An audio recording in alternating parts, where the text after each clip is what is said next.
ओम अज्ञानतिमिरान्धस्य ज्ञानाञ्जनशलाकया चक्षुरुन्मीलितं येन तस्मै श्रीगुरवे नमः। श्रीचैतन्यमनोभीष्टं स्थापितं येन भूतले स्वयं रूपा कदा मह्यं ददाति स्वपदान्तिकम्। वन्देऽहं श्रीगुरु श्रीयुतापदकमलं श्रीगुरून् वैष्णवांश्च श्रीरूपं साग्रजातं सहगण रघुनाथान्वितं तं सजीवम् साद्वैतं सावधूतं परिजनसहितं कृष्णचैतन्यदेवं श्रीराधा कृष्णपादान् सहगण ललिता श्रीविशाखान्वितांश्च। हे कृष्णा करुणा सिन्धु दीनबन्धु जगत्पते गोपेशा गोपिका कान्ता राधा कान्त नमोऽस्तुते। तप्त कांचन गौरांगी राधे वृंदावनेश्वरी वृषभानुसुते देवी प्रणमामि हरिप्रिये। वाञ्छाकल्पतरुभ्यश्च कृपा सिन्धुभ्य एव च पतितानां पावनेभ्यो वैष्णवेभ्यो नमो नमः। नमः ओं विष्णुपादाय कृष्णप्रेष्ठाय भूतले श्रीमते भक्तिवेदान्ता स्वामिन् इति नामिने। नमस्ते सारस्वते देवे गौरवाणी प्रचारिणे निर्विशेषा शून्यवादी पाश्चात्यदेशतारिणे। जय श्री कृष्ण चैतन्य प्रभो नित्यानंद श्री अद्वैत गदाधरा श्रीवासादि गौरभक्तवृंद।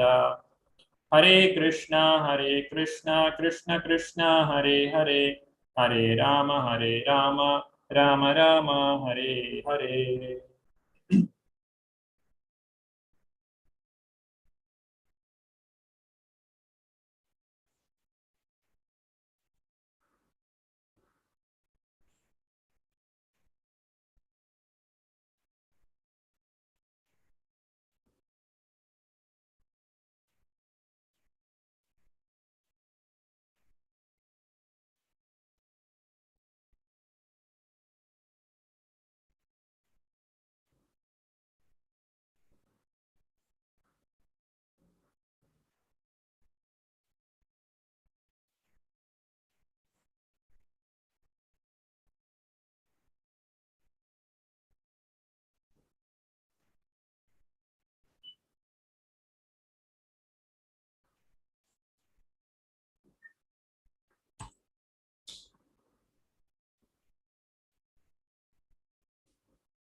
ಹರೇ ಕೃಷ್ಣ.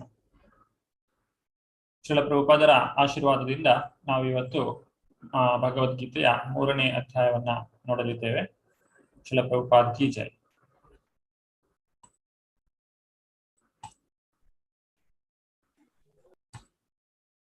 ಘಟಕ 1 ಅಂದ್ರೆ ಮೊದಲನೇ ಮಾಡ್ಯೂಲ್ ಅಲ್ಲಿ 6ನೇ ದಿವಸ ಇವತ್ತು. ಮೂರನೇ ಅಧ್ಯಾಯದ 10 ರಿಂದ 43ನೇ ಶ್ಲೋಕದವರೆಗೆ ಇವತ್ತು ನಾವು ನೋಡ್ಲಿಕ್ಕಿದ್ದೇವೆ.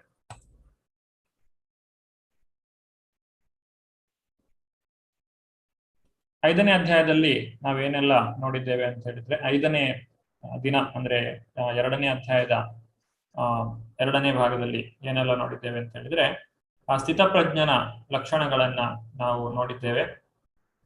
ಯಾರು ಸ್ಥಿತಪ್ರಜ್ಞನಾಗಿದ್ದಾನೋ ಅವನ ಒಂದು ಗುಣಲಕ್ಷಣಗಳು, ಹಾಗೆ ಒಬ್ಬ ವ್ಯಕ್ತಿ ತಾನು ಉತ್ತಮವಾದಂತಹ ಅನುಭವವನ್ನ ಪಡೆಯುವುದರಿಂದ ಪರಂ ದೃಷ್ಟ್ವಾ ನಿವರ್ತತೆ, ಆ ಕೆಳಮಟ್ಟದ ಈ ಭೌತಿಕವಾದಂತಹ ವಿಚಾರಗಳನ್ನ ತಾನು ತ್ಯಜಿಸಬಹುದು ಅನ್ನುವುದನ್ನು ನಾವು ನೋಡಿದ್ದೇವೆ. ಹಾಗೆ ಯಾಕೆ ನಾವು ಈ ಕರ್ಮ ಸನ್ಯಾಸವನ್ನ ಮಾಡುವುದಕ್ಕಿಂತ ಕರ್ಮಯೋಗ ಮಾಡುವುದು ಉತ್ತಮ ಯಾಕೆ ಅನ್ನೋದನ್ನು ಕೂಡ ನಾವು ಚರ್ಚೆ ಮಾಡಿದ್ದೇವೆ. ಇಂದಿನ ದಿವಸ ನಾವು ವರ್ಣಾಶ್ರಮದ ಬಗ್ಗೆ ಚರ್ಚೆ ಮಾಡಲಿಕ್ಕಿದ್ದೇವೆ. ಈ ವರ್ಣಾಶ್ರಮದ ಪ್ರಾಮುಖ್ಯತೆ ಏನು, ವರ್ಣಾಶ್ರಮವನ್ನು ನಾವು ಯಾಕೆ ಆಚರಿಸಬೇಕು, ಇದು ಆಧ್ಯಾತ್ಮಿಕ ಸಾಧನೆಗೆ ಎಷ್ಟು ಉಪಯುಕ್ತವಾಗಿದೆ ಅನ್ನೋದನ್ನು ನಾವು ಇವತ್ತು ನೋಡ್ಲಿಕ್ಕಿದ್ದೇವೆ. ಅದು ವರ್ಣಾಶ್ರಮ ಧರ್ಮ. ವರ್ಣಾಶ್ರಮ ಧರ್ಮ ಅನ್ನುವಂಥದ್ದು ಒಬ್ಬ ವ್ಯಕ್ತಿಯ ಗುಣ ಮತ್ತೆ ಕರ್ಮಗಳಿಗೆ ಅನುಸಾರವಾಗಿ ಅದನ್ನ ಒಬ್ಬ ವ್ಯಕ್ತಿಗೆ ಆಚರಿಸಲಿಕ್ಕೆ ಹೇಳ್ತಾರೆ. ಯಾರಾದ್ರೂ ಓದ್ತೀರಾ ಇದನ್ನ? ದಯವಿಟ್ಟು ಕೈ ಮೇಲೆ ಎತ್ತಿ. ಯಾರಿಗೂ? ರಾಜಿ ಮಾತಾಜಿ. ವರ್ಣಾಶ್ರಮ ಧರ್ಮ ದೇಹದ ನೆನೆಯಲ್ಲಿ ಸ್ವಧರ್ಮಕ್ಕೆ ವರ್ಣಾಶ್ರಮ ಧರ್ಮ ಎಂದು ಕರೆಯಲಾಗುತ್ತದೆ, ಅಥವಾ ಮಾನವನ ಆಧ್ಯಾತ್ಮಿಕ ಅರಿವಿಗೆ ಸೋಪಾನ. ಮಾನವನ ನಾಗರಿಕತೆಯು ವರ್ಣಾಶ್ರಮ ಧರ್ಮದ ಹಂತದಿಂದ ಪ್ರಾರಂಭವಾಗುತ್ತದೆ. ಹರೇ ಕೃಷ್ಣ. ಹರೇ ಕೃಷ್ಣ. ವರ್ಣಾಶ್ರಮ ಧರ್ಮ ಇದು ಹೇಗೆ ಅಂತ ಹೇಳಿದ್ರೆ 4 ವರ್ಣಗಳು, 4 ಆಶ್ರಮ. ವರ್ಣಗಳು ಯಾವುದೆಲ್ಲ ಅಂತ ಹೇಳಿದ್ರೆ ಬ್ರಾಹ್ಮಣ, ಕ್ಷತ್ರಿಯ, ವೈಶ್ಯ ಮತ್ತೆ ಶೂದ್ರ. ಹಾಗೆ ಆಶ್ರಮ ಅಂತ ಹೇಳಿದ್ರೆ ಬ್ರಹ್ಮಚರ್ಯ, ಗೃಹಸ್ಥ, ವಾನಪ್ರಸ್ಥ ಮತ್ತು ಸನ್ಯಾಸ. ಹೀಗೆ 4 ವರ್ಣಗಳು ಮತ್ತು 4 ಆಶ್ರಮಗಳಿವೆ. ಈ 4 ವರ್ಣಗಳನ್ನ ಒಬ್ಬ ವ್ಯಕ್ತಿಯ ಗುಣಗಳಿಗೆ ಮತ್ತು ಕರ್ಮಗಳಿಗೆ ಅನುಸಾರವಾಗಿ ವಿಭಾಗ ಮಾಡಲಾಗಿದೆ. ಅಂದ್ರೆ ಈ ವರ್ಣಾಶ್ರಮ ಧರ್ಮದಲ್ಲಿ ಅಥವಾ ನಮ್ಮ ಸನಾತನ ಧರ್ಮದಲ್ಲಿ ಪ್ರತಿಯೊಬ್ಬರಿಗೂ ಕೂಡ ಅವಕಾಶ ಇದೆ ಧರ್ಮವನ್ನು ಆಚರಿಸಲಿಕ್ಕೆ. ಇದು ಯಾರನ್ನು ಕೂಡ ತ್ಯಜಿಸುವುದಿಲ್ಲ, ಬದಲಾಗಿ ಎಲ್ಲರನ್ನು ಕೂಡ ಒಟ್ಟಿಗೆ ಸೇರಿಸಿಕೊಂಡು ಹೋಗುವಂತಹ ಒಂದು ಧರ್ಮ. ಒಬ್ಬ ವ್ಯಕ್ತಿ ತಾನು ಒಳ್ಳೆಯ ಸತ್ವಗುಣದಲ್ಲಿದ್ರೆ, ಆತನು ಸತ್ವಗುಣದಲ್ಲಿ ಕಾರ್ಯವನ್ನು ಮಾಡ್ತಾ ಇದ್ರೆ ಆತನು ಬ್ರಾಹ್ಮಣನ ರೀತಿಯಲ್ಲಿ ಬದುಕಬಹುದು.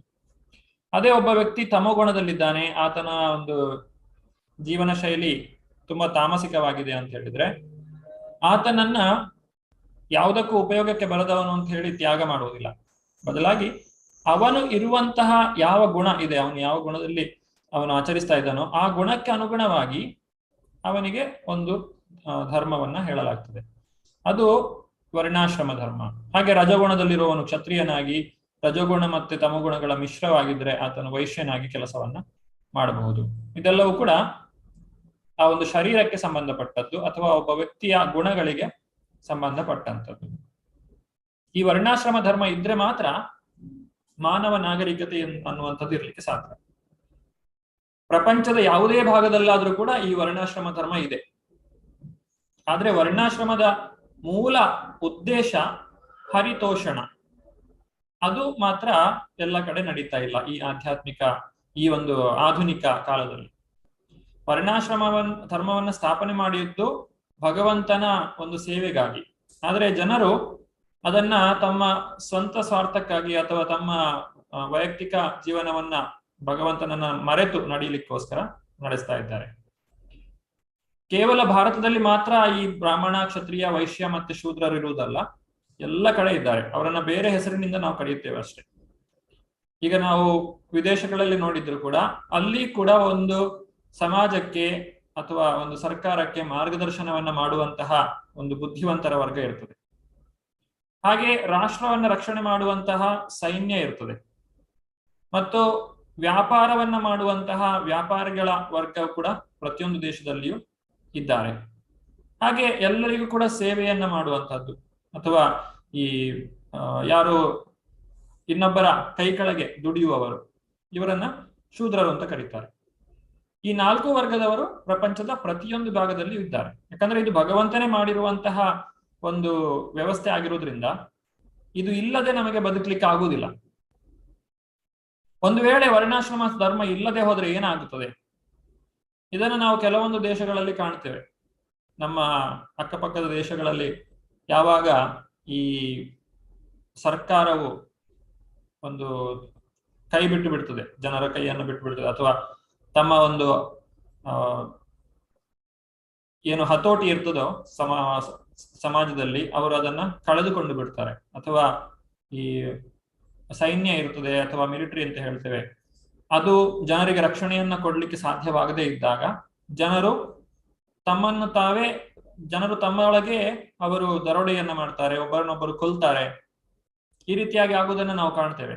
ಇದು ಯಾಕೆ ಆಗ್ತದೆ? ಅಲ್ಲಿ ವರ್ಣಾಶ್ರಮ ಧರ್ಮ ನಡೀತಾ ಇಲ್ಲ, ಅಥವಾ ಮುಖ್ಯವಾಗಿ ಆ ಒಂದು ಬ್ರಾಹ್ಮಣ ಮತ್ತೆ ಕ್ಷತ್ರಿಯರ ಕೊರತೆ, ಜನರಿಗೆ ರಕ್ಷಣೆ ಇಲ್ಲ. ಆದ್ದರಿಂದ ವರ್ಣಾಶ್ರಮ ಧರ್ಮ ಅನ್ನುವಂಥದ್ದು ಪ್ರತಿಯೊಂದು ದೇಶಕ್ಕೂ ಬೇಕು, ಪ್ರತಿಯೊಂದು ಸಮಾಜಕ್ಕೂ ಬೇಕು. ಒಬ್ಬ ವ್ಯಕ್ತಿ ನಾಗರಿಕನಾಗಬೇಕು ಅಂತ ಹೇಳಿದ್ರೆ ಆತನು ವರ್ಣಾಶ್ರಮ ಧರ್ಮವನ್ನ ಪಾಲಿಸಬೇಕು. ಇಲ್ಲ ಅಂತ ಹೇಳಿದ್ರೆ ಅದು ಪ್ರಾಣಿ ವರ್ಗ. ಪ್ರಾಣಿಗಳು ಹೇಗೆ ಅಂದ್ರೆ ಒಂದು ಪ್ರಾಣಿಯ ಬಾಯಿಯಿಂದ ಇನ್ನೊಂದು ಪ್ರಾಣಿ ಕಿತ್ತು ತಗೊಳ್ಕೊಂಡು ತಿಂತದೆ. ಆ ರೀತಿಯಾಗಿ ಅನಾಗರಿಕವಾಗಿ ಜನರು ಬಾಳ್ಬೇಕಾಗ್ತದೆ ಈ ವರ್ಣಾಶ್ರಮ ಧರ್ಮ ಇಲ್ಲದೆ ಹೋದ್ರೆ. ಆದ್ರಿಂದ ಈ ವರ್ಣಾಶ್ರಮ ಧರ್ಮ ಅನ್ನುವಂಥದ್ದು ಬಹಳ ಮುಖ್ಯ. ಪ್ರತಿಯೊಂದು ಸಮಾಜದಲ್ಲಿಯೂ ವರ್ಣಾಶ್ರಮ ಧರ್ಮ ಇರಲೇಬೇಕು.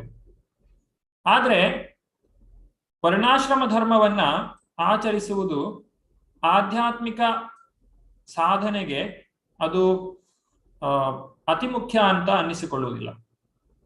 ಇದು ಹೇಗೆ ಅಂತ ಹೇಳಿದ್ರೆ, ಈಗ ನಾವು ಒಂದು ಕಡೆಯಿಂದ ಇನ್ನೊಂದು ಕಡೆಗೆ ಹೋಗ್ಬೇಕಾದ್ರೆ ನಾವು ಹೆಜ್ಜೆಗಳನ್ನು ಇಡ್ತಾ ಹೋಗ್ತೇವೆ. ನಾವು ಒಂದು ಮಹಡಿಯನ್ನ ಹತ್ತಬೇಕು, ಒಂದು ಬಿಲ್ಡಿಂಗ್ ಅನ್ನ ಹತ್ಕೊಂಡು ಹೋಗ್ಬೇಕು ಅಂತ ಹೇಳಿದ್ರೆ ಅದಕ್ಕೆ ಮೆಟ್ಟಿಲುಗಳಿರ್ತವೆ, ಸ್ಟೆಪ್ಸ್ ಅಂತ ಹೇಳ್ತೇವೆ. ಆ ಮೆಟ್ಟಿಲುಗಳನ್ನು ನಾವು ಹತ್ತಿಕೊಂಡು ಹೋಗ್ತೇವೆ. ಈ ವರ್ಣಾಶ್ರಮ ಧರ್ಮ ಅನ್ನುವಂಥದ್ದು ಈ ಒಂದು ಮೆಟ್ಟಿಲು ಇದ್ದ ಹಾಗೆ. ಯಾರು ಕೂಡ ಆ ವರ್ಣಾಶ್ರಮ ಧರ್ಮದಲ್ಲೇ ಶಾಶ್ವತವಾಗಿ ಉಳಿದುಕೊಳ್ಳಬಾರದು. ಯಾರು ಕೂಡ ಮೆಟ್ಟಿಲ ಮೇಲೆ ನಿಂತ್ಕೊಳ್ಳೋದಿಲ್ಲ. ಮೆಟ್ಟಿಲನ್ನು ಉಪಯೋಗಿಸಿ ನಾವು ಮುಂದಕ್ಕೆ ಹೋಗ್ತೇವೆ. ಈಗ ಕೆಲವೊಮ್ಮೆ ಜೋರು ಮಳೆ ಬಂದು ಎಲ್ಲ ಕಡೆ ನೀರು ತುಂಬಿಕೊಳ್ತದೆ. ಆಗ ನಮಗೆ ನಡಿಲಿಕ್ಕೆ ಆಗುದಿಲ್ಲ. ನಡಿಲಿಕ್ಕೆ ಅಲ್ಲೆಲ್ಲ ನೀರು ಇರ್ತದೆ. ಹಾಗೇನೋ ಮಾಡ್ತೇವೆ, ಅಲ್ಲಲ್ಲಿ ಸ್ವಲ್ಪ ಎತ್ತರದ ಕಲ್ಲು ಇರ್ತದೆ. ಆ ಕಲ್ಲಿನ ಮೇಲೆ ಕಾಲಿಟ್ಟು ನಾವು ಮುಂದಕ್ಕೆ ಹೋಗ್ತೇವೆ. ಸ್ಟೆಪ್ಪಿಂಗ್ ಸ್ಟೋನ್ ಅಂತ ಹೇಳ್ತೇವೆ. ಆ ರೀತಿಯಾದಂತಹ ಒಂದು ಮೆಟ್ಟಿಲು ಈ ಒಂದು ವರ್ಣಾಶ್ರಮ ಧರ್ಮ. ಅದು ಆಧ್ಯಾತ್ಮಿಕ ಪ್ರಗತಿಗೆ ಪೂರಕವಾಗಿರ್ಬೇಕು. ಒಬ್ಬ ವ್ಯಕ್ತಿ ಯಾವಾಗ ಕೃಷ್ಣ ಪ್ರಜ್ಞೆಗೆ ಬರ್ತಾನೋ ಆತನು 3 ಗುಣಗಳನ್ನು ಮೀರ್ತಾನೆ. ಆತನು ಈ ಬ್ರಾಹ್ಮಣ, ಕ್ಷತ್ರಿಯ, ವೈಶ್ಯ, ಶೂದ್ರ ಎಲ್ಲ ಗುಣಗಳನ್ನು ಆತನು ಮೀರ್ತಾನೆ. ಸತ್ವ, ರಜಸ್ಸು, ತಮಸ್ಸು ಗುಣಗಳನ್ನು ಅವನು ಶುದ್ಧ ಸತ್ವಕ್ಕೆ ಬರ್ತಾನೆ. ಯಾವಾಗ ಶುದ್ಧ ಸತ್ವಕ್ಕೆ ವ್ಯಕ್ತಿ ಬರ್ತಾನೋ ಆಗ ಅವನಿಗೆ ವರ್ಣಾಶ್ರಮ ಧರ್ಮವನ್ನ ಪಾಲಿಸುವಂತಹ ಅವಶ್ಯಕತೆ ಇರುವುದಿಲ್ಲ. ಇಲ್ಲಿ ನಾವು ಕಾಣ್ತೇವೆ, ಕೋವಾರ್ಥ ಆಪ್ತೋ ಭಜತಾಂ ಸ್ವಧರ್ಮತಃ ಅಭಜತಾಂ ಸ್ವಧರ್ಮತಃ. ಅಂದ್ರೆ ಒಬ್ಬ ಅಭಕ್ತನು ತನ್ನ ಐಹಿಕ ಕರ್ತವ್ಯಗಳನ್ನು ಪರಿಪೂರ್ಣವಾಗಿ ಮಾಡಿದರೂ ಲಾಭವೇನು? ಇಲ್ಲಿ ಈ ಒಂದು ಶ್ಲೋಕ ಬರೋದು, ತ್ಯಕ್ತ್ವಾ ಸ್ವಧರ್ಮಂ ಚರಣಾಂಬುಜಂ ಹರೇ ಭಜನ್ನಪಕ್ಕೋತ ಪತೆ ತತು ಯದಿ. ಅಂದ್ರೆ ಇದು ನಾರದ ಮುನಿಗಳು ವೇದವ್ಯಾಸರಿಗೆ ಹೇಳ್ತಾ ಇರುವಂತಹ ಮಾತು. ವೇದವ್ಯಾಸರು ವೇದಗಳನ್ನ 4 ವಿಭಾಗವನ್ನಾಗಿ ಮಾಡಿದ್ದಾರೆ ಮತ್ತು ಈ ಅನೇಕ ಪುರಾಣಗಳನ್ನೆಲ್ಲ ರಚನೆ ಮಾಡಿದ್ದಾರೆ. ತಮಗೆಲ್ಲ ಸ್ಲೈಡ್ ಕಾಣ್ತಾ ಇದೆಯಲ್ಲ? ಓಕೆ, ನೀವು ಓದಿದ್ದೀರಲ್ಲ, ಸರಿ. ಈ ರೀತಿ 4 ಪುರಾಣಗಳನ್ನ 4 ವೇದಗಳನ್ನ 4 ವಿಭಾಗವನ್ನಾಗಿ ಮಾಡಿದ್ದಾರೆ. ಹಾಗೆ ಪುರಾಣಗಳನ್ನೆಲ್ಲ ಬರೆದಿದ್ದಾರೆ. ಆದ್ರೆ ಅವರಿಗೆ ಏನೋ ಒಂದು ಕೊರತೆ ಕಾಣ್ತದೆ. ನನಗೆ ಇನ್ನೂ ಏನೋ ಒಂದು ಕೆಲಸ ಕಮ್ಮಿ ಆಗಿದೆ ಅಂತ ಹೇಳಿ ಅಂತಹ ಒಂದು ಚಿಂತನೆಯಲ್ಲಿ ಇರ್ಬೇಕಾದ್ರೆ ಅಲ್ಲಿ ನಾರದ ಮುನಿಗಳು ಬಂದು ಈ ಮಾತನ್ನ ಹೇಳ್ತಾರೆ. ಯಾವುದಾದ್ರೂ ಒಬ್ಬ ವ್ಯಕ್ತಿ ತಾನು ಭಕ್ತಿಯ ನೆಲೆಗೆ ಬಂದು ಆತನು ಚೆನ್ನಾಗಿ ಭಕ್ತಿಯನ್ನ ಮಾಡ್ತಾ ಇದ್ದಾನೆ ಅಂತ ಹೇಳಿದ್ರೆ ಅದಕ್ಕಿಂತ ಹೆಚ್ಚಿನದ್ದೇನೂ ಇಲ್ಲ. ತ್ಯಕ್ತ್ವಾ ಸ್ವಧರ್ಮಂ ಚರಣಾಂಬುಜಂ ಹರೆ. ಒಬ್ಬ ವ್ಯಕ್ತಿ ಭಗವಂತನ ಭಕ್ತಿಯನ್ನ ಮಾಡ್ಲಿಕ್ಕೋಸ್ಕರ ತನ್ನ ಸ್ವಧರ್ಮವನ್ನ ತ್ಯಾಗ ಮಾಡಬಹುದು. ಆ ಧರ್ಮ ಅವನಿಗೆ ಅಡ್ಡಿ ಆಗ್ತದೆ ಅಂತ ಹೇಳಿದ್ರೆ ಅದನ್ನ ಆತನು ತ್ಯಾಗ ಮಾಡಬಹುದು. ಭಜನ್ನ ಪಕ್ಕೋತ ಪತೆತ್ತತೋ ಯದಿ. ಆ ರೀತಿ ತ್ಯಾಗ ಮಾಡಿ ಬಂದ ಅಂತಹ ವ್ಯಕ್ತಿ ತಾನು ಆಧ್ಯಾತ್ಮಿಕ ಸಾಧನೆಯಲ್ಲಿಯೂ ಕೂಡ ಪ್ರಗತಿಯನ್ನು ಸಾಧಿಸದೆ ಪತನವನ್ನ ಹೊಂದಿದ್ರೆ ಅದರಿಂದ ಯಾವುದೇ ನಷ್ಟ ಇಲ್ಲ ಅಂತ ಹೇಳಿ ನಾರದ ಮುನಿಗಳು ಹೇಳ್ತಾರೆ.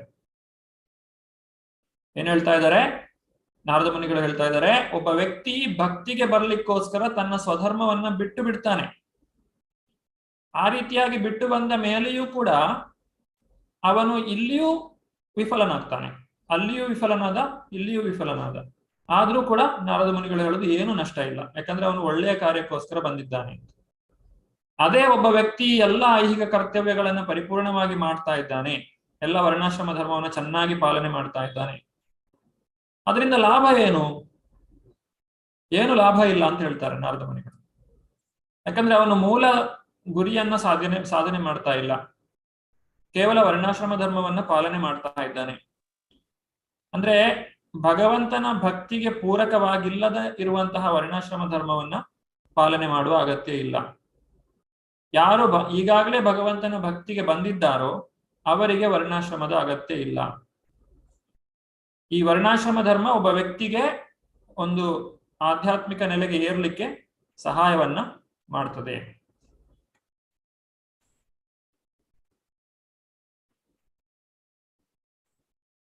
ಇನ್ನು 2ನೇ ಅಧ್ಯಾಯದಲ್ಲಿ ಕೂಡ 40ನೇ ಶ್ಲೋಕದಲ್ಲಿ ಈ ಒಂದು ಮಾತನ್ನ ಹೇಳ್ತಾರೆ. ಗೀತಾ ಮೋಹನ್ ಮಾತಾಜಿ. ಹರೇ ಕೃಷ್ಣ ಪ್ರಭುಜಿ. ಕೃಷ್ಣ ಪ್ರಜ್ಞೆಯನ್ನು ಅನುಸರಿಸುವುದರ ಫಲಿತಾಂಶಗಳು. ಸ್ವಲ್ಪಮಪ್ಯಸ್ಯ ಧರ್ಮಸ್ಯ ತ್ರಾಯತೆ ಮಹತೋ ಭಯಾತ್. ಈ ಮಾರ್ಗದಲ್ಲಿ ಸಾಧಿಸುವ ಸ್ವಲ್ಪ ಪ್ರಗತಿಯು ಮನುಷ್ಯನನ್ನು ಮಹಾಭಯದಿಂದ ಕಾಪಾಡುತ್ತದೆ. ಭಗವದ್ಗೀತೆ 2.40. ಹರೇ ಕೃಷ್ಣ ಪ್ರಭುಜಿ. ಹರೇ ಕೃಷ್ಣ. ಈ ಮಾರ್ಗದಲ್ಲಿ ಅಂದ್ರೆ ಈ ಒಂದು ಭಕ್ತಿ ಮಾರ್ಗದಲ್ಲಿ ನಾವು ಸಾಧಿಸುವಂತಹ ಸ್ವಲ್ಪ ಪ್ರಗತಿಯು ಕೂಡ ನಮ್ಮನ್ನ ದೊಡ್ಡ ದೊಡ್ಡ ಅಪಾಯಗಳಿಂದ ಕಾಪಾಡುತ್ತದೆ ಮತ್ತು ಅದು ಯಾವತ್ತೂ ನಷ್ಟವಾಗುವುದಿಲ್ಲ. ಅದು ಮುಂದಿನ ಜನ್ಮಕ್ಕೆ ಕೂಡ ನಮಗೆ ಬರ್ತದೆ. ನೇಹಾಭಿಕ್ರಮನಾಶೋಸ್ತಿ ಪ್ರತ್ಯವಾಯೋ ನ ವಿದ್ಯತೆ ಸ್ವಲ್ಪಮಪ್ಯಸ್ಯ ಧರ್ಮಸ್ಯ ತ್ರಾಯತೆ ಮಹತೋ ಭಯಾತ್. ಆದ್ರಿಂದ ನಾವು ಭಕ್ತಿಯನ್ನ ಬೆಳೆಸಿಕೊಳ್ಬೇಕು. ವರ್ಣಾಶ್ರಮ ಧರ್ಮ ಅಂತ ಹೇಳಿದ್ರೆ ಅದು ನಮಗೆ ಈಗ ಒಂದು ವಿಮಾನ ಟೇಕ್ ಆಫ್ ಆಗ್ಬೇಕು ಅಂತ ಹೇಳಿದ್ರೆ ಅದಕ್ಕೊಂದು ರನ್ವೇ ಬೇಕು. ಆ ಒಂದು ರನ್ವೇ ಅಥವಾ ಆ ಒಂದು ಪೂರಕವಾದಂತಹ ವಾತಾವರಣವನ್ನ ಈ ವರ್ಣಾಶ್ರಮ ಧರ್ಮ ನಮಗೆ ಕಲ್ಪಿಸಿಕೊಡ್ತದೆ. ಆದ್ರೆ ನಮಗೆ ಮತ್ತೆ ಭಕ್ತಿಗೆ ನಾವು ಬರದೇ ಇದ್ರೆ ಅದರ ಮೂಲಕ ಅದು ವ್ಯರ್ಥ. ನಾವು ಏನೇ ಮಾಡಿದ್ರು ಕೂಡ ಅದು ವ್ಯರ್ಥ ಅಂತ ಹೇಳಿ ಇಲ್ಲಿ ಹೇಳ್ತಿದ್ದಾರೆ. ರಾಘವ್ ಪ್ರಭು. ಹರೇ ಕೃಷ್ಣ ಪ್ರಭುಜಿ. ಕೃಷ್ಣ ಪ್ರಜ್ಞೆಯನ್ನು ಅನುಸರಿಸುವುದರ ಫಲಿತಾಂಶಗಳು. ಕೃಷ್ಣನ ಪ್ರಜ್ಞೆಯಲ್ಲಿ ಕೆಲಸ ಮಾಡುವುದು ಅಥವಾ ಇಂದ್ರಿಯ ತೃಪ್ತಿಯ ನಿರೀಕ್ಷಣೆಯಲ್ಲಿ ಇಲ್ಲದೆ ಕೃಷ್ಣನ ಪ್ರಯೋಜನಕ್ಕಾಗಿ ಕೆಲಸ ಮಾಡುವುದು ಧರ್ಮದ ಅತ್ಯುನ್ನತ ಆಧ್ಯಾತ್ಮಿಕ ಲಕ್ಷಣ. ಇಂತಹ ಕರ್ಮವು ಅಲ್ಪ ಪ್ರಾರಂಭಕ್ಕೂ ಅಡ್ಡಿಯುಂಟಾಗುವುದಿಲ್ಲ ಅಥವಾ ಯಾವುದೇ ಹಂತದಲ್ಲೂ ಅಲ್ಪ ಪ್ರಾರಂಭವು ನಷ್ಟವಾಗುವುದಿಲ್ಲ. 2.40. ಹರೇ ಕೃಷ್ಣ. ಕೆಲಸ ಮಾಡುವುದು ಕರ್ಮದ ಅತ್ಯುನ್ನತ ಆಧ್ಯಾತ್ಮಿಕ ಲಕ್ಷಣ. ಅಂದ್ರೆ ಕೃಷ್ಣನ ಇಂದ್ರಿಯ ತೃಪ್ತಿಗಾಗಿ ಕೆಲಸವನ್ನ ಮಾಡುವುದು ಅಥವಾ ಭಗವಂತನ ಪ್ರೀತಿಗಾಗಿ. ಹೃಷಿಕೇಶ ಸೇವನಂ ಭಕ್ತಿರುಚ್ಯತೆ. ಭಗವಂತನ ಪ್ರೀತಿಗಾಗಿ ಕೆಲಸ ಮಾಡುವಂತಹದ್ದು ಅದು ಅತಿ ಶ್ರೇಷ್ಠವಾದಂತಹ ಕರ್ಮ. ಇದನ್ನ ನಾವು ಪ್ರಾರಂಭ ಮಾಡುವುದಕ್ಕೆ ಯಾವುದೇ ತೊಂದರೆ ಇರುವುದಿಲ್ಲ ಅಥವಾ ಯಾರು ಬೇಕಾದ್ರೂ ಈ ಭಕ್ತಿಯನ್ನ ಪ್ರಾರಂಭ ಮಾಡಬಹುದು ಮತ್ತು ಯಾವುದೇ ಹಂತದಲ್ಲಿಯೂ ಕೂಡ ಅದು ನಾಶ ಆಗುವುದಿಲ್ಲ. ನಾವು ಈ ಜನ್ಮದಲ್ಲಿ ಮಾಡಿದ್ದು ಅದನ್ನ ಪೂರ್ತಿಗೊಳಿಸ್ಲಿಕ್ಕೆ ಆಗದೆ ಇದ್ರೆ ಮುಂದಿನ ಜನ್ಮದಲ್ಲಿ ಅದನ್ನು ನಾವು ಮುಂದುವರಿಸಬಹುದು. ಈ ರೀತಿ ಭಕ್ತಿಯ ಮಹತ್ವವನ್ನು ನಾವಿಲ್ಲಿ ಕಾಣ್ತಾ ಇದ್ದೇವೆ. ಈಗ ಒಂದು ಚಟುವಟಿಕೆ ಇದೆ ಇಲ್ಲಿ. ಯಾವ ಸಂದರ್ಭಗಳಲ್ಲಿ ವರ್ಣಾಶ್ರಮ ಧರ್ಮವನ್ನು ಅನುಸರಿಸುವುದು ಅವಶ್ಯಕ? ಇದು ಪ್ರಶ್ನೆ. ಕೃಷ್ಣ ಪ್ರಜ್ಞೆಯ ಅಭ್ಯಾಸವನ್ನು ಪ್ರಾರಂಭಿಸಲು ಅಗತ್ಯವಿರುವ ಅರ್ಹತೆಗಳು ಯಾವುವು? ಇದಕ್ಕೆ ಉತ್ತರಗಳು ಭಗವದ್ಗೀತೆಯ 2ನೇ ಅಧ್ಯಾಯದ 31ನೇ ಶ್ಲೋಕ, 3ನೇ ಅಧ್ಯಾಯದ 5 ಮತ್ತೆ 26 ಮತ್ತೆ 35 ಈ ಶ್ಲೋಕಗಳಲ್ಲಿ ನೀವು ಇದರ ಒಂದು ಭಾವಾರ್ಥವನ್ನು ನೋಡಿದ್ರೆ ತಮಗೆ ಉತ್ತರವು ದೊರಕುತ್ತದೆ. ಪ್ರಶ್ನೆ ಎಲ್ರಿಗೂ ಅರ್ಥ ಆಯ್ತಲ್ಲ? ಯಾವ ಸಂದರ್ಭಗಳಲ್ಲಿ ವರ್ಣಾಶ್ರಮ ಧರ್ಮವನ್ನು ಅನುಸರಿಸುವುದು ಅಗತ್ಯ ಅಥವಾ ಅವಶ್ಯಕ ಅನ್ನುವಂಥದ್ದು ಪ್ರಶ್ನೆ. ಇದಕ್ಕೆ ಉತ್ತರ ಈ ಶ್ಲೋಕಗಳಲ್ಲಿದೆ. ನೀವು ಈ ಶ್ಲೋಕಗಳನ್ನ ನೋಡಿಕೊಂಡು ಈಗ ಗುಂಪಿನಲ್ಲಿ ಚರ್ಚೆಯನ್ನ ಮಾಡಿ ಯಾರಾದ್ರೂ ಒಬ್ರು ಉತ್ತರವನ್ನ ಕೊಡಬೇಕಾಗ್ತದೆ. ಈಗ ಉತ್ತರವನ್ನ ಕೊಡುವಾಗ ಒಟ್ಟು 30 ಜನ ಇದ್ದೀರಾ. ನಾನೊಂದು 6 ಗುಂಪು ಮಾಡ್ತೇನೆ. 5 ಜನ ಒಂದು ಗ್ರೂಪ್ ಅಲ್ಲಿ. 6 ಜನಕ್ಕೆ ಮಾತ್ರ ಪ್ರೆಸೆಂಟ್ ಮಾಡ್ಲಿಕ್ಕೆ ನಾನು ಟೈಮ್ ಕೊಡ್ತೇನೆ. ಯಾಕಂದ್ರೆ ಕಳೆದ ಸಲದ ಹಾಗೆ ಎಲ್ಲರೂ ಕೂಡ ಪ್ರೆಸೆಂಟ್ ಮಾಡಿದ್ರೆ ಅಥವಾ ಎಲ್ಲರೂ ಮಾತಾಡ್ಲಿಕ್ಕೆ ಹೋದ್ರೆ ಅದರಲ್ಲೇ ತುಂಬಾ ಸಮಯ ಹೋಗ್ತದೆ. ಹಾಗಾಗಿ 6 ಜನಕ್ಕೆ ಮಾತ್ರ ಅವಕಾಶವನ್ನ ಕೊಡಲಾಗ್ತದೆ. ಈ ಬಗ್ಗೆ ಯಾರಿಗಾದ್ರೂ ಏನಾದ್ರು ಪ್ರಶ್ನೆಗಳಿದ್ರೆ ಕೇಳಬಹುದು.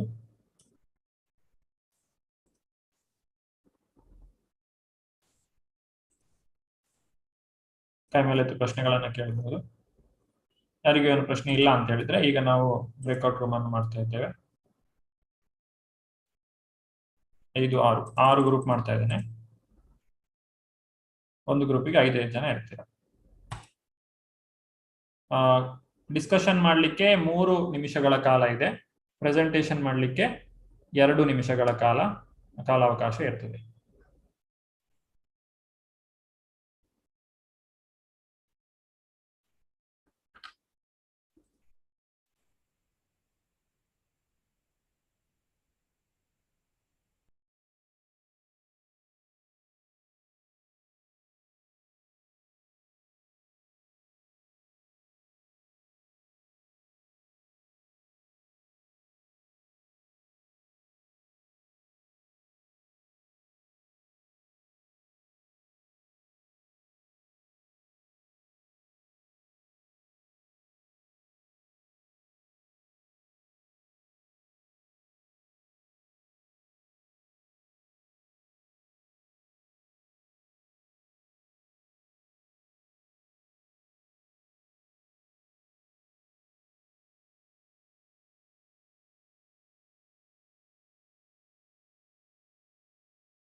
ಓಕೆ, ಈಗ 6 ಗುಂಪಿನಿಂದ 6 ಜನರು 2 ನಿಮಿಷ ತಮ್ಮ ಒಂದು ಪ್ರೆಸೆಂಟೇಶನ್ ಅನ್ನು ಕೊಡಬಹುದು. ಯಾಕಂದ್ರೆ ಸಮಯಾವಕಾಶ ಕಡಿಮೆ ಇರೋದ್ರಿಂದ ಎಲ್ಲರಿಗೂ ಕೊಡ್ಲಿಕ್ಕೆ ಆಗೋದಿಲ್ಲ. ಒಂದು ಗ್ರೂಪಿನಿಂದ ಒಬ್ರು ದಯವಿಟ್ಟು ಕೈ ಮೇಲೆತ್ತಿ, ಹ್ಯಾಂಡ್ ರೈಸ್ ಮಾಡಿ.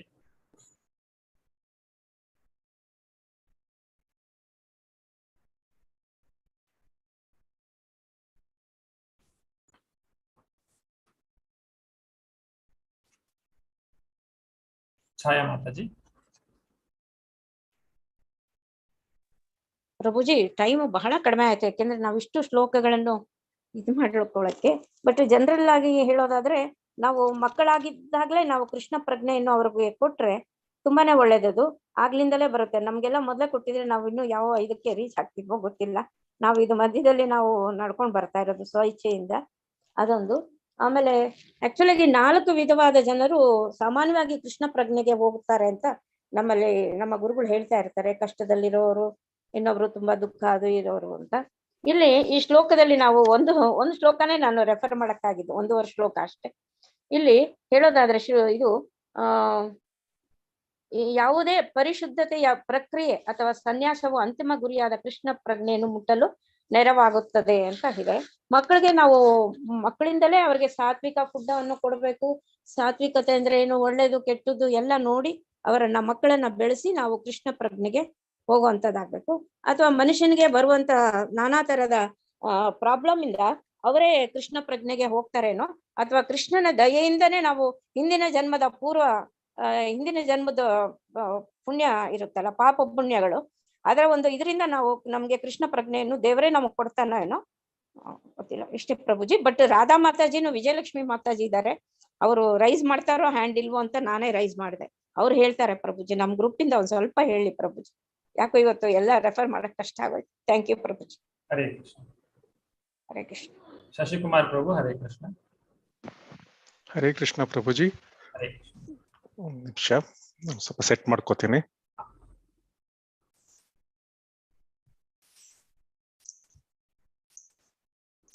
ಪ್ರಭುಜಿ, ಮೊದಲನೇದು ಪ್ರಶ್ನೆ ಅಂತ ಹೇಳಿದ್ರೆ,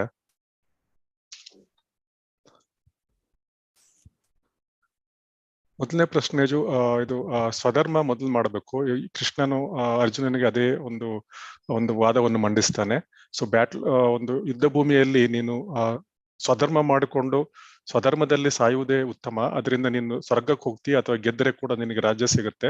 ಆದ್ರಿಂದ ಸ್ವಧರ್ಮವನ್ನು ಉತ್ತಮವಾಗಿ ಮಾಡೋದು, ಸ್ವಧರ್ಮವನ್ನು ಎಷ್ಟು ಮಟ್ಟಿಗೆ ಸಾಧ್ಯವೋ ಅಷ್ಟು ಮಟ್ಟಿಗೆ ಮಾಡಿದ್ರೆ ಸಾಕು. So better to be in ಸ್ವಧರ್ಮ which is better than doing ಪರಧರ್ಮ in perfection. So that's another ಇನ್ನೊಂದು ಪಾಯಿಂಟ್. ಪರಧರ್ಮವನ್ನು ಎಷ್ಟೇ ಚೆನ್ನಾಗಿ ಮಾಡಿದ್ರು ಸ್ವಧರ್ಮಕ್ಕಿಂತ ಚೆನ್ನಾಗಿ ಸ್ವಧರ್ಮದಲ್ಲಿ ಸ್ವಲ್ಪ ಮಾಡಿದ್ರು ಒಳ್ಳೆಯದು ಅಂತ. ಸೊ ಇನ್ನೊಂದು ಪ್ರಶ್ನೆ ಏನಂದ್ರೆ, ಇನ್ನೊಂದು ಪಾಯಿಂಟ್ ಏನಂದ್ರೆ, ಸ್ವಧರ್ಮವನ್ನು ಕೃಷ್ಣನೇ ಒಂದು ಡಿಫೈನ್ ಮಾಡಿರೋದ್ರಿಂದ ಅದನ್ನು ಸ್ವಧರ್ಮವನ್ನು ಮಾಡುವುದೇ ಒಳ್ಳೆಯದು. ಸೊ ಯಾವಾಗ್ಲೂ ಕೃಷ್ಣ ಪ್ರಜ್ಞೆಯಲ್ಲಿ ಇರಬೇಕು. ಸೊ ಸ್ವಧರ್ಮ ಮಾಡ್ಲಿಕ್ಕೆ ಒಂದು ಕೃಷ್ಣ ಪ್ರಜ್ಞೆಯಲ್ಲಿ ಇದ್ದುಕೊಂಡೇ ಸ್ವಧರ್ಮ ಮಾಡಬೇಕು, ಅಥವಾ ಸ್ವಧರ್ಮದಲ್ಲಿ ಇದ್ದುಕೊಂಡೇ ಕೃಷ್ಣ ಪ್ರಜ್ಞೆಯನ್ನು ಇಲ್ಬೇಕು. ಸೊ ಕೃಷ್ಣ ಪ್ರಜ್ಞೆಗೋಸ್ಕರ ಎಲ್ಲ ಬಿಟ್ಟು ಎಲ್ಲೂ ಹೊರಗಡೆ ಹೋಗುವ ಅವಶ್ಯಕತೆ ಇಲ್ಲ. ವೇರೆವರ್ ಯು ಆರ್ ಸ್ವಧರ್ಮವನ್ನು ಕೃಷ್ಣ ಪ್ರಜ್ಞೆಯನ್ನು ಬೆಳೆಸ್ಕೊಳ್ಬೇಕು. ಮತ್ತೆ ಪರಿಶುದ್ಧವಾಗುವ ಪ್ರಕ್ರಿಯೆಯು ಕೃಷ್ಣ ಪ್ರಜ್ಞೆ ಮುಟ್ಲಿಕ್ಕೆ ಒಂದು ಕ್ವಾಲಿಫಿಕೇಶನ್ ಏನಂದ್ರೆ, ಶಾಸ್ತ್ರಗಳ ವಿಧಿಸುವ ಕರ್ತವ್ಯಗಳನ್ನು ಮಾಡದೇ ಇರ್ಬೋದು ಕೂಡ, ಆದ್ರೆ ಭಕ್ತಿ ಸೇವೆಗಾಗಿ ಸಮರ್ಪಕವಾಗಿ ಅವನು ತನ್ನ ಒಂದು ಜೀವನವನ್ನು ಸಲ್ಲಿಸಿಕೊಂಡ್ರೆ, ಒಂದು ಮನಸ್ಸನ್ನು ನಿಲ್ಲಿಸಿದ್ರೆ ಅದೇ ಅವನಿಗೆ ಕ್ವಾಲಿಫಿಕೇಶನ್. ಸೊ ಹಾಗಾಗಿ ಅದೊಂದು ಕ್ವಾಲಿಫಿಕೇಶನ್ ಆಗತ್ತೆ. ಸೊ ಪ್ರಭುಜಿ, ಇನ್ನು ಮುಂದೆ ಓದ್ಲಿಕ್ಕೆ ಆಗ್ಲಿಲ್ಲ ನಮ್ಗೆ. ಸೊ ಸ್ವಲ್ಪ ಟೈಮ್ ಕಡಿಮೆ ಬಿತ್ತು, 4-5 ಶ್ಲೋಕ ಇರೋದ್ರಿಂದ. ಓಕೆ, ಧನ್ಯವಾದ. ಹರೇ ಕೃಷ್ಣ. ಹರೇ ಕೃಷ್ಣ. ಶೀಲಾ ಮಾತಾಜಿ. ಹರೇ ಕೃಷ್ಣ ಪ್ರಭುಜಿ.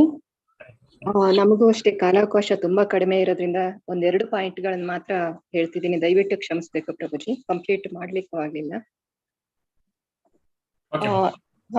ಇಲ್ಲಿ ಸ್ವಧರ್ಮವನ್ನು ಯಾವಾಗ ಇದು ಧರ್ಮವನ್ನು ಅನುಸರಿಸುವುದು ಅವಶ್ಯಕತೆ ಯಾವಾಗ ಅಂದಾಗ, ಮನುಷ್ಯನಾದವನು ಮುಕ್ತಿಯನ್ನು ಪಡೆಯುವುದಕ್ಕಾಗಿ ತನ್ನ ವಿಶಿಷ್ಟ ದೇಹದ ಕರ್ತವ್ಯವನ್ನು ಧಾರ್ಮಿಕ ತತ್ವಗಳಿಗೆ ಅನುಗುಣವಾಗಿ ಮುಕ್ತಿ ಪಡೆಯೋದಕ್ಕೋಸ್ಕರ ಮಾಡಬೇಕು, ವರ್ಣಾಶ್ರಮದ್ದು ಅಂತ ಬರುತ್ತೆ. ಅಂದಾಗ ಅಲ್ಲಿ ಇದು ಒಂದು ಆಧ್ಯಾತ್ಮಿಕ ಇದಕ್ಕೆ ಸೋಪಾನವಾಗಿ ಮೆಟ್ಟಿಲಾಗಿ ಉಪಯೋಗಿಸ್ಬೇಕು ಅನ್ನೋದು ಬರುತ್ತೆ. ಆದ್ರೂ ವರ್ಣಾಶ್ರಮನ ಯೂಸ್ ಮಾಡಿ ಅದನ್ನು ಉಪಯೋಗಿಸ್ಲಿಲ್ಲ ಅಂದ್ರೆ ಅದು ವ್ಯರ್ಥವಾಗುತ್ತೆ. ಹಾಗಾಗಿ ಮುಖ್ಯ ಉದ್ದೇಶ ವರ್ಣಾಶ್ರಮದ ಧರ್ಮದ ಉದ್ದೇಶನೇ ಆಧ್ಯಾತ್ಮಿಕ ಸೋಪಾನಕ್ಕೆ ಮೆಟ್ಟಿಲಾಗ್ಲಿಕ್ಕೆ, ಹಾಗೆ ಒಂದು ಶಿಸ್ತುಬದ್ಧವಾದ ಜೀವನವನ್ನ ನಡೆಸ್ಲಿಕ್ಕೋಸ್ಕರ ಹೇಗೆ ಕೃಷ್ಣ ಪ್ರಜ್ಞೆ ಇದು ಸೈನಿಕರುಗಳಿಗೆ ಶಿಸ್ತು ಕರ್ತವ್ಯ ತಮ್ಮದೇ ಆದಂತ ಒಂದು ಕರ್ತವ್ಯ ಶಿಸ್ತು ಇರ್ತದೋ, ಅದೇ ತರ ಕೃಷ್ಣ ಪ್ರಜ್ಞೆಯಲ್ಲಿ ಬಂದವನಿಗೂ ಒಂದು ಶಿಸ್ತು ಕರ್ತವ್ಯ ಇರ್ತದೆ. ಅವನು ಪ್ರಕೃತಿಯಿಂದ ಬಂದ ಗುಣಗಳಿಗೆ ಅನುಗುಣವಾಗಿ ಅನುಸರಿಸಬೇಕಾಗಿರುತ್ತೆ. ಹಾಗೆ ನೆಕ್ಸ್ಟ್ ಕ್ವಶನ್ಗೆ ಬಂದಾಗ, ಕೃಷ್ಣ ಪ್ರಜ್ಞೆ ಇಲ್ಲದೆ ಇದ್ರೆ ಬುದ್ಧಿ ಹತೋಟಿಯಲ್ಲಿ ಇರೋದಿಲ್ಲ. ಹಾಗಾಗಿ ಕೃಷ್ಣ ಪ್ರಜ್ಞೆಯಲ್ಲಿ ಬುದ್ಧಿ ನಿಲ್ಲಿಸಿದಾಗ ಮಾತ್ರ ಅದು ಹತೋಟಿಗೆ ಬರ್ತದೆ. ಹಾಗೆ ಇಲ್ಲಿ ಎಲ್ಲದೂ ಕೃಷ್ಣನಿಗೆ ಸೇರಿದ್ದು ಅಂತ ತಿಳ್ಕೊಳ್ಬೇಕೆ ಹೊರತು ಕೃಷ್ಣ ಪ್ರಜ್ಞೆಯಲ್ಲಿ ಯಾವುದು ತನಗೆ ಸೇರಿದ್ದು ಅಂತ ಭಾವಿಸಬಾರದು ಅಂತ. ಇಷ್ಟೇ 2 ಪಾಯಿಂಟೇ ಗೊತ್ತಾಗಿದ್ದು ಪ್ರಭುಜಿ, ದಯವಿಟ್ಟು ಕ್ಷಮಿಸಿ. ಹರೇ ಕೃಷ್ಣ. ಹರೇ ಕೃಷ್ಣ. ಧನ್ಯವಾದ. ಧನ್ಯವಾದ. ಬೇರೆ ಯಾರಿಗಾದ್ರು ಇನ್ನು ಉಳಿದ 3 ಗ್ರೂಪ್ ಅಲ್ಲಿ ಯಾರಿದ್ದಾರೆ? ಮಲ್ಲಿಕಾ ಮಾತಾಜಿ. ಹರೇ ಕೃಷ್ಣ. ಹರೇ ಕೃಷ್ಣ ಪ್ರಭುಜಿ. ಸ್ವಲ್ಪನೇ ಪಾಯಿಂಟ್ಸ್ ಮಾಡಿದ್ದೇವೆ ಪ್ರಭುಜಿ ನಾವು. ಈಗ ಈಗ ನಮ್ಮ ಈ ಒಂದು ವರ್ಣಾಶ್ರಮ ಧರ್ಮದಲ್ಲಿ ಎಲ್ಲಿಯವರೆಗೆ ಮನುಷ್ಯ ಐಹಿಕ ನೆಲೆಯಲ್ಲಿ ಇರ್ತಾರೋ ಅಲ್ಲಿಯವರೆಗೆ ಅವರು ವರ್ಣಾಶ್ರಮ ಧರ್ಮವನ್ನ ಆಚರಿಸಬೇಕಾಗತ್ತೆ. ಅದು ಒಂದು ಅವಶ್ಯಕತೆ ಅಂತಂದ್ರೆ ನಾವು ಐಹಿಕ ನೆಲೆಯಲ್ಲಿ ಇರ್ಬೇಕು ಅಂತಂದ್ರೆ, ನಾವು ಇರ್ತೇವೆ ಅಂತಂದ್ರೆ ನಾವು ವರ್ಣಾಶ್ರಮ ಧರ್ಮವನ್ನ ಆಚರಿಸ್ಬೇಕು. ಎರಡನೇದು, ಕ್ಷತ್ರಿಯರು ನೇರವಾಗಿ ಸನ್ಯಾಸ ಆಶ್ರಮವನ್ನ ಸ್ವೀಕರಿಸುವಾಗಿಲ್ಲ. ಅವರು ವರ್ಣಾಶ್ರಮ ಧರ್ಮ ಆಚರಿಸಲೇಬೇಕು. ಯಾಕೆಂತಂದ್ರೆ ಅವ್ರ ಕ್ಷಾತ್ರ ಧರ್ಮವೇ ಆಗಿದೆ, ಅವ್ರು ನೇರವಾಗಿ ಸನ್ಯಾಸ ಸ್ವೀಕರಿಸುವಾಗಿಲ್ಲ. ಆದುದರಿಂದ ಅರ್ಜುನನಿಗೆ ಏನಾಯ್ತು ಕೇಳಿದ್ರೆ, ಅವನು ಸನ್ಯಾಸ ಸ್ವೀಕರಿಸ್ಕೊಂಡು ತಾನು ಕಾಡಿಗೆ ಹೋಗ್ತೇನೆ ಅಂತ ಹೇಳಿದ. ಅವಾಗ ಅಥವಾ ಭಿಕ್ಷೆ ಬೇಡಿ ಆದ್ರೂ ನಾ ಇರ್ತೇನೆ, ಯುದ್ಧ ಮಾಡೋದಿಲ್ಲ ಅಂತ ಹೇಳಿದ. ಅದಕ್ಕೆ ಕೃಷ್ಣ, ಇಲ್ಲ, ನಿನ್ನ ಒಂದು ಕ್ಷತ್ರಿಯರ ಧರ್ಮ ಅದು ಯುದ್ಧ ಮಾಡೋದು, ಅದನ್ನ ನೀನ್ ಮಾಡ್ಲೇಬೇಕು ಅಂತ ಹೇಳಿದ ಕೃಷ್ಣ. ಆದುದರಿಂದ ಅರ್ಜುನಿಗೂ ಕೂಡ ಆ ಒಂದು ಸಂದರ್ಭದಲ್ಲಿ ಯುದ್ಧ ಮಾಡಿ ತನ್ನ ಒಂದು ವರ್ಣಾಶ್ರಮವನ್ನ ಅವನು ಅನುಸರಿಸಬೇಕಾಗತ್ತೆ. ಮೂರನೇದಾಗಿ, ಕರ್ಮವನ್ನ ಪ್ರತಿಯೊಬ್ಬರು ಮಾಡ್ಲೇಬೇಕಾಗತ್ತೆ. ಆದುದರಿಂದ ಕರ್ಮ ಮಾಡದೆ ನಮಗ್ ಒಂದು ಕ್ಷಣವೂ ಇರ್ಲಿಕ್ಕೆ ಸಾಧ್ಯ ಇಲ್ಲ. ಆದುದರಿಂದ ಯಾವಾಗ ಎಲ್ಲಿಯವರೆಗೆ ನಾವು ಐಹಿಕ ಒಂದು ನೆಲೆಯಲ್ಲಿ ಇರ್ತೇವೆ ಮತ್ತು ಐಹಿಕ ಪ್ರಪಂಚದಲ್ಲಿ ಇರ್ತೇವೆ, ಆ ನೆಲೆಯಲ್ಲಿ ಇರುವಾಗ ನಾವು ಕರ್ಮವನ್ನು ಮಾಡ್ಲೇಬೇಕು. ಅವಾಗ ವರ್ಣಾಶ್ರಮ ಧರ್ಮವನ್ನ ನಾವು ಅನುಸರಿಸ್ಕೊಂಡು ಹೋದ್ರೆ ನಮಗೆ ಅದು ಆಧ್ಯಾತ್ಮಿಕ ನೆಲೆಗೆ ಆಮೇಲೆ ತಗೊಂಡು ಹೋಗುತ್ತದೆ, ನಿಧಾನವಾಗಿ ಅಲ್ಲಿವರೆಗಿದ್ರೆ. ಆಮೇಲೆ ತನ್ನ ನಿಯತ ಕರ್ತವ್ಯಗಳನ್ನು ಕೂಡ ಯಾರು ಈಗ ಸ್ವಧರ್ಮದಲ್ಲೇ ಇರುವುದು ಸುಲಭ. ಆ ಸ್ವಧರ್ಮದನ್ನು ತಪ್ಪಿ ಬೇರೆ ಧರ್ಮಕ್ಕೆ ಹೋಗ್ಲಿಕ್ಕೆ ಆಗೋದಿಲ್ಲ. ಯಾಕೆಂದ್ರೆ ಬ್ರಾಹ್ಮಣ ಹಾಕೊಂಡು ಕ್ಷತ್ರಿಯರ ಧರ್ಮ ಮಾಡ್ಲಿಕ್ಕೆ ಬರೋಲ್ಲ, ಹಿಂಸೆಯ ಧರ್ಮ. ಆದ್ರಿಂದ ಬ್ರಾಹ್ಮಣರು ಕೂಡ ಅವರು ಅಹಿಂಸೆ ಮಾಡ್ಲಿಕ್ಕೆ ಸಾಧ್ಯ ಇಲ್ಲ, ಎಷ್ಟೇ ಒಂದು ಸಂದರ್ಭ ಬಂದರೂ ಕೂಡ. ಯಾಕಂದ್ರೆ ಪರಧರ್ಮ ಮಾಡಿದ್ರೆ ತುಂಬಾ ತೊಂದರೆ ಆಗುತ್ತೆ, ಅವರಿಗೆ ಆಗೋದಿಲ್ಲ. ಅದೇ ತರಹ ಕ್ಷತ್ರಿಯರು ಹಾಕೊಂಡು ಬ್ರಾಹ್ಮಣನಿಗೆ ಅಹಿಂಸೆ ಮಾಡ್ಲಿಕ್ಕೆ ಸಾಧ್ಯ ಇಲ್ಲ. ಅದಕ್ಕೆ ಒಂದು ಉದಾಹರಣೆಗಳು ಕೂಡ ಹೇಳ್ತಾರೆ. ಅಂದ್ರೆ ವಿಶ್ವಾಮಿತ್ರ ಮೂಲತಃ ಕ್ಷತ್ರಿಯ ಆಗಿದ್ದ, ಆದ್ರೆ ಅವನು ಬ್ರಾಹ್ಮಣನಂತೆ ವರ್ತಿಸಿದ. ಅದೇ ರೀತಿ ಪರಶುರಾಮ ಬ್ರಾಹ್ಮಣನಾಗಿದ್ದ, ಆದ್ರೆ ಅವನು ಕ್ಷತ್ರಿಯನಂತೆ ನಡೆಸಿಕೊಂಡ. ಹೀಗೆಲ್ಲ ಯಾವಾಗ ಸಾಧ್ಯ ಆಯ್ತು ಅಂದ್ರೆ, ಒಂದ್ಲಿ ಆಧ್ಯಾತ್ಮಿಕ ನೆಲೆಯಲ್ಲಿ ಅವ್ರು ಇದ್ದಿದ್ರಿಂದ ಅವರಿಗೆ ಹೀಗೆ ಅಂದ್ರೆ ಸ್ವಧರ್ಮವನ್ನ ಬಿಟ್ಟು ಬೇರೆ ಧರ್ಮವನ್ನ ಆಚರಿಸ್ಲಿಕ್ಕೆ ಅವರಿಗೆ ಸಾಧ್ಯವಾಯ್ತು. ಆದರೆ ಯಾರು ಸ್ವಧರ್ಮದಲ್ಲಿ ಒಂದು ಆಧ್ಯಾತ್ಮಿಕ ನೆಲೆಯಲ್ಲಿ ಇಲ್ಲ, ಅವರಿಗೆ ತನ್ನ ಸ್ವಧರ್ಮವನ್ನೇ ಪಾಲಿಸ್ಕೊಂಡು ಬರ್ಬೇಕಾದಂತಹ ಅವಶ್ಯಕತೆ ಇರುತ್ತದೆ. ಆದುದರಿಂದ ಯಾವಾಗ್ಲೂ ನಾವು ಐಹಿಕ ನೆಲೆಯಲ್ಲಿ ಇರುವಷ್ಟು ಕಾಲ ಐಹಿಕ ನಿಸರ್ಗದ ಗುಣಗಳಿಗೆ ಅನುಗುಣವಾಗಿ ಅವನು ತನ್ನ ಕರ್ತವ್ಯವನ್ನು ಒಂದು ವರ್ಣಾಶ್ರಮದ ಪದ್ಧತಿಗೆ ಅನುಸಾರವಾಗಿ ಮಾಡ್ಲೇಬೇಕು. ಆಮೇಲೆ ಎರಡನೇ ಪ್ರಶ್ನೆ ಅಂತಂದ್ರೆ, ಕೃಷ್ಣ ಪ್ರಜ್ಞಾ ಅಭ್ಯಾಸವನ್ನು ಪ್ರಾರಂಭಿಸುವ ಅಗತ್ಯವಿರ್ತಕ್ಕಂಥ ಅರ್ಹತೆಗಳು ಯಾವುದು? ಕೃಷ್ಣ ಪ್ರಜ್ಞೆಗೆ ಅರ್ಹತೆಗಳು ಏನೂ ಇಲ್ಲ, ಯಾರು ಬೇಕಾದ್ರೂ ಕೃಷ್ಣ ಪ್ರಜ್ಞೆಯನ್ನು ಮಾಡಬಹುದು. ಅಂದ್ರೆ ಯಾವ ಬ್ರಾಹ್ಮಣ, ಕ್ಷತ್ರಿಯ, ಶೂದ್ರ, ವೈಶ್ಯ ಯಾವುದೂ ಅದಕ್ಕೆ ಇಲ್ಲ. ಎಲ್ಲರೂ ಕೂಡ ಅದಕ್ಕೆ ಕೃಷ್ಣ ಪ್ರಜ್ಞೆನ ತಗೊಳ್ಬಹುದು. ಯಾಕೆಂದ್ರೆ ಕೃಷ್ಣ ಪ್ರಜ್ಞೆ ಆಧ್ಯಾತ್ಮಿಕ ನೆಲೆ.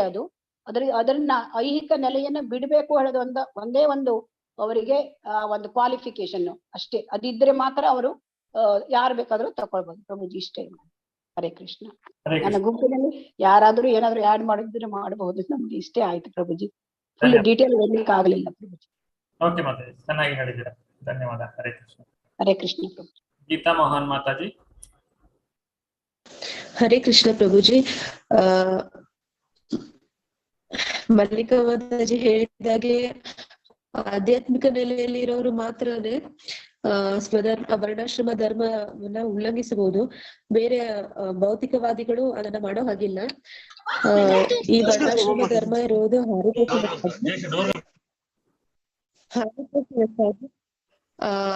ಅದರ ಮೂಲ ಗುರಿ ಅದು, ಆ ಉದ್ದೇಶ. ಯಾರು ಆ ಉದ್ದೇಶನ ಆಲ್ರೆಡಿ ರೀಚ್ ಆಗಿರ್ತಾರೆ ಅವರು ಅದನ್ನ ಉಲ್ಲಂಘಿಸಬಹುದು. ಅಂದ್ರೆ ಸ್ವಧರ್ಮದಲ್ಲಿ 2 ವಿಧ. ಮುಕ್ತಿಯನ್ನು ಹೊಂದಿಲ್ಲದವನು ತನ್ನ ವಿಶಿಷ್ಟ ದೇಹದ ಕರ್ತವ್ಯವನ್ನು ಧಾರ್ಮಿಕ ತತ್ವಗಳಿಗೆ ಅನುಗುಣವಾಗಿ ಮುಕ್ತಿಯ ದೊರಕಲು ಪಾಲಿಸಬೇಕು. ಆಧ್ಯಾತ್ಮಿಕದಲ್ಲಿದ್ದಾರೆ ಅವರಿಗೆ ಅದು ಅಪ್ಲೈ ಆಗೋದಿಲ್ಲ. ಅವ್ರು ಬೇಕಿದ್ರೆ ಅದಕ್ಕೆ ವರ್ಣಾಶ್ರಮ ಧರ್ಮನ ಮೀರಿ ಹೋಗ್ಬೋದು ಅಂತ ಹೇಳ್ತೀನಿ ಪ್ರಭುಜಿ. ಹರೇ ಕೃಷ್ಣ. ಧನ್ಯವಾದ. ಮತ್ತೆ ಕೃಷ್ಣ ಪ್ರಜ್ಞೆ ಅಭ್ಯಾಸವನ್ನು ಪ್ರಾರಂಭಿಸಲು ಅಗತ್ಯವಿರುವ ಅರ್ಹತೆಗಳು ಅಂತಂದಾಗ ಅರ್ಹತೆಗಳು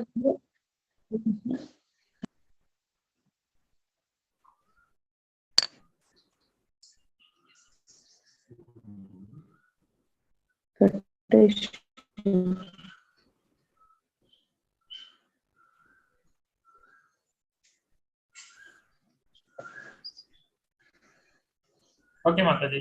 ಸೊ ಧನ್ಯವಾದಗಳು, ತುಂಬಾ ಪಾಯಿಂಟ್ಸ್ ಅನ್ನ ಹೇಳಿದ್ದೀರಾ. ಇಲ್ಲಿ ವರ್ಣಾಶ್ರಮ ಓಕೆ ಮಾತಾಜಿ, ವರ್ಣಾಶ್ರಮ ಧರ್ಮವನ್ನ ನಾವು ಯಾಕೆ ಪಾಲನೆ ಮಾಡಬೇಕು? ಅದು ಭಗವಂತನ ಪ್ರೀತಿಗಾಗಿ. ಸಂಸಿದ್ಧಿರ್ ಹರಿತೋಷಣ. ಭಗವಂತನ ಪ್ರೀತಿಗಾಗಿ ನಾವು ಯಾವ ವರ್ಣವನ್ನ ಸ್ವೀಕಾರ ಮಾಡ್ತೇವೋ ಅದಕ್ಕೆ ಸರಿಯಾಗಿ ನಡೆದುಕೊಳ್ಳಬೇಕು. ಪರಧರ್ಮೋ ಭಯಾವಹ ಅಂದ್ರೆ ನನ್ನದಲ್ಲದೆ ಇರುವಂತಹ ಧರ್ಮ, ಅಂದ್ರೆ ನಾನು ಯಾವ ಗುಣವನ್ನ ಬೆಳೆಸಿಕೊಂಡಿದ್ದೇನೋ ಅದಕ್ಕೆ ವಿರುದ್ಧವಾದಂತಹ ಕರ್ಮವನ್ನ ಅಥವಾ ಅದಕ್ಕೆ ವಿರುದ್ಧವಾದಂತಹ ಕಾರ್ಯವನ್ನ ನಾನು ಮಾಡ್ಲಿಕ್ಕೆ ಹೋಗಬಾರದು. ಯಾಕಂದ್ರೆ ಅದು ನಮಗೆ ತೊಂದರೆಯನ್ನೇ ಉಂಟು ಮಾಡ್ತದೆ. ಇನ್ನೊಬ್ಬರ ಧರ್ಮವನ್ನ ನಾವು ಸರಿಯಾಗಿ ಮಾಡುವುದಕ್ಕಿಂತ ನಮ್ಮ ಧರ್ಮವನ್ನು ತಪ್ಪಾಗಿ ಅಥವಾ ಅಪರಿಪೂರ್ಣವಾಗಿ ಮಾಡಿದ್ದು ಕೂಡ ಪರವಾಗಿಲ್ಲ ಅಂತ ಹೇಳಿ ಕೃಷ್ಣನು ಹೇಳ್ತಾ ಇದ್ದಾನೆ. ಇಲ್ಲಿ ಈ ಧರ್ಮವನ್ನು ಕೂಡ ನಾವು ಗುಣ ಮತ್ತೆ ಕರ್ಮಗಳ ಆಧಾರದಲ್ಲಿಯೇ ಆಯ್ಕೆ ಮಾಡಿಕೊಳ್ಳುವಂಥದ್ದು, ಜನ್ಮದ ಆಧಾರದ ಮೇಲೆ ಅಲ್ಲ. ಇನ್ನು ಯಾವ ವ್ಯಕ್ತಿ ಕೇವಲ ವರ್ಣಾಶ್ರಮ ಧರ್ಮವನ್ನು ಪಾಲನೆ ಮಾಡ್ತಾನೆ, ಆತನ ಭಕ್ತಿಗೆ ಬರುವ ಉದ್ದೇಶ ಇಲ್ಲವೋ ಅದು ವ್ಯರ್ಥ ಅಂತ ಹೇಳಿ ಇಲ್ಲಿ ಹೇಳ್ತಾ ಇದ್ದಾರೆ. ಹಾಗೆ ಯಾವ ವ್ಯಕ್ತಿ ಈಗಾಗಲೇ ಕೃಷ್ಣ ಪ್ರಜ್ಞೆಗೆ ಬಂದಿದ್ದಾನೋ ಆತನಿಗೆ ವರ್ಣಾಶ್ರಮ ಧರ್ಮದ ಒಂದು ಕರ್ತವ್ಯವನ್ನ ನಿಭಾಯಿಸಬೇಕಾಗಿಲ್ಲ. ನೀವು ಮಾತಾಜಿ ಹೇಳಿದಂತಹ ಉದಾಹರಣೆ ವಿಶ್ವಾಮಿತ್ರ ಮುನಿಗಳು ಅಥವಾ ಪರಶುರಾಮರು, ಅವರು ತಮ್ಮ ಧರ್ಮವನ್ನ ಮೀರಿ ನಡೆದುಕೊಂಡಿದ್ದಾರೆ. ಯಾಕಂದ್ರೆ ಅವರು ಈಗಾಗಲೇ ಆಧ್ಯಾತ್ಮಿಕ ಸ್ತರದಲ್ಲಿದ್ದಾರೆ, ಆದ್ರಿಂದ ಅವರು ಅದನ್ನ ಮೀರಿ ನಡೆಯಬಹುದು. ಆದ್ರೆ ಎಲ್ಲಿಯವರೆಗೆ ವ್ಯಕ್ತಿ ಈ ಒಂದು ಭೌತಿಕ ನೆಲೆಯಲ್ಲಿ ಇರ್ತಾನೋ ಅಲ್ಲಿಯವರೆಗೆ ಆತನು ವರ್ಣಾಶ್ರಮ ಧರ್ಮವನ್ನ ಪಾಲನೆ ಮಾಡುವುದು ಬಹಳ ಅವಶ್ಯಕ. ಅದನ್ನ ಆತನು ಪಾಲನೆ ಮಾಡಲೇಬೇಕು. ಮುಂದುವರಿಸ್ತಾ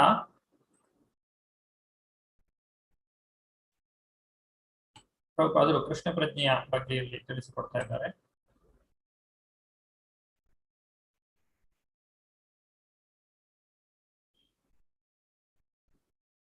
ಹರಿಣಿ ಮಾತಾಜಿ. ಹರೇ ಕೃಷ್ಣ ಪ್ರಭುಜಿ. ಕೃಷ್ಣ ಪ್ರಜ್ಞೆ ಸ್ವಲ್ಪ ಮಟ್ಟಿಗೆ ಬೆಳೆದ ಕೃಷ್ಣ ಪ್ರಜ್ಞೆಯುಳ್ಳ ಮನುಷ್ಯನು ಇತರ ವೈದಿಕ ನಿಯಮಗಳಿಗೆ ಕಾಯದೆ ನೇರವಾಗಿ ಭಗವಂತನ ಸೇವೆಯಲ್ಲಿ ತೊಡಗಬಹುದು. ಈ ಭಾಗ್ಯಶಾಲಿಗೆ ವೈದಿಕ ವಿಧಿಗಳನ್ನು ಅನುಸರಿಸುವ ಅಗತ್ಯವಿಲ್ಲ, ಏಕೆಂದರೆ ನಿಯತ ಕರ್ತವ್ಯಗಳನ್ನು ಮಾಡುವುದರಿಂದ ಪಡೆಯುವ ಎಲ್ಲಾ ಪರಿಣಾಮಗಳನ್ನು ನೇರವಾದ ಕೃಷ್ಣ ಪ್ರಜ್ಞೆಯಿಂದ ಪಡೆಯಬಹುದು. ಭಗವದ್ಗೀತೆ 3ನೇ ಅಧ್ಯಾಯ 26ನೇ ಶ್ಲೋಕ. ಹರೇ ಕೃಷ್ಣ ಪ್ರಭುಜಿ. ಹರೇ ಕೃಷ್ಣ. ಸೊ ಇಲ್ಲಿ ಯಾವ ವ್ಯಕ್ತಿ ಈಗಾಗಲೇ ಭಗವಂತನ ಸೇವೆಯಲ್ಲಿ ತೊಡಗಿದ್ದಾನೋ ಅಥವಾ ಈಗಾಗಲೇ ಕೃಷ್ಣ ಪ್ರಜ್ಞೆಗೆ ಬಂದಿದ್ದಾನೋ ಅಂತಹ ವ್ಯಕ್ತಿ ಈ ಎಲ್ಲ ವೈದಿಕ ವಿಧಿಗಳಿಂದ ದೂರವಾಗಿರ್ತಾನೆ. ಅವನಿಗೆ ಇದನ್ನೆಲ್ಲ ಅನುಸರಿಸುವಂತಹ ಅಗತ್ಯ ಇರುವುದಿಲ್ಲ. ಯಾಕಂದ್ರೆ ಮೂಲ ಉದ್ದೇಶ ಭಗವಂತನ ಭಕ್ತಿಗೆ ಬರುವಂತಹದ್ದು.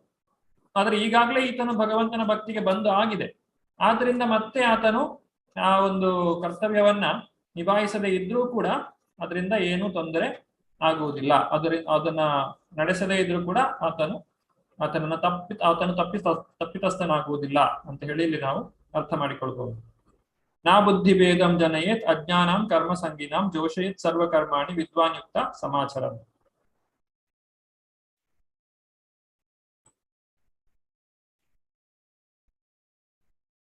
ನೇತ್ರಾ ಮೋಹನ್ ಮಾತಾಜಿ. ಹರೇ ಕೃಷ್ಣ ಪ್ರಭುಜಿ. ಹರೇ. ಈಗ ನೀವು ಈ ವರ್ಣಾಶ್ರಮದ ವ್ಯವಸ್ಥೆಯನ್ನು ಮತ್ತೊಮ್ಮೆ ಪರಿಚಯಿಸಲು ಸಾಧ್ಯವಿಲ್ಲ. ಆದರೆ ಒಬ್ಬನು ಕೃಷ್ಣ ಪ್ರಜ್ಞೆಗೆ ಬಂದರೆ ಅವನು ತಕ್ಷಣವೇ ಬ್ರಾಹ್ಮಣನಾಗುತ್ತಾನೆ ಮತ್ತು ಬ್ರಾಹ್ಮಣನಿಗಿಂತ ಮೇಲಾಗುತ್ತಾನೆ. ಒಬ್ಬ ವೈಷ್ಣವನು ಬ್ರಾಹ್ಮಣರಿಗಿಂತ ಮೇಲಿದ್ದಾನೆ. ಭಗವದ್ಗೀತೆಯ 3ನೇ ಅಧ್ಯಾಯ 18ನೇ ಶ್ಲೋಕದಿಂದ 30ನೇ ಶ್ಲೋಕದವರೆಗೂ. ಪ್ರಭು ಹರೇ ಕೃಷ್ಣ. ಧನ್ಯವಾದ ಪ್ರಭುಜಿ. ಹರೇ ಕೃಷ್ಣ. ಇಲ್ಲಿ ಪ್ರಭುಪಾದರು ಏನ್ ಹೇಳ್ತಾರೆ, ಆ ಹಿಂದೆ ಇದ್ದಂತಹ ವರ್ಣಾಶ್ರಮ ವ್ಯವಸ್ಥೆ ಏನಿದೆ, ಎಲ್ಲಿ ಎಲ್ಲ ವರ್ಣ ಆಶ್ರಮಗಳ ಜನರು ಕೂಡ ಭಗವಂತನ ಭಕ್ತಿಯಲ್ಲಿ ತೊಡಗ್ತಾ ಇದ್ರು, ಅಥವಾ ವರ್ಣಾಶ್ರಮದಲ್ಲಿ ಜೀವನವನ್ನು ಸಾಗಿಸುವ ಮೂಲಕವೇ ಅವರಿಗೆ ಭಕ್ತಿಯು ಬರ್ತಾ ಇತ್ತು ಅಥವಾ ಭಕ್ತಿಗೆ ಅದು ಪೂರಕವಾಗಿತ್ತೋ ಅಂತಹ ವರ್ಣಾಶ್ರಮ, ಅಂತಹ ದೈವಿ ವರ್ಣಾಶ್ರಮವನ್ನ ಈಗ ನಮಗೆ ಪರಿಚಯಿಸಲಿಕ್ಕೆ ಸಾಧ್ಯ ಆಗುವುದಿಲ್ಲ. ಯಾಕಂದ್ರೆ ಈ ಒಂದು ಆಧುನಿಕ ಜನರ ಜೀವನ ಶೈಲಿ ಆ ರೀತಿಯಾಗಿದೆ. ಹಾಗಾದ್ರೆ ಅದಕ್ಕೇನು ಪರಿಹಾರ ಅಂತ ಹೇಳಿದ್ರೆ ಅವರನ್ನೆಲ್ಲರನ್ನು ಕೃಷ್ಣ ಪ್ರಜ್ಞೆಗೆ ತರಬೇಕು. ಒಂದು ವೇಳೆ ಇವರೆಲ್ಲರೂ ಕೂಡ ಕೃಷ್ಣ ಪ್ರಜ್ಞೆಗೆ ಬಂದಾಗ ಅವರೆಲ್ಲರೂ ಬ್ರಾಹ್ಮಣರ ಸ್ಥಿತಿಗೆ ಬರ್ತಾರೆ, ಅಥವಾ ಬ್ರಾಹ್ಮಣ ಒಂದು ಸತ್ವಗುಣಕ್ಕೆ ಅವರು ಎಲ್ಲರೂ ಕೂಡ ಬರ್ತಾರೆ. ಇದನ್ನು ನಾವು ನೋಡ್ತೇವೆ. ಈಗ ವಿದೇಶಗಳಲ್ಲಿರುವ ಅನೇಕ ಜನರು ಅವರಿಗೆ ವರ್ಣಾಶ್ರಮ ಧರ್ಮವನ್ನ ಹೇಳಿಕೊಟ್ರೆ ಅದು ಬಹಳ ಕಷ್ಟ ಅವರಿಗೆ ಅನುಸರಿಸುವುದು. ಆದ್ರೆ ನೇರವಾಗಿ ಹರೇ ಕೃಷ್ಣ ಮಂತ್ರವನ್ನ ಕೊಡುವ ಮೂಲಕ, ಅವರನ್ನ ಭಕ್ತರನ್ನಾಗಿ ಮಾಡುವ ಮೂಲಕ ಅವರನ್ನ ಈ ಬ್ರಾಹ್ಮಣನಿಗಿಂತಲೂ ಮೇಲಿನ ವೈಷ್ಣವ ಸ್ಥಾನಕ್ಕೆ ಕರೆದುಕೊಂಡು ಬರ್ಲಿಕ್ಕೆ ಸಾಧ್ಯವಾಗ್ತದೆ. ಇದು ಈಗಿನ ಒಂದು ಪ್ರಸ್ತುತ ಸಮಾಜಕ್ಕೆ ಶ್ರೀಲ ಪ್ರಭುಪಾದರು ಒಂದು ಪರಿಹಾರವನ್ನು ಕೊಡ್ತಾ ಇದ್ದಾರೆ. ಇವತ್ತಿನ ಅಟೆಂಡೆನ್ಸ್ ಅನ್ನು ನಾನು ಚಾಟ್ ಬಾಕ್ಸ್ ನಲ್ಲಿ ಶೇರ್ ಮಾಡಿದ್ದೇನೆ. ದಯವಿಟ್ಟು ಅಟೆಂಡೆನ್ಸ್ ಅನ್ನು ಕೊಡಿ.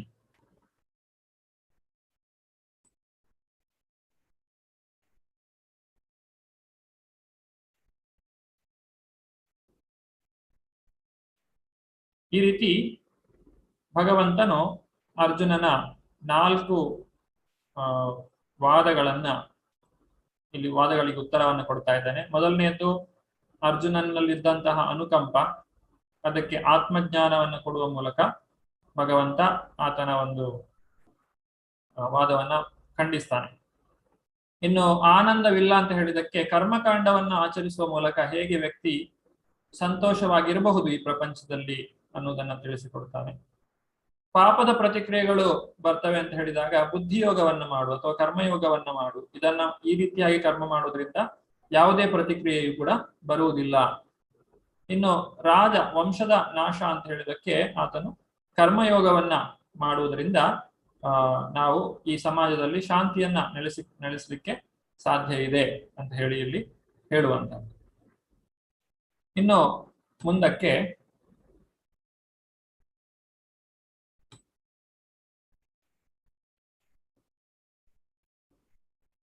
ಇದೊಂದು ಬಹಳ ಮುಖ್ಯವಾದಂತಹ ವಿಚಾರ ನಾವು ಅರ್ಥ ಮಾಡಿಕೊಳ್ಳಬೇಕಾದದ್ದು. ವರ್ಣಾಶ್ರಮ ಧರ್ಮ ಸಾಮಾನ್ಯ ಸಮಾಜಕ್ಕೆ ಒಂದು ಉದಾಹರಣೆ. ವರ್ಣಾಶ್ರಮ ಧರ್ಮ an example for society in general. ಇಲ್ಲಿ ಏನ್ ಹೇಳ್ತಾ ಇದ್ದಾರೆ ಅಂತ ಹೇಳಿದ್ರೆ ಈ 18, 19, 20ನೇ ಶ್ಲೋಕವನ್ನ ನೀವು ನೋಡುದಾದ್ರೆ 3ನೇ ಅಧ್ಯಾಯದ 3 ಶ್ಲೋಕಗಳು. ನೈವ ತಸ್ಯ ಕೃತೇನಾರ್ಥೋ ನಾಕೃತೇನೇಹ ಕಶ್ಚನ ನಚಾಸಿ ಸರ್ವಭೂತೇಷು ಕಶ್ಚಿದರ್ಥ ವ್ಯಪಾಶ್ರಯಃ ತಸ್ಮಾದಸಕ್ತ ಸತತಂ ಕಾರ್ಯಂ ಕರ್ಮ ಸಮಾಚರ ಅಸಕ್ತೋ ಹ್ಯಾಚರನ್ ಕರ್ಮ ಪರಮಾಪ್ನೋತಿ ಪುರುಷಃ ಕರ್ಮಣ್ಣೈವ ಸಂಸಿದ್ಧಿಂ ಆಸ್ಥಿತಾ ಜನಕಾದಯಃ ಲೋಕಸಂಗ್ರಹಮೇವಾಪಿ ಸಂಪಶ್ಯನ್ ಕರ್ತುಮರ್ಹಸಿ.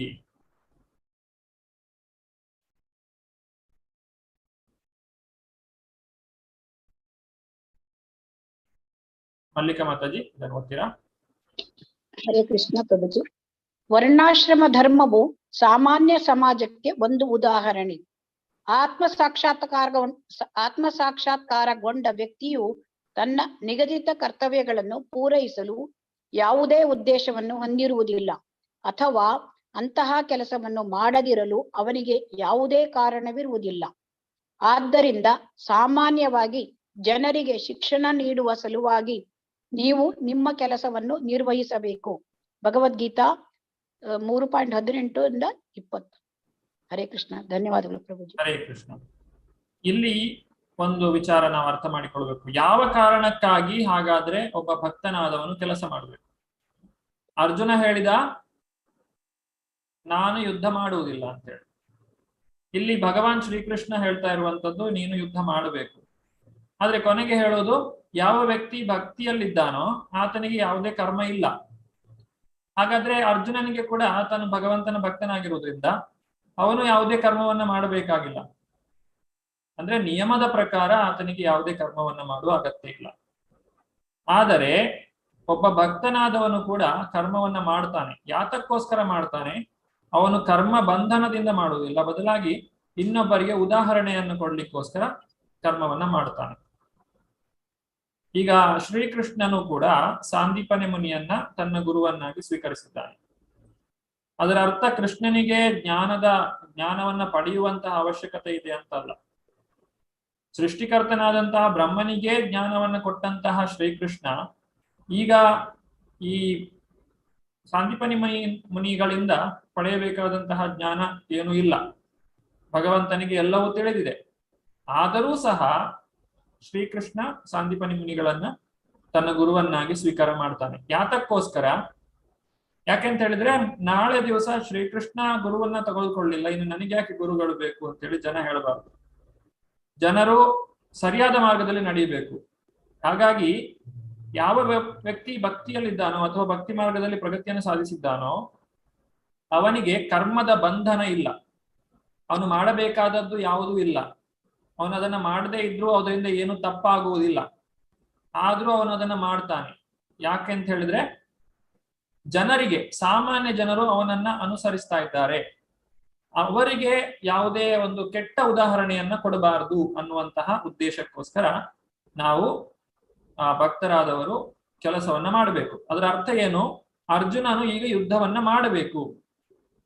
ಯಾತಕ್ಕೋಸ್ಕರ ಮಾಡಬೇಕು?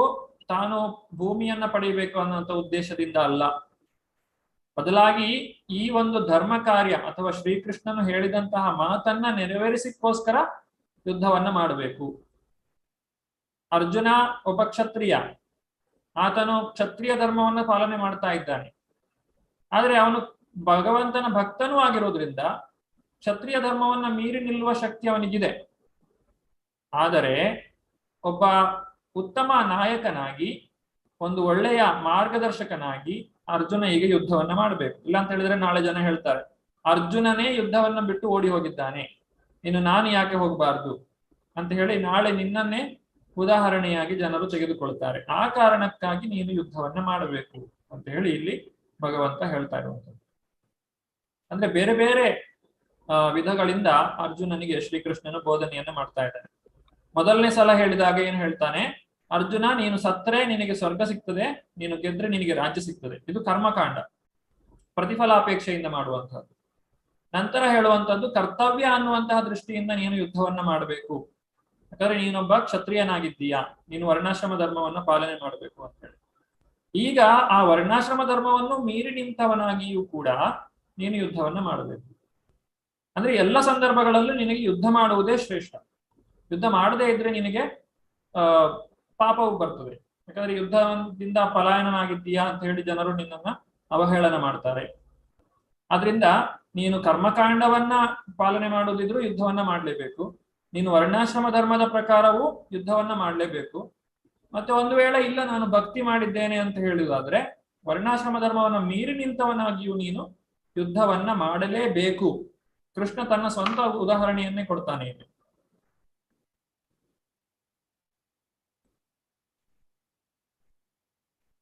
ಇದು ಶ್ರೀಕೃಷ್ಣ ತನ್ನ ಸ್ವಂತ ಉದಾಹರಣೆಯನ್ನ ಕೊಡುವಂಥದ್ದು.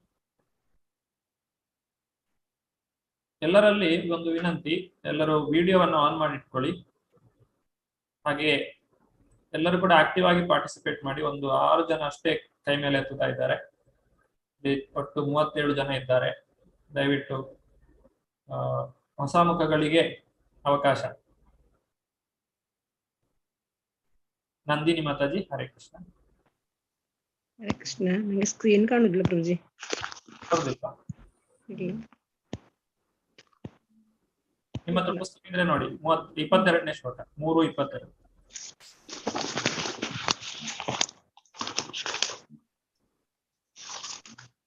ಹರೇ ಕೃಷ್ಣ.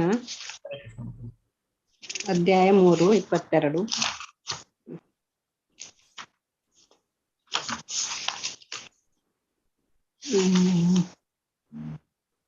ಅನುವಾದ. ಪಾರ್ಥನೆ, ಮೂರು ಲೋಕಗಳಲ್ಲಿಯೂ ನನಗೆ ನಿಯತವಾದ ಯಾವುದೇ ಕಾರ್ಯವಿಲ್ಲ, ನನಗೆ ಯಾವುದರ ಅಭಾವವೂ ಇಲ್ಲ, ನಾನು ಪಡೆಯಬೇಕಾದ್ದು ಏನೂ ಇಲ್ಲ, ಆದರೂ ನಾನು ನಿಯಮಿತ ಕರ್ತವ್ಯಗಳಲ್ಲಿ ನಿರತನಾಗಿದ್ದೇನೆ. ಹರೇ ಕೃಷ್ಣ. ನಮೇ ಪಾರ್ಥಾಸ್ತಿ ಕರ್ತವ್ಯಂ ತ್ರಿಷು ಲೋಕೇಶು ಕಿಂಚನ ನಾನವಾಪ್ತಮವಾಪ್ತವ್ಯಂ ವರ್ತ ಏವಚ ಕರ್ಮಣಿ. ಏನ್ ಹೇಳ್ತಾ ಇದ್ದಾನೆ ಭಗವಂತ, ಅರ್ಜುನ ನನಗೆ ಕೂಡ ಯಾವುದೇ ಕರ್ತವ್ಯ ಇಲ್ಲ, ನಾನು ಏನನ್ನು ಮಾಡ್ಬೇಕಾಗಿಲ್ಲ, ನಾನೀಗ ನಿನ್ನ ಇಲ್ಲಿ ಬಂದು ನಿನ್ನ ಸಾರಥ್ಯವನ್ನ ಮಾಡ್ಬೇಕಾದ ಅಗತ್ಯ ನನಗೇನಿಲ್ಲ, ನನ್ನನ್ನ ಕೇಳೋರು ಯಾರು ಇಲ್ಲ. ಆದ್ರೆ ನಾನು ಆ ರೀತಿಯಾಗಿ ಮಾಡುವುದಿಲ್ಲ. ಯಾಕೆ ಅಂತ ಹೇಳಿದ್ರೆ, ನಾನು ಆ ರೀತಿಯಾಗಿ ಮಾಡಿದ್ರೆ ನಾಳೆ ನನ್ನನ್ನೇ ಜನ ಪಾಲನೆ ಮಾಡ್ತಾರೆ. ಆದ್ರಿಂದ ಜನರಿಗೆ ಒಂದು ಉದಾಹರಣೆಯನ್ನು ಕೊಡ್ಲಿಕ್ಕೋಸ್ಕರ ನಾನು ಕಾರ್ಯವನ್ನ ಮಾಡ್ತಾ ಇದ್ದೇನೆ. 3 ಲೋಕಗಳಲ್ಲಿಯೂ ನನಗೆ ಯಾರು ಕಾರ್ಯವನ್ನ ವಿಧಿಸೋರಿಲ್ಲ. ಯಾಕಂದ್ರೆ ಭಗವಂತ ಅವನು ಸರ್ವ ಕಾರಣ, ಅನಾದಿರಾದಿರ್ ಗೋವಿಂದ ಅಂತ ಭಗವಂತನಿಗೆ ಕೆಲಸ ಹೇಳೋರು ಯಾರಿದ್ದಾರೆ? ಯಚ್ಚಕ್ಷುರೇಶ ಸವಿತಾ ಸಕಲ ಗ್ರಹಾಣಾಂ ರಾಜ ಸಮಸ್ತ ಸುರಮೂರ್ತಿ ರಶೇಷ ತೇಜ ಯಸ್ಯಾಜ್ಞೆಯ ಭ್ರಮತಿ ಸಂವೃತ ಕಾಲಚಕ್ರೋ ಗೋವಿಂದ ಮಾದಿಪುರುಷಂ ತಮಹಂ ಭಜಾಮಿ. ಯಾರ ಆಜ್ಞೆಯಿಂದ ಈ ಕಾಲಚಕ್ರ ನಡೀತಾ ಇದೆಯೋ, ಈ ಸೂರ್ಯ ಚಂದ್ರರು ತಮ್ಮ ಕೆಲಸವನ್ನ ಕರ್ತವ್ಯವನ್ನ ಮಾಡ್ತಾ ಇದ್ದಾರೋ, ಅಂತಹ ಭಗವಂತನು, ನಮ್ಮ ಸೃಷ್ಟಿಕರ್ತನನ್ನೇ ಸೃಷ್ಟಿ ಮಾಡಿದಂತಹ ಭಗವಂತನಿಗೆ ಕೆಲಸ ಹೇಳೋರು ಯಾರಿದ್ದಾರೆ?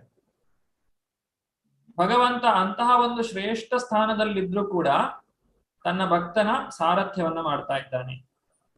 ಯಾತಕ್ಕೋಸ್ಕರ? ಜನರಿಗೆ ಉದಾಹರಣೆಯನ್ನು ಕೊಡುವ ಕಾರಣಕ್ಕಾಗಿ.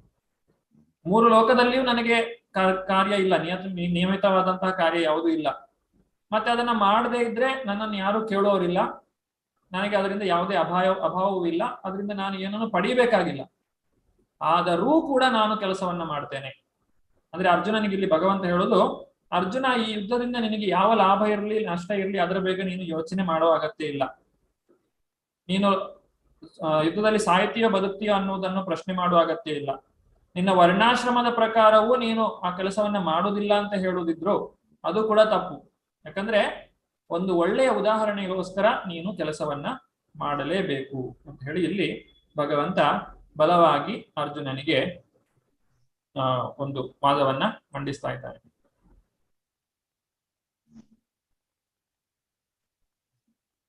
ಸುಮಾ ಮಾತಾಜಿ, ಹರೇ ಕೃಷ್ಣ. ಹರೇ ಕೃಷ್ಣ ಪ್ರಭುಜಿ. ವರ್ಣಾಶ್ರಮ ಧರ್ಮವು ಸಾಮಾನ್ಯ ಸಮಾಜಕ್ಕೆ ಒಂದು ಉದಾಹರಣೆ. ಇಂತಹ ನಿಯಮಗಳು ಮತ್ತು ನಿಬಂಧನೆಗಳು ಬದ್ಧ ಆತ್ಮಗಳಿಗೆ ಮಾತ್ರ. ಅದು ಭಗವಾನ್ ಕೃಷ್ಣನಿಗಲ್ಲ. ಆದರೆ ಅವನು ಧಾರ್ಮಿಕ ತತ್ವಗಳನ್ನು ಸ್ಥಾಪಿಸಿ ಅದನ್ನು ನೆಲೆಗೊಳಿಸಿ ಮತ್ತು ನೆಲೆಗೊಳಿಸಿದ ನಿಯಮಗಳನ್ನು ಅನುಸರಿಸುತ್ತಾನೆ. ಇಲ್ಲವಾದರೆ ಜನಸಾಮಾನ್ಯರು ಅವನ ಹೆಜ್ಜೆಯನ್ನು ಅನುಸರಿಸುತ್ತಾರೆ, ಏಕೆಂದರೆ ಅವನು ಸರ್ವೋಚ್ಚ ಅಧಿಕಾರ. 3.22. ಹರೇ ಕೃಷ್ಣ. ಈ ರೀತಿ ಭಗವಂತನು ಜನರಿಗೆ ಒಂದು ಉತ್ತಮ ಮಾರ್ಗದರ್ಶನವನ್ನ ಕೊಡುವಂತಹ ಉದ್ದೇಶದಿಂದ ತಾನು ಕಾರ್ಯವನ್ನ ಮಾಡ್ತಾ ಇದ್ದಾನೆ. ಅದೇ ರೀತಿಯಾಗಿ ಅರ್ಜುನನು ಕೂಡ ಈಗ ತನ್ನ ಕಾರ್ಯವನ್ನ, ತನ್ನ ಕರ್ತವ್ಯವನ್ನ ಮಾಡಬೇಕು ಅಂತ ಹೇಳಿ ಇಲ್ಲಿ ಭಗವಂತ ಹೇಳ್ತಾ ಇದ್ದಾನೆ. ಪುಷ್ಪಾಂಜಲಿ ಮಾತಾಜಿ. ಹರೇ ಕೃಷ್ಣ ಪ್ರಭು. ವರ್ಣಾಶ್ರಮ ಧರ್ಮವು ಸಾಮಾನ್ಯ ಸಮಾಜಕ್ಕೆ ಒಂದು ಉದಾಹರಣೆ. ನ ಕುರ್ಯಾಂ ಕರ್ಮ ಛೇದಹಂ ಸಂಕರಸ್ಯ ಚ ಕರ್ತ ಸ್ಯಾಂ. ನನ್ನ ನಿಯಮಿತ ಕರ್ತವ್ಯಗಳನ್ನು ನಿರ್ವಹಿಸದಿದ್ದರೆ ಈ ಲೋಕಗಳೆಲ್ಲ ನಾಶವಾಗುತ್ತವೆ. ನಾನೇ ವರ್ಣ ಸಂಕರಕ್ಕೆ ಕಾರಣನಾಗುತ್ತೇನೆ. ಭಗವದ್ಗೀತಾ 3ನೇ ಅಧ್ಯಾಯ 24ನೇ ಶ್ಲೋಕ. ಹರೇ ಕೃಷ್ಣ ಪ್ರಭುಜಿ. ಧನ್ಯವಾದ ಮಾತಾಜಿ. ಹರೇ ಕೃಷ್ಣ. ಈ ರೀತಿ ಒಂದು ವೇಳೆ ಭಗವಂತ ತನ್ನ ಕರ್ತವ್ಯವನ್ನ ಅಥವಾ ತನ್ನ ಒಂದು ನಿಯಮಿತ ಕರ್ತವ್ಯವನ್ನ ಮಾಡದೇ ಇದ್ರೆ ಏನಾಗ್ತದೆ? ಈ ಲೋಕದಲ್ಲಿ ವರ್ಣಸಂಕರ ಉಂಟಾಗ್ತದೆ. ಅಂದ್ರೆ ಜನರು ತಮ್ಮ ವರ್ಣಾಶ್ರಮವನ್ನ ಪಾಲನೆ ಮಾಡುವುದಿಲ್ಲ, ಜನರು ಭ್ರಷ್ಟರಾಗಿ ಹೋಗ್ತಾರೆ. ಆ ಕಾರಣಕ್ಕಾಗಿ ಭಗವಂತನು ತನ್ನ ಕಾರ್ಯವನ್ನು ಮಾಡ್ತಾ ಇದ್ದಾನೆ. ಅಂದ್ರೆ ಹಿಂದೆ ಹೇಳಿದ ಹಾಗೆ ಅರ್ಜುನ ಹೇಳ್ತಾನೆ, ನಾನು ಯುದ್ಧವನ್ನ ಮಾಡಿದ್ರೆ ವರ್ಣಸಂಕರ ಆಗ್ತದೆ, ಜನರ ನಾಶ ಆಗ್ತದೆ ಅಂತ ಹೇಳಿ. ಆದ್ರೆ ಭಗವಂತ ಇಲ್ಲಿ ಹೇಳುದು, ಅರ್ಜುನ ನೀನು ಯುದ್ಧವನ್ನ ಮಾಡದೇ ಇದ್ರೆ ವರ್ಣಸಂಕರ ಆಗ್ತದೆ. ಯುದ್ಧವನ್ನ ಮಾಡದೇ ಇದ್ದಾಗ ಜನರು ಗೊಂದಲಕ್ಕೊಳಗಾಗ್ತಾರೆ, ಅವರು ಅರ್ಜುನ ಮಾಡಿದ್ದೇ ಸರಿ ಅಂದ್ಕೊಳ್ತಾರೆ. ಹಾಗಾಗಿ ಕ್ಷತ್ರಿಯರು ಯುದ್ಧವನ್ನ ಮಾಡದೇ ಇದ್ರೆ, ಈಗ ನಮ್ಮ ದೇಶವನ್ನ ಕಾಯುವಂತಹ ಯೋಧರು ತಮ್ಮ ಕರ್ತವ್ಯವನ್ನ ಬಿಟ್ಟು ಹಾಗೆ ಹಿಂತಿ ತಿರುಗಿ ಬಂದ್ರೆ ದೇಶದ ಗತಿ ಏನಾಗ್ತದೆ? ಅದೇ ರೀತಿಯಾಗಿ ಎಲ್ಲರೂ ಅರ್ಜುನನನ್ನೇ ಪಾಲನೆ ಮಾಡಿದ್ರೆ ವರ್ಣಸಂಕರ ಆಗ್ತದೆ. ವರ್ಣಸಂಕರ ಅಂತ ಹೇಳಿದ್ರೆ ಇಡೀ ಸಮಾಜವು ನಾಶವಾಗಿ ಹೋಗ್ತದೆ. ಅಂತಹ ಒಂದು ದುಸ್ಥಿತಿಗೆ ನೀನು ಕಾರಣನಾಗ್ತೀಯ ಅರ್ಜುನ ಅಂತ ಹೇಳಿ ಇಲ್ಲಿ ಭಗವಂತ ಎಚ್ಚರಿಸ್ತಾ ಇದ್ದಾನೆ. ಯಾಕಂದ್ರೆ ಉತ್ತಮ ಪುರುಷರು ಅಂತ ಯಾರಿದ್ದಾರೆ ಅವರು ಹೇಗೆ ಕೆಲಸವನ್ನ ಮಾಡ್ತಾರೋ ಅದನ್ನು ಉಳಿದವರೆಲ್ಲರೂ ಕೂಡ ಅನುಸರಿಸ್ತಾ ಹೋಗ್ತಾರೆ. ಶೀಲಾ ಮಾತಾಜಿ. ಯದ್ ಯದಾ ಚರತಿ ಶ್ರೇಷ್ಠ ತತ್ ತತ್ತದೇವ ದೇವೇತರೋ ಜನಃ ಸ ಯತ್ಪ್ರಮಾಣಂ ಕುರುತೆ ಲೋಕಸ್ಥದನುವರ್ತತೆ. ಶ್ರೇಷ್ಠನಾದವನು ಹೇಗೆ ನಡೆದರೆ ಹಾಗೆ ಸಾಮಾನ್ಯ ಜನರು ಅನುಸರಿಸುತ್ತಾರೆ. ಮತ್ತೆ ಮೇಲ್ಪಂಕ್ತಿಯಾದ ತನ್ನ ಕಾರ್ಯಗಳಿಂದ ಆತನು ಯಾವುದನ್ನು ಪ್ರಮಾಣವನ್ನಾಗಿ ಮಾಡುತ್ತಾನೋ ಅದನ್ನೇ ಲೋಕವು ಅನುಸರಿಸುತ್ತದೆ. ಭಗವದ್ಗೀತೆ 3ನೇ ಅಧ್ಯಾಯ 21ನೇ ಶ್ಲೋಕ. ಧನ್ಯವಾದ. ಹರೇ ಕೃಷ್ಣ. ಹೀಗೆ ಯಾರೆಲ್ಲ ಒಂದು ಶ್ರೇಷ್ಠ ನಾಯಕರು ಅಂತ ಹೇಳ್ತಾರೆ, ಈಗ ಮನೆಯಲ್ಲಿ ತಂದೆ ತಾಯಿಗಳು ಅಥವಾ ಸಮಾಜದಲ್ಲಿ ಒಂದು ಉತ್ತಮ ಸ್ಥಾನದಲ್ಲಿರುವಂತಹ ವ್ಯಕ್ತಿಗಳು, ಶಾಲೆಗಳಲ್ಲಿ ಯಾರು ಉಪಾಧ್ಯಾಯರು ಅಂತ ಇರ್ತಾರೆ, ಮುಖ್ಯೋಪಾಧ್ಯಾಯರು ಅಥವಾ ಪ್ರಿನ್ಸಿಪಲ್ ಅಂತ ಹೇಳ್ತಾರೆ, ಅವರು ಯಾವ ರೀತಿಯಾಗಿ ಜೀವನವನ್ನ ಸಾಗಿಸ್ತಾರೆ, ಅವರು ಯಾವ ರೀತಿಯಾದಂತಹ ಉದಾಹರಣೆಯನ್ನ ಜನರಿಗೆ ಕೊಡ್ತಾರೆ, ಅದೇ ರೀತಿಯಾಗಿ ಉಳಿದವರು ಅವರನ್ನ ಪಾಲನೆ ಮಾಡ್ತಾರೆ. ಈ ಒಂದು ನಾಯಕರು ಅಂತ ಹೇಳಿ ಅನ್ನಿಸಿಕೊಂಡಂತಹ ಜನರು ತಾವು ಸರಿಯಾದಂತಹ ಕಾರ್ಯವನ್ನ ಮಾಡದೆ ಹೋದರೆ ಸಮಾಜದಲ್ಲಿ ಎಲ್ಲರೂ ಅವರನ್ನೇ ಅನುಸರಿಸ್ತಾ ಹೋಗೋದ್ರಿಂದ ಅವರು ಕೂಡ ತಪ್ಪು ದಾರಿಗೆ ಎಳೆಯಲ್ಪಡ್ತಾರೆ. ಆದ್ರಿಂದ ನಾವು ಬಹಳ ಎಚ್ಚರವನ್ನ ವಹಿಸಬೇಕು ಅಂತ ಹೇಳಿ ಭಗವಂತ ಇಲ್ಲಿ ಹೇಳ್ತಾ ಇರುವಂತದ್ದು. ಯಾರು ಈಗ ತಾವು ಹೇಳಿದಂತೆ ನಡೆದುಕೊಳ್ತಾರೆ, ನಾನು ಏನು ಹೇಳ್ತೇನೋ ಅದೇ ಪ್ರಕಾರ ನಾನು ನಡೆದುಕೊಳ್ತೇನೆ ಅಂತ ಹೇಳಿದ್ರೆ ಅಂಥವರನ್ನ ಆಚಾರ್ಯ ಅಂತ ಕರೀತಾರೆ. ಆಚರತಿ ಇತಿ ಆಚಾರ್ಯ. ನಾನು ಏನು ಇನ್ನೊಬ್ಬರಿಗೆ ಹೇಳ್ತೇನೋ ಅದನ್ನು ನಾನು ಮೊದಲು ಆಚರಿಸ್ತೇನೆ. ಈ ರೀತಿಯಾಗಿ ಯಾರು ಪ್ರಚಾರವನ್ನ ಮಾಡ್ತಾರೋ ಅವರನ್ನ ಆಚಾರ್ಯ ಅಂತ ಹೇಳ್ತಾರೆ. ಅವರನ್ನ ಆದರ್ಶ ಶಿಕ್ಷಕರು ಅಂತ ಹೇಳಿ ಕೂಡ ಕರೀತಾರೆ. ಈಗ ಇಲ್ಲಿ ಒಂದು ಚಟುವಟಿಕೆ, ಇತರರು ನಿಮ್ಮ ಮಾದರಿಯನ್ನು ಅನುಸರಿಸಿದ ಇತ್ತೀಚಿನ ಘಟನೆಯನ್ನು ತಂಡದೊಂದಿಗೆ ಚರ್ಚಿಸಿ. ನಿಮ್ಮ ಮಾದರಿಯನ್ನು ಅನುಸರಿಸಿದವರಿಗೆ ಫಲಿತಾಂಶ ಏನು? ಇದೊಂದು ಗ್ರೂಪ್ ಎಕ್ಸಸೈಸ್. ಈಗಾಗಲೇ ಒಂದು ಗ್ರೂಪ್ ಎಕ್ಸಸೈಸ್ ಮಾಡಿರೋದ್ರಿಂದ ನನಗೆ ಎಲ್ಲರ ಕೈ ಕೆಳಗೆ ಮಾಡ್ತೇನೆ.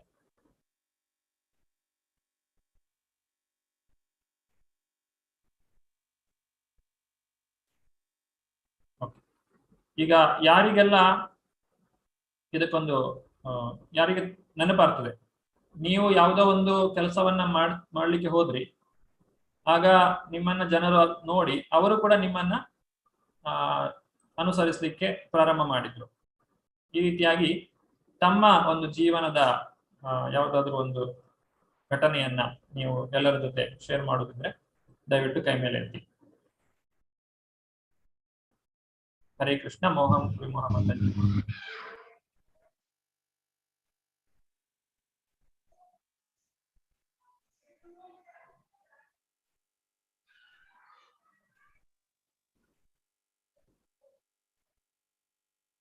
ಹರೇ ಕೃಷ್ಣ. ಮಾತಾಡಿ.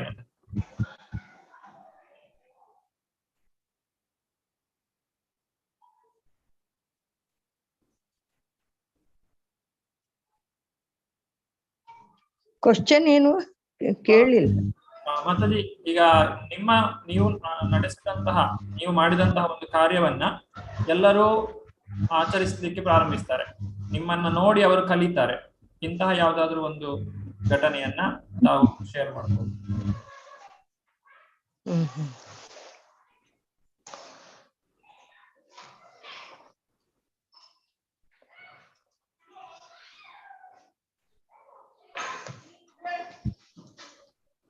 ಈಗ ನಾವು ಬೆಳಗ್ಗಿನ ಹೊತ್ತು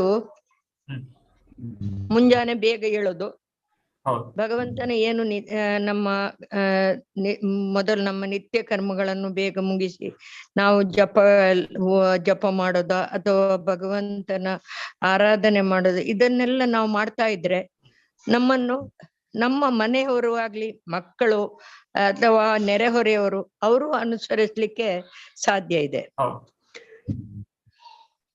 ಇಂತಹ ಉದಾಹರಣೆ ಅನೇಕ ಕೊಡ್ಬೋದು. ಪ್ರತಿಯೊಂದು ನಮ್ಮ ದಿನನಿತ್ಯದ ಕಾರ್ಯಗಳಲ್ಲಿ ನಾವು ಉತ್ತಮ ದಾರಿಯಲ್ಲಿ ಹೋಗ್ತಾ ಇದ್ರೆ ಅವರು ನಮ್ಮನ್ನು ನೋಡಿ ಕಲೀಲಿಕ್ಕೆ ಸಾಧ್ಯ ಇದೆ. ಧನ್ಯವಾದ. ಹರೇ ಕೃಷ್ಣ. ರಾಘವ್ ಪ್ರಭು, ಅರ್ಚನಾ ಮಾತಾಜಿ.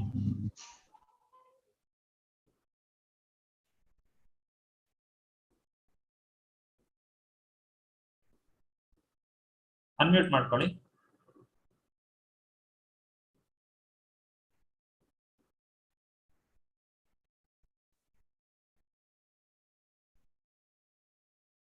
ಸ್ವಲ್ಪ ಬೇಗ ಬೇಗ, ಯಾಕಂದ್ರೆ ಸಮಯ ಮೀರ್ತಾ ಇದೆ. ಓಕೆ, ನೇತ್ರಾ ಮೋಹನ್ ಮಾತಾಜಿ. ಹರೇ ಕೃಷ್ಣ ಪ್ರಭುಜಿ. ಅದೇ ಅಂದ್ರೆ ನನ್ನನ್ನ ನೋಡಿ ಈಗ ನನ್ನ ಮಗಳು ಪ್ರಭುಜಿ, ಅವಳು ನೋಡಿ ಅವಳು ಸಹ ಸಾತ್ವಿಕ ಊಟವನ್ನ ಮಾಡ್ತಾಳೆ, ಚಾಂಟಿಂಗ್ ಮಾಡ್ತಾ ಇದ್ದಾಳೆ. ನನ್ನನ್ನು ನೋಡಿ ಅವಳು ಸಹ ಈ ಒಂದು ಕೃಷ್ಣ ಪ್ರಜ್ಞೆಯನ್ನ ಅನುಸರಿಸ್ತಾ ಇದ್ದಾಳೆ ಪ್ರಭುಜಿ. ಮತ್ತೆ ನಮ್ಮ ಫ್ಯಾಮಿಲಿಯಲ್ಲಿ ಆಗ್ಬೋದು, ನನ್ನ ಅಮ್ಮ ಮನೆಯಲ್ಲಿ ನನ್ನ ತಮ್ಮ ಹೆಂಡತಿ ಎಲ್ಲರೂ ಡೈಲಿ ಭಾಗವತಂ ಕೇಳೋದಾಗ್ಬೋದು, ಭಾಗವತಮನ್ನ ಓದ್ತಾ ಇದ್ದಾರೆ, ಭಗವದ್ಗೀತೆಯನ್ನ ಓದ್ತಾ ಇದ್ದಾರೆ. ಇದೆಲ್ಲ ನನ್ನನ್ನು ನೋಡಿ ತುಂಬಾ ಅನುಸರಿಸ್ತಾ ಇದ್ದಾರೆ ಪ್ರಭುಜಿ. ತುಂಬಾ ಖುಷಿ ಆಗುತ್ತೆ. ಹರೇ ಕೃಷ್ಣ. ಧನ್ಯವಾದ ಪ್ರಭುಜಿ. ಧನ್ಯವಾದ. ನಂದಿನಿ ಮಾತಾಜಿ. ಹರೇ ಕೃಷ್ಣ.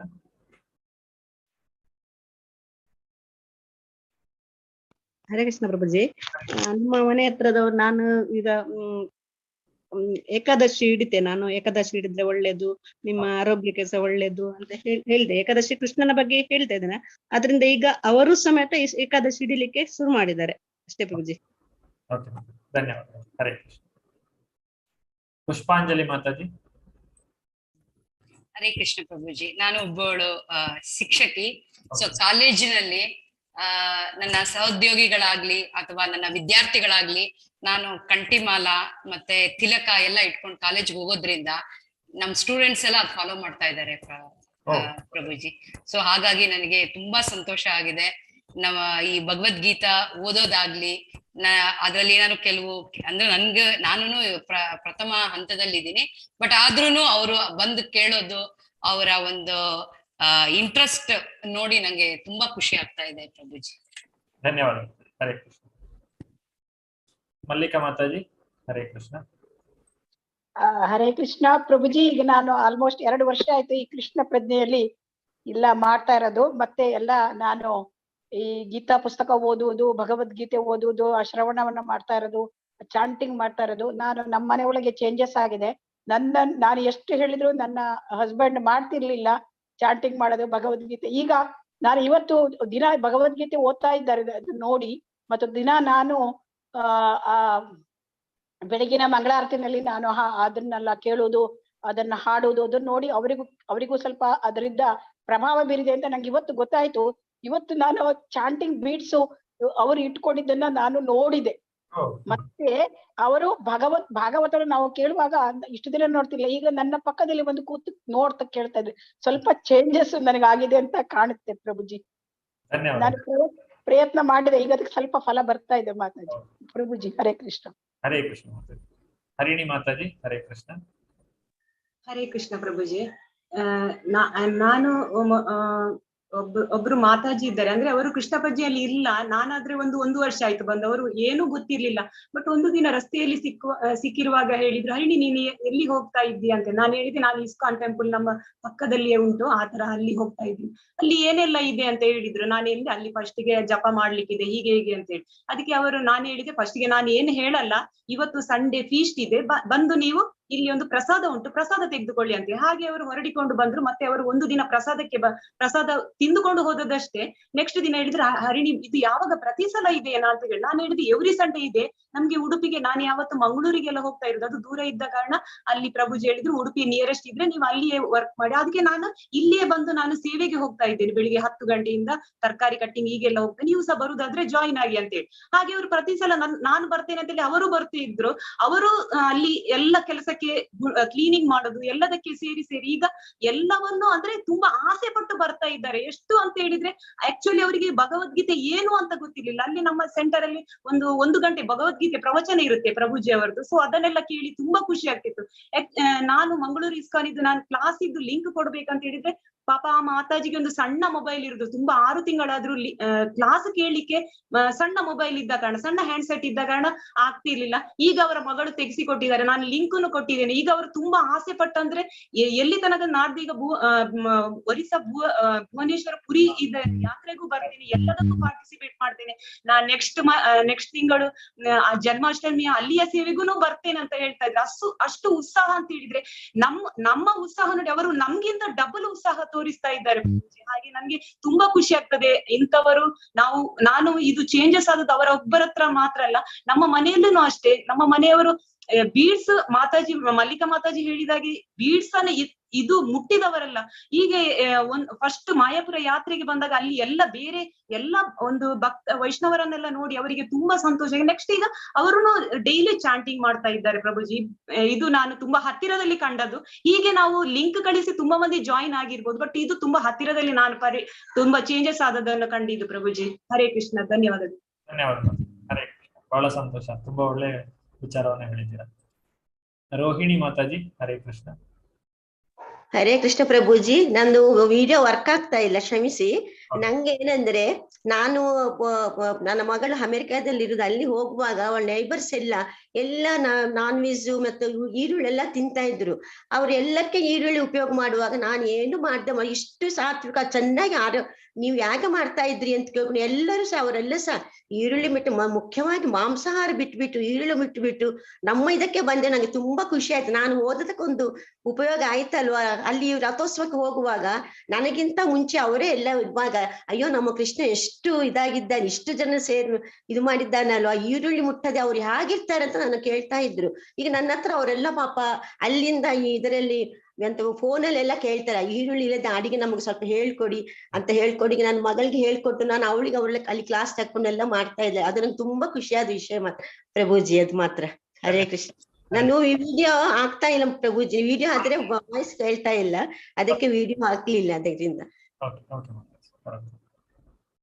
ಸಂಗೀತ ಮಾತಾಜಿ, ಹರೇ ಕೃಷ್ಣ. ಹರೇ ಕೃಷ್ಣ ಪ್ರಭುಜಿ.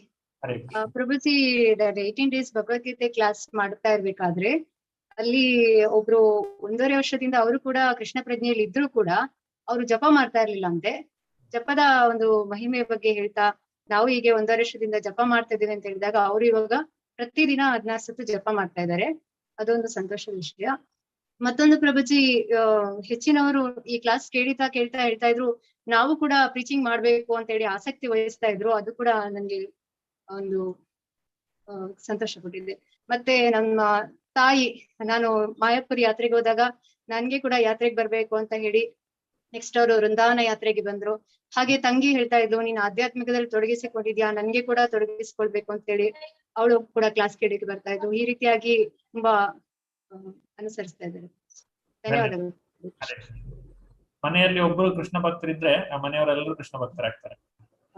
ಭಗವಂತನ ಒಂದು ಮಹಿಮೆ. ಧನ್ಯವಾದ ಮಾತಾಜಿ. ಹರೇ ನಮಿತಾ ಮಾತಾಜಿ, ಹರೇ ಕೃಷ್ಣ. ಹರೇ ಕೃಷ್ಣ ಪ್ರಭುಜಿ. ಈ ಒಂದು ಕೃಷ್ಣ ಪ್ರಜ್ಞೆಯ ಒಂದು ಯಾವಾಗಿಂದ ಅನುಸರಿಸ್ತಾ ಇದ್ದೀನಿ ಆವಾಗಿಂದ ಸೊ ಕೆಲವೊಂದು ಬದಲಾವಣೆ ನನ್ನ ಕಡೆ ಆಗಿರೋದ್ರಿಂದ ಸೊ ಅವುಗಳನ್ನ ಕೆಲವೊಂದು ಜನರು ಅನುಸರಿಸ್ತಾ ಇದ್ದಾರೆ. ಅದರಲ್ಲಿ ಮೊದಲನೇದಾಗಿ ನಾನು ಹೇಳ್ಬೇಕಾಗಿರೋದು, ಮನೆಯಲ್ಲಿ ಹೇಳೋದಿಲ್ಲ, ಹೊರಗಡೆ ಹೇಳ್ತೀನಿ. ಈಗ ಕಾಲೇಜ್ನಲ್ಲಿ ಅಲ್ಲಿ ಸ್ಟೂಡೆಂಟ್ಸು ಸೊ ಈ ಕೃಷ್ಣ ಪ್ರಜ್ಞೆಯಲ್ಲಿ ಬಂದಾಗ ಸಮಯ ಪ್ರಜ್ಞೆಯು ಕೂಡ ಅಷ್ಟೇ ಬಂದಿದೆ ಪ್ರಭುಜಿ. ಸೊ ನನ್ನ ಕ್ಲಾಸ್ ಟೈಮಿಂಗು ಎಷ್ಟಿರುತ್ತೆ, 7:30 ಅಂದ್ರೆ ಒಂದು 10 minutes ಬಿಫೋರ್ ನಾನು ಹಾಕಿರ್ತೀನಿ exact you have to be in the class ಅಂತ. ಸೊ ಸ್ಟೂಡೆಂಟ್ಸ್ ಅದು ಮೆಸೇಜ್ ನೋಡಿದ ತಕ್ಷಣನೇ ಕ್ಲಾಸ್ ನಲ್ಲಿ ಇರ್ತಾರೆ. ಸೊ ಅದನ್ನ ಒಂದ್ ನನ್ ಕಡೆ ಹೇಳ್ಕೊಂಡ್ರು ಸ್ಟೂಡೆಂಟ್ಸ್ಗಳು, ಯಾರು ಹಾಕೋದಿಲ್ಲ ಮೇಡಮ್, ನೀವು ಒಬ್ರು ಹಾಕ್ತೀರಿ, ನಿಮ್ ಕ್ಲಾಸಿಗೆ ನಾವು ಇರ್ತೀವಿ ಅಂತ. ಸೊ ನೀವು ಟೈಮ್ ಸೆನ್ಸ್ ಅನ್ನೋದು ನಾವು ನಿಮ್ಮಿಂದ ಕಲ್ತ್ವಿ ಅಂತ ಹೇಳಿದ್ರು. ಅದೊಂದು ನಾನು ಇಲ್ಲಿ ಹೇಳ್ಬೋದು.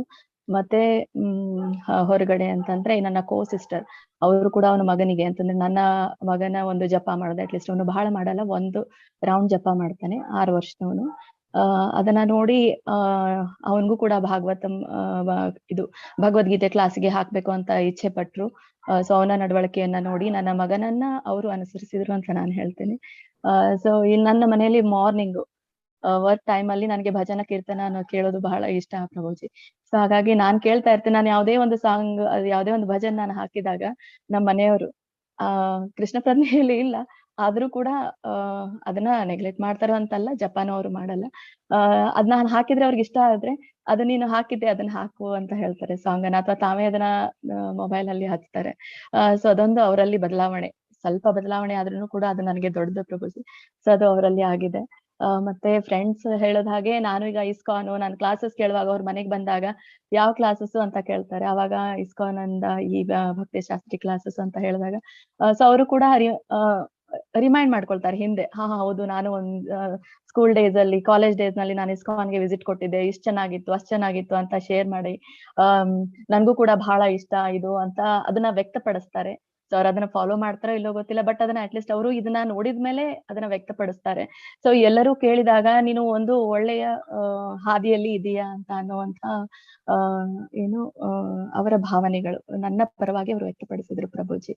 ಮತ್ತೆ BV ಗ್ರೂಪ್ ಅಲ್ಲಿ, ನಾನು ಭಕ್ತಿ ವೃಕ್ಷ ಗ್ರೂಪ್ ಅಲ್ಲಿ ಬಹಳ ಮಾತಾಜಿಸ್ಗಳು ಮೊದಲ ಸಲಿ ಬಹಳ ಕಡಿಮೆ ಜನರು ಇದ್ರು ಪ್ರಭುಜಿ. ಆಮೇಲೆ ನಾನು ಮೆಸೇಜ್ ಹಾಕ್ತಾನೆ ಇದ್ದೆ. ಸೊ ಕೆಲವರು ಎಷ್ಟು ಮೆಸೇಜ್ ಹಾಕ್ತಾರೆ ಇವರು ಮಾತಾಜಿ ಅಂತ ಹೇಳಿ ಒಂದು ದಿನ ಅಟೆಂಡ್ ಆದ್ರು. ಸೊ ಹಾಗಾಗಿ ಅವಾಗಿಂದ ಪಯಣ ಪ್ರಾರಂಭ ಆಯ್ತು. ಸೊ ಎಲ್ಲರೂ ಕೂಡ ಅವರು ನಾವು ಜೊತೆಗೆ ಪಠಣ ಮಾಡೋದಾಗ್ಲಿ ಏನು ಮತ್ತೆ ಮಾರ್ನಿಂಗ್ ಮಂಗಳಾರತಿ ಅಟೆಂಡ್ ಆಗೋದಾಗ್ಲಿ ಸೊ ಅದನ್ನ ಒಂದೊಂದಾಗಿ ಅವರು ಕೂಡ ಎಲ್ಲರೂ ಅನುಸರಿಸ್ತಾ ಇದ್ದಾರೆ ಪ್ರಭುಜಿ. ಸೊ ನನ್ನಿಂದ ಅಂತಲ್ಲ, ಸೊ ಗ್ರೂಪ್ ನಲ್ಲಿ ಎಲ್ಲರೂ ಅನುಸರಿಸೋದ್ರಿಂದ ಅದನ್ನು ಕೂಡ ಎಲ್ಲರೂ ಕೂಡ ನಾವು ಅನುಸರಿಸ್ತಾ ಇದ್ದೀವಿ. ಹರೇ ಕೃಷ್ಣ. ಧನ್ಯವಾದಗಳು. ಶಕುಂತಲಾ ಮಾತಾಜಿ, ಹರೇ ಕೃಷ್ಣ. ಹರೇ ಕೃಷ್ಣ ಪ್ರಭುಜಿ. ಮಲ್ಲಿಕಾ ಮಾತಾಜಿ ಹೇಳಿದಾಗೆ ನಮ್ಮ ಮನೆಯಲ್ಲಿ ಸಹ ಈಗ ಎಲ್ರು ಚಾಂಟಿಂಗ್ ಸ್ಟಾರ್ಟ್ ಮಾಡಿದ್ದಾರೆ ಪ್ರಭುಜಿ. ಹಾಗೆ ಪ್ರಸಾದ ನಾನು ಪ್ರತಿದಿನ ಬೆಳಿಗ್ಗೆ ಮಾಡ್ತೇನೆ. ಅದನ್ನ ನೋಡಿ ನಾನು ಇಲ್ಲದಿದ್ರು ಸಹ ನಮ್ಮ ಮನೆಯಲ್ಲಿ ಈಗ ಎಲ್ರು ಪ್ರಸಾದ ಮಾಡ್ತಾರೆ ಮತ್ತು ಇಡ್ತಾರೆ. ಅದೇ ಒಂದು ನಮ್ಮ ಮನೆಯಲ್ಲಿ ಅದು ಪರಿವರ್ತನೆ. ಧನ್ಯವಾದ. ರಾಘವ ಪ್ರಭು, ಅರ್ಚನಾ ಮಾತಾಜಿ. ಹರೇ ಕೃಷ್ಣ ಪ್ರಭುಜಿ. ಹರೇ ಕೃಷ್ಣ. ಹರೇ ಕೃಷ್ಣ ಪ್ರಭುಜಿ. ಪ್ರಭುಜಿ ಹರೇ ಕೃಷ್ಣ. ಏನಂತಂದ್ರೆ ಸಾಕ್ಷಿ ನಿಮ್ ಕಣ್ಣೆದುರುಗಡೆನೆ ಇದೆ, ನಾನು ಹೇಳೋ ಅಗತ್ಯ ಇಲ್ಲ. ಬಿಕಾಸ್ ಬಿಫೋರ್ ಕೃಷ್ಣ ಕಾನ್ಶಿಯಸ್ ಅಂದ್ರೆ ಕೃಷ್ಣ ಕಾನ್ಶಿಯಸ್ ಇವ್ರು ಬರ್ದೇ ಇರೋ ಮುಂಚೆ ನಾನ್ ಸ್ಟಾರ್ಟಿಂಗ್ ಅಲ್ಲಿ ಮನೆಯಲ್ಲಿ ತುಂಬಾನೇ ಹೇಳ್ದಿರು ಹೀಗ್ ಮಾಡಿದ್ರೇನೆ ಕೃಷ್ಣ ಬರ್ತಾನ, ಇಲ್ಲಾಂದ್ರೆ ಇವರೆಲ್ಲ ಯಾಕೆ 3 ಗಂಟೆಗೆ ಎದ್ದೇಳ್ತಿ ಹಂಗೆಲ್ಲ. ಬಟ್ ಇವಾಗ ನನಗಿಂತ ಬೇಗ ಎದ್ದೇಳ್ತಾರೆ. ಇದೊಂದು ಇವಾಗ ಜೊತೆಲೆ ಕೂತ್ಕೊಂಡು ಇಬ್ರು ಕ್ಲಾಸ್ ಕೇಳ್ತಾ ಇದೀವಿ. ಇದಕ್ಕಿಂತ ಹೆಚ್ಚಾಗಿ ನನಗೆ ಇನ್ನೇನ್ ಉದಾಹರಣೆ ಕೊಡ್ಲಿಕ್ಕಿಲ್ಲ. ಆಮೇಲೆ ಬಟ್ ಬೇರೆಯವ್ರು ದೊಡ್ಡವರು ನೋಡಿಬಿಟ್ಟು ಏನೋ ಬೆನಿಫಿಟ್ ಇದೆ ಅಂತ ಕಲಿತಾರೆ. ಬಟ್ ನನ್ಗೆ ಒಂದು ತುಂಬಾ ಹಂಚ್ಕೊಳ್ಳಲಿಕ್ಕಿದೆ ಪ್ರಭುಜಿ. ಏನಂತಂದ್ರೆ ಇಲ್ಲಿ ನಾನು ವಿಡಿಯೋ ಒಂದು ತೋರಿಸ್ತೀನಿ. 1 ವರ್ಷಕ್ಕಿಂತ ಚಿಕ್ಕದಿದು, 8 months ಅನ್ಸುತ್ತೆ. ನನ್ನ ನೈಬರ್ ಅವರು ಬೇಬಿ. ಸೊ ನಾನು ಯಾವಾಗ್ಲೂ ಚಾಂಟಿಂಗ್ ಮಾಡ್ತಾ ಇದ್ದೆ. ಅದು ನೋಡ್ಬಿಟ್ಟು ನನ್ನ ಫಾಲೋ ಮಾಡ್ತಾ ಇರೋದ್ ನೋಡಿ ನನಗೆ ಬಹಳ ಖುಷಿ ಆಯ್ತು. ಯಾಕಂದ್ರೆ 1 ವರ್ಷನೂ ಇಲ್ಲ ಈ ಮಗುಗೆ. ನಾನ್ ಮಾಡಿದ್ರೆ ಸೈಲೆಂಟ್ ಆಗಿ ಬಂದ್ ಕುತ್ಕೊಳ್ಳೋದು, ನನ್ ಬ್ಯಾಗ್ ತಗೊಂಡು ಎಕ್ಸ್ಟ್ರಾ ಬ್ಯಾಗ್ಸ್ ಎಲ್ಲ ಹಾಕಿರ್ಬೇಕಾದ್ರೆ ತಾನು ಮಾಡ್ತಿದ್ಲು. ಅದೊಂದು ಖುಷಿ ಆಗತ್ತೆ. ಸೊ ನಾವು ಯಾವಾಗ ಒಬಿಡಿಯಂಟ್ ಆಗಿ ನಾವು ಹಾನೆಸ್ಟ್ ಆಗಿ ಮಾಡ್ತೀವಿ, ಖಂಡಿತವಾಗ್ಲೂ ಯಾರಿಗೂ ನಾವು ಹೇಳ್ಬೇಕ ಅಗತ್ಯ ಇಲ್ಲ. ಎಲ್ಲರೂ ಅವ್ರ ತಾನಾಗ್ ತಾನ್ ಬರುತ್ತೆ ಅನ್ನೋದಕ್ಕೆ ಇದೊಂದು ಸಾಕ್ಷಿ ಪ್ರಭುಜಿ. ಮಕ್ಕಳು ನಾವು ಮಾಡೋದನ್ನ ನೋಡಿ ಕಲಿತಾರೆ. ನಾವು ಹೇಳೋದಕ್ಕಿಂತ ನಾವೇನ್ ಮಾಡ್ತೀವಿ ಅದನ್ನ ಬೇಗ ಕಲಿತಾರೆ. ಧನ್ಯವಾದ. ಹರೇ ಕೃಷ್ಣ ಪ್ರಭುಜಿ. ಪ್ರಭುಜಿ ನಂದು ಒಂದು ಎಕ್ಸಾಂಪಲ್ ಪ್ರಭುಜಿ. ನನಗೆ ಒಬ್ರು ಡಿವೋಟಿ ಪರಿಚಯ ಇದ್ದಾರೆ. ಅವರು ಆಂಧ್ರದಲ್ಲಿದ್ದಾರೆ. ಅವ್ರ ಮನೇಲಿ ತಂದೆ ತಾಯಿ ಇಬ್ರು ಡಿವೋಟೀಸ್ ಆಗಿದ್ದಾರೆ. ಬಟ್ ದೊಡ್ಡ ಮಗಳು ಆಕೆ ಡಿವೋಟಿ ಆಗಿರ್ಲಿಲ್ಲ. ಪ್ಲಸ್ ಇಂಜಿನಿಯರಿಂಗ್ ಓದ್ತಿದ್ದಾರೆ. ಅವ್ರು ಎಷ್ಟು ಹೇಳಿದ್ರು ಮನೇಲಿ ಜಪಾನ ಮಾಡ್ತಿರ್ಲಿಲ್ಲ ಮತ್ತು ಬೇಗನೂ ಹೇಳ್ತಿರ್ಲಿಲ್ಲ ಪ್ರಭುಜಿ. ಸೊ ಒಂದ್ಸಲ ಅವರು ನಮ್ಗೆ ಪರಿಚಯ ಆದ್ಮೇಲೆ ನಮ್ ಜೊತೆ ಸಂಪರ್ಕ ಬೆಳೆದ್ಮೇಲೆ ಅವರು ನಾವು ಮಾಡೋದನ್ನ ನೋಡಿ ಲೈಕ್ ಬೆಳಿಗ್ಗೆ ಹೇಳೋದ್ ಸ್ಟಾರ್ಟ್ ಮಾಡಿದ್ರು ಬೇಗ. ಅದಾದ್ಮೇಲೆ 1 ರೌಂಡ್ ಚಾಂಟಿಂಗ್ ಮಾಡಕ್ ಸ್ಟಾರ್ಟ್ ಮಾಡಿದ್ರು. ಈಗ ಪ್ರಭುಜಿ ಕೆಲವೇ ತಿಂಗಳಲ್ಲಿ ಲೈಕ್ ಅವ್ರೀಗ 16 ರೌಂಡ್ಸ್ ಚಾಂಟಿಂಗ್ ಮಾಡ್ತಾರೆ ಪ್ರಭುಜಿ ಆ ಒಂದು ಡಿವೋಟಿ ಮನೇಲಿ. ಸೊ ಅವ್ರಿಗೆಲ್ಲರಿಗೂ ಆಶ್ಚರ್ಯ ಆಗ್ತದೆ ಪ್ರಭುಜಿ. ನಾವ್ ಯಾರು ಮತ್ತು ಅವ್ರು ಕೇಳ್ತಿಲ್ಲ, ನಿಮ್ಮನ್ನ ನೋಡಿ ನೀವು ಮಾಡೋದ್ ನೋಡಿ ಅವ್ರು ಈಗ 16 ಮಾಡ್ತಿದ್ದಾರೆ ಅಂತ ಹೇಳಿ ಅವ್ರು ತುಂಬಾ ಖುಷಿ ಆಗಿದ್ದಾರೆ ಪ್ರಭುಜಿ. ಇದು ಒಂದು ಅಂದ್ರೆ ಅವ್ರನ್ನ ಡಿವೋಟಿಸ್ ಇದ್ರು ಕೂಡ ಅರ್ಥ ಆಗ್ಲಿಲ್ಲ ನಮ್ಗೆ. ಬಟ್ ಒಂದು ನಾವು ಯಾವಾಗ ಒಂದು ಒಂದು ಸಾಧನೆ ಮಾಡಕ್ ಪ್ರಯತ್ನ ಪಟ್ಟಾಗ ಅದರ ಫಲ ಹೇಗಿರುತ್ತೆ ಅಂತ ನಮ್ಮ ಇನ್ನೊಬ್ಬರು ನೋಡಿದ್ರೆ ನಮ್ಗೆ ಅರ್ಥ ಆಗುತ್ತೆ ಇದ್ರ ಫಲ ಹೀಗಿರುತ್ತೆ ಅಂತ ಪ್ರಭುಜಿ. ಹರೇ ಕೃಷ್ಣ. ಹರೇ ಕೃಷ್ಣ. ಛಾಯಾ ಮಾತಾಜಿ, ಹರೇ ಕೃಷ್ಣ. ಹರೇ ಕೃಷ್ಣ ಪ್ರಭುಜಿ. ಹರೇ ಕೃಷ್ಣ. ಹಿಂದೆ ಎಲ್ಲ ನಾವು ನಮ್ಮ ಮನೆಗಳಲ್ಲಿ ಬರೀ ಹಬ್ಬ ಹರಿದಿನಗಳು ಬಂದ್ರೆ ಮಾತ್ರ ನಾವು ಮಾಡಿದ ಅಡುಗೆ ಎಲ್ಲ ನೈವೇದ್ಯಕ್ಕಿಟ್ಟು ಎಲ್ಲ ಪೂಜೆ ಮಾಡ್ತಿದ್ವಿ. ಈಗ ಕೃಷ್ಣ ಕಾನ್ಶಿಯಸ್ ಬಂದ್ಮೇಲೆ ಪ್ರತಿದಿನ ಇಡ್ಬೇಕು ಅಂತಂದಾಗ ಈಗ ಮನೆ ಮಂದಿ ಎಲ್ಲಾನು ನಾವು ಇದು ಬೆಳಗ್ಗೆ ಮಾಡಿದ್ದು ದೇವರ ಮುಂದೆ ಇಟ್ಟು ಅದನ್ನ ಮತ್ತೆ ಪಾತ್ರೆಗೆ ಹಾಕಿ ಎಲ್ಲರೂ ನಾವು ಪ್ರಸಾದ ಅಂತ ತಗೋತೀವಿ. ಅದೊಂದು ಮಾರ್ಪಾಟ್ ಆಗಿದೆ ಪ್ರಭುಜಿ ನಮ್ಮಲ್ಲಿ. ಮತ್ತೆ ಇನ್ನೊಂದು ಇದು ಅಂತಂದ್ರೆ ನನ್ನ ಜೊತೆನೆ ಕೆಲಸ ಮಾಡ್ತಾ ಇದ್ರು ಬಹಳ ಹಿಂದೆ, ಬಟ್ ಅವರು ನನ್ನ ಕೊಲಿಗ್ ಈಗಲೂ ಇದ್ದಾರೆ. ಅವರು ಸ್ಪಿರಿಚುವಲ್ ತುಂಬಾ ಎಲ್ಲ ಓದ್ತಾ ಇರ್ತಾರೆ, ಮಾಡ್ತಾ ಇರ್ತಾರೆ. ಅವರು ನನಗೆ ತುಂಬಾನೇ ಇದೆಲ್ಲ ನೋಡಿ, ನಾನು ಕೃಷ್ಣ ಕಾನ್ಶಿಯಸ್ ಅಲ್ಲಿ ಇರೋದು ನೋಡಿ ಅವರು ಎಲ್ಲಾನು ಇದೆಲ್ಲ ರೆಕಾರ್ಡಿಂಗ್ಸ್ ಎಲ್ಲ ನಿಮ್ದೆಲ್ಲ ಸ್ಪೀಚ್ ಇದೆಲ್ಲ ಹಿಂದೆ ಎಲ್ಲ ಇತ್ತು ಪ್ರಭುಜಿ, ವಿಡಿಯೋಸ್ ಎಲ್ಲ ಅದೆಲ್ಲ ಬೇಕು ಅಂತ ಹಠ ಮಾಡಿ ಅದೆಲ್ಲ ಓದ್ತಾರೆ ಅವರು. ಆಮೇಲೆ ಪ್ರಶ್ನೆಗಳನ್ನು ಓದಿ ಅವರೇ ಸುಮ್ನೆ ಅದಕ್ಕೆ ಉತ್ತರವನ್ನು ಬರೆದಿಟ್ಕೋತಾರೆ. ಆತರ ಹೇಳಿದೆ ಜಾಯ್ನ್ ಆಗಿ ಕ್ಲಾಸ್ಗೆ ಅಂತ ಹೇಳಿದೆ, ಬಟ್ ಅವ್ರಿಗೆ ಯಾಕೋ ಅದು ಮನಸ್ಸಿಗೆ ಬರ್ಲಿಲ್ಲ. ಬಟ್ ಅದನ್ನ ಅವರು ಕಂಟಿನ್ಯೂ ಮಾಡ್ತಾ ಇದ್ದಾರೆ, ಫೋನ್ ಮಾಡ್ತಾ ಇರ್ತಾರೆ. ಯಾವ್ಯಾವ್ದಾದ್ರು ಪ್ರಶ್ನೆಗಳು ಬಂತ, ಇಲ್ಲ ಯಾವ್ದಾದ್ರು ಕ್ಲಾಸಸ್ ವಿಡಿಯೋಸ್ ಇದೆಯಾ ಕಳಿಸಿ ನನಗೆ, ನಾನು ಟೈಮ್ ಇದ್ ಮಾಡ್ಬೇಕು ಅಂತ ಹೇಳ್ತಾ ಇರ್ತಾರೆ. ಅದೊಂದಾಯ್ತು. ಬಟ್ ಬಹಳ ಹಿಂದೆ ನಾನು ಸರ್ವಿಸ್ ಅಲ್ಲಿ ಇದ್ದಾಗಲೇ ಅಬೌಟ್ 10-12 years ಬ್ಯಾಕ್ ನಾನು ವರ್ಕ್ ಎಕ್ಸ್ಪೀರಿಯನ್ಸ್ ಟೀಚರೇ. ಬಟ್ ಆಗ್ಲೇ ನನಗೆ ಕೃಷ್ಣನ ಕಾನ್ಶಿಯಸ್, ಕೃಷ್ಣ ಚಾಂಟಿಂಗ್ 1 ರೌಂಡ್ ಮಾಡ್ತಾ ಇದ್ದೆ. ನಮ್ಗೆ ಯಾರು 16 ರೌಂಡ್ ಮಾಡ್ಬೇಕು ಅಂತ ಯಾರು ಹೇಳಿರ್ಲಿಲ್ಲ, 1 ರೌಂಡ್ ಅಂತ ಇಸ್ಕಾನ್ ಅಲ್ಲಿ ಹೇಳಿದ್ರು ಅಷ್ಟೇ. ಆಗ್ಲೇ ನನ್ಗೆ ಅದು ಏನೋ ನಾನು ವರ್ಕಲ್ಲೇ ನಾನು ಕೃಷ್ಣನ ತರ್ಲಿಕ್ಕೆ ಪ್ರಯತ್ನ ಪಡ್ತಾ ಇದ್ದೆ. ಇದು ವಾಲ್ ಪ್ಲೇಟ್ ಅಂತ ಮಾಡ್ತಾ ಇದ್ವಿ. ಆಗ ಕೃಷ್ಣನ ಚಿತ್ರಗಳನ್ನ, ವಿವಿಧ ದೃಶ್ಯಗಳನ್ನ ಬಿಡಿಸಿ ಅದಕ್ಕೆಲ್ಲ ಅಲಂಕಾರ ಮಾಡಿ ಎಲ್ಲ ಮಾಡಿ ಒಂದೊಂದು ಶ್ಲೋಕ ಬರೀಬೇಕು ಅಂತ ಕಂಪಲ್ಸರಿ ಮಾಡ್ತಾ ಇದ್ರದು ಟೀಚರ್ಸ್ ಟ್ರೈನಿಂಗ್ ಅಲ್ಲಿ. ಸೊ ಹಾಗಾಗಿ ಅವ್ರು ನಾವೇನ್ ಹೇಳಿದ್ರು ಮಾಡ್ತಾರೆ.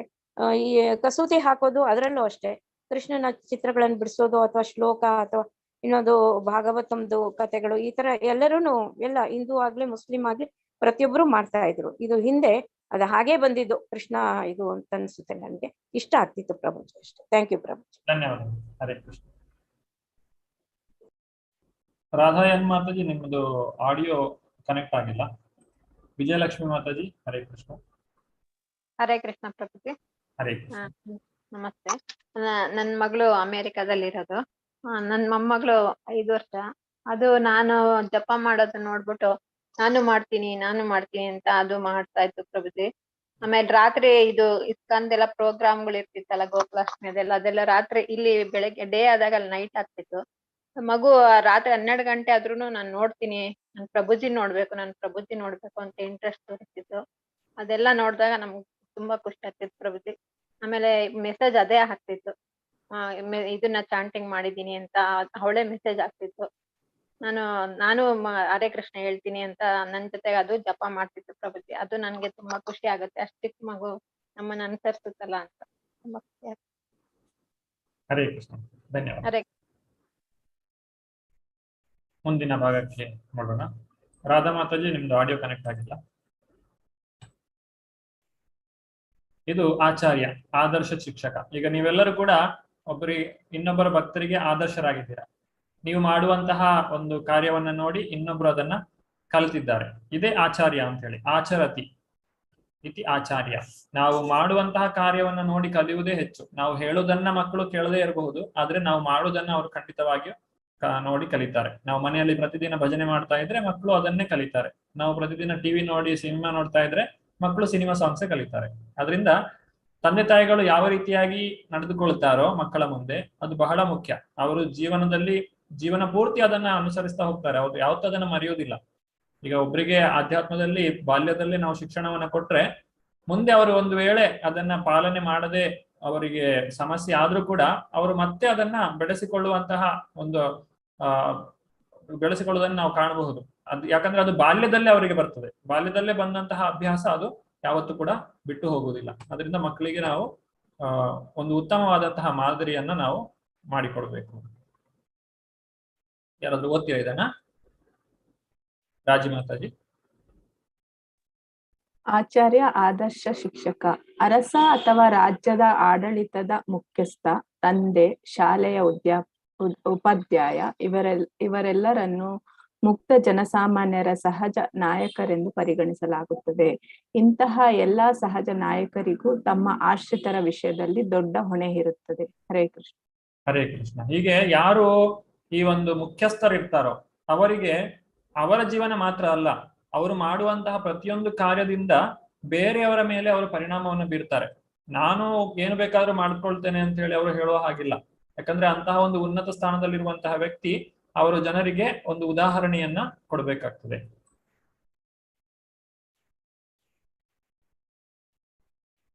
ಈಗ ಭಗವಂತ ತನ್ನ ಮಾತನ್ನ ಮುಂದುವರಿಸಿ ಅರ್ಜುನನ ಇನ್ನೊಂದು ಪ್ರಶ್ನೆಗೆ ಉತ್ತರವನ್ನು ಕೊಡ್ಲಿಕ್ಕಿದ್ದಾನೆ. ಅರ್ಜುನನು ಕೇಳ್ತಾ ಇರುವಂತಹ ಈ ಪ್ರಶ್ನೆ ಏನು ಅಂತ ಹೇಳಿದ್ರೆ, ಪುಷ್ಪಾಂಜಲಿ ಮಾತಾಜಿ. ಹರೇ ಕೃಷ್ಣ ಪ್ರಭುಜಿ. ನಿತ್ಯ ವೈರಿಣ ಕಾಮ ಶಾಶ್ವತ ಶತ್ರು ಅರ್ಜುನ ಉವಾಚ ಅತಕೇನ ಪ್ರಯುಕ್ತೋಯಂ ಪಾಪಂ ಚರತಿ ಪೂರುಷಃ ಅನಿಚ್ಛನ್ನಪಿ ವಾಷ್ಣೇಯ ಬಲಾದಿವ ನಿಯೋಜಿತ. ವೃಷ್ಣಿಯ ಸಂತತಿಯವನಾದ ಕೃಷ್ಣನೇ, ಮನುಷ್ಯನು ಇಷ್ಟವಿಲ್ಲದಿದ್ದರೂ ಬಲಾತ್ಕಾರದಿಂದ ಪಾಪ ಕಾರ್ಯಗಳನ್ನು ಮಾಡಲು ಯಾವುದರಿಂದ ಪ್ರಚೋದಿತನಾಗುತ್ತಾನೆ. ಭಗವದ್ಗೀತಾ 3ನೇ ಅಧ್ಯಾಯ 36ನೇ ಶ್ಲೋಕ. ಹರೇ ಕೃಷ್ಣ ಪ್ರಭುಜಿ.